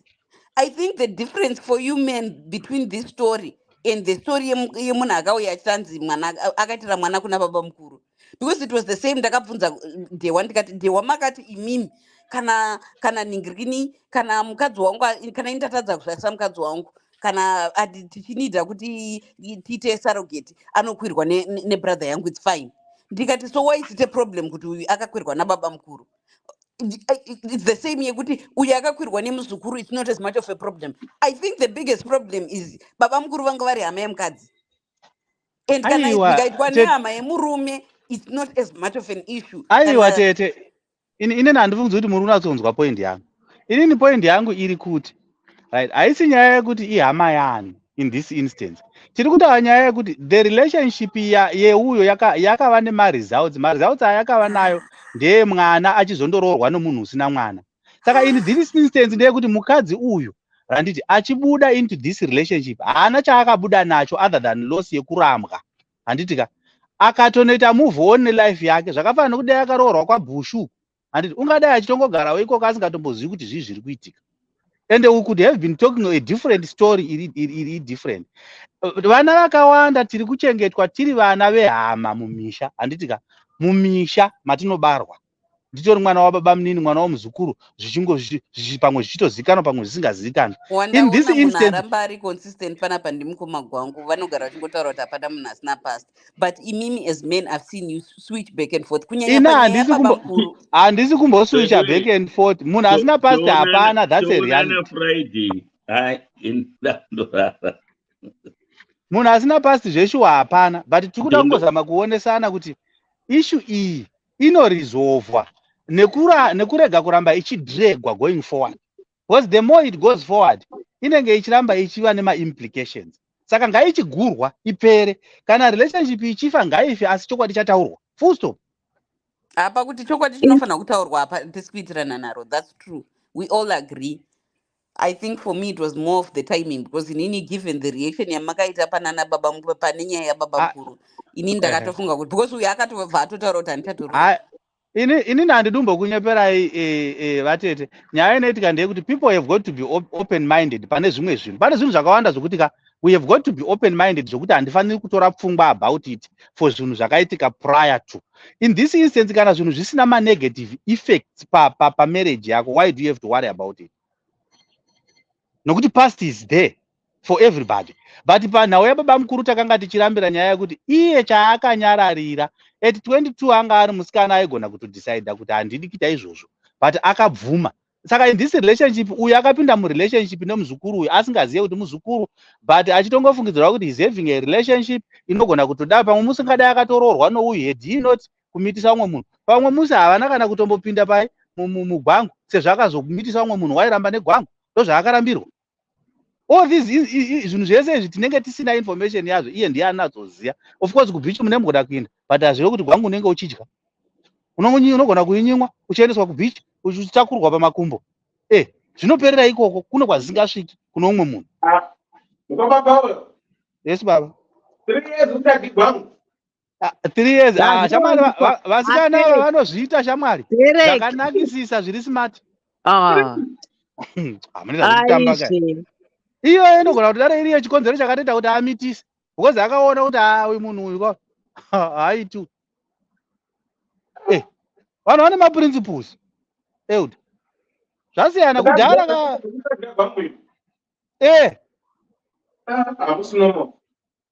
uinyimwa Unongochinyimwa kauzononhumbirisa samwe zvaitika. 3 years. 3 years gosh. euda ndo zvakatoitika ipo baba. 3 years idzedze haana kutombodya ende akatozonotsvaga kunze. Saka iyi relationship is solid. The wife has got to come out guns blazing. Asina kana wari ende unofanira kutoitaura chimukutira munotiziva here kutanga munorwa nezvo obatirwa muzukuru asingosvika kuti wakomana ko ndasingafungi kuti mbuya vangadai ndozvavazoita izvi. Saka paanoda kuzonotanga kufunga murume unenge akutoona kuti saka ndine muzukuru nyoka ovati muzukuru tora zvimabhega kobudi pana. Yeah, mzukuru green snake in the grass chaiyo.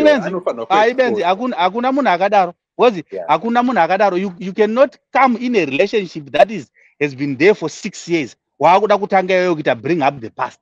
It's very wrong. Not a relationship, a marriage. A marriage, not a relationship. Inevana two. It's very, very, very wrong. Zvaari kutoita muzukuru iye zvokutoti kana ndandiri ini sekuru wacho ndaiudzwa. Kana penjeni handimupi kana anga ambotoshanda uza kuti ndo penjeni iye ndichaidya ndini kuti benzi romunhu. Unoda kuuya panapo uda kundikanganisira musha wangu. That should be the normal reaction ya sekuru. But here we are trying to counteract some of the unknown effects and consequences. Yekuti iye mukadzi yakatora nguva kuti abuditse nyaya iyi. But on the other hand, Gwangu is a very intimate experience between two people. Kana wozoti sekuru mzukuru vakatombosheya vakutoziva nyaya yachona inobuda pamwe in another way. But I can only trust kuti sekuru ava, he will have the wherewithal and understanding kuti zvakaitika kudhara. Asi mbuya vakauya vakati indakaedza kuti ndisaparadze mhuri yangu nekuzvinyararira ipo panapa. But I've come to an end of this nengirikini muzukuru achinditokonya muzukuru. Izvi ndizvo zvaari kundiitira. Onaiwo baba vepamba kuti izvi ndizvo zvandiri kuitirwa onani namuzukuru wenyu. I cannot handle it on my own. Imimi chindibatsirayo kuti ndinzwisise kuti ndingaisepi nyaya iyi. And then at that point in time, mukadzi anenge atoita inonzi pass the responsibility. And ipapo murume woti mukadzi wangu wasvika, you really were trying to maintain our relationship. Kana ari murume ane pfungwa dzakati kana asinawo mukadzi ngazive kuti please know kuti some of the bank accounts manumbers achona zvekuti kana wakadzingwa unongotora 2,000-3,000-4,000 chako unotsvaga kumwewo kwekugarira ikoko. But you know the business in and out. You should know where to hide mari asi usabe mari. I will guarantee you 100%, Dr. Love, you will be shocked. Even if they are to do a fallout, she is still a worker, she's still working, she's getting paid monthly. It's not like if the husband is open-minded enough, if I can destroy a relationship, it's not the destroying of your skills I now, my skills work set. She still has got a way out, you saying. Wagomana. Tirega ndo relationship mangwana 7. Tapo. Ndimati shedza pana. Ayo. Imungu America makamuka kai. Relationship makwena. Zvakanaka aiwa maita basa. Good people murdo. Thank you. Tobata namso fried. Antika. Right. Thank you. Sharp. Aya chapenderi mapendero wakomana aiwa. Aiwa. Ddc current us with committed to helping our customers stay mobile. Dinobatika paguta, parar, mukuta, uyakuna, Ddc, fonakuna, kudidc, Tenemafiwa seva, 4x4, family car, Tenemafiwa seva, 4x4, family car, unotipata apa. +447961803546 or +263773791 and last one +263771257 your big up daddy T.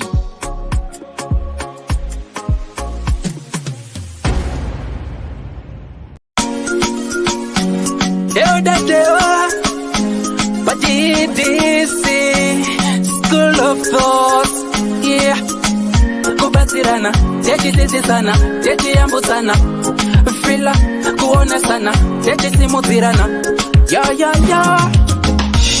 Panondo patosangana, techibatsirana, panondo patokumana, techisisana, Ddc Skool of Thoughts, Ddc Skool of Thoughts. Yautete wachimonyo fila icho kwadi upenyu uyu unoda kupanana miwono, yeah. Kubatsirana, techisisana, techiyambutsana, fila, kuonesana, kusimudzirana, nekukurudzirana, yeah. Panondo patosangana, techibatsirana, panondo patokumana, techibatsirana, Ddc Skool of Thoughts, Ddc Skool of Thoughts, but Ddc Skool of Thoughts. Real life matters now. Mondays and Fridays 8:30 p.m. UK time, live here on Facebook. Ddc Skool of Thoughts.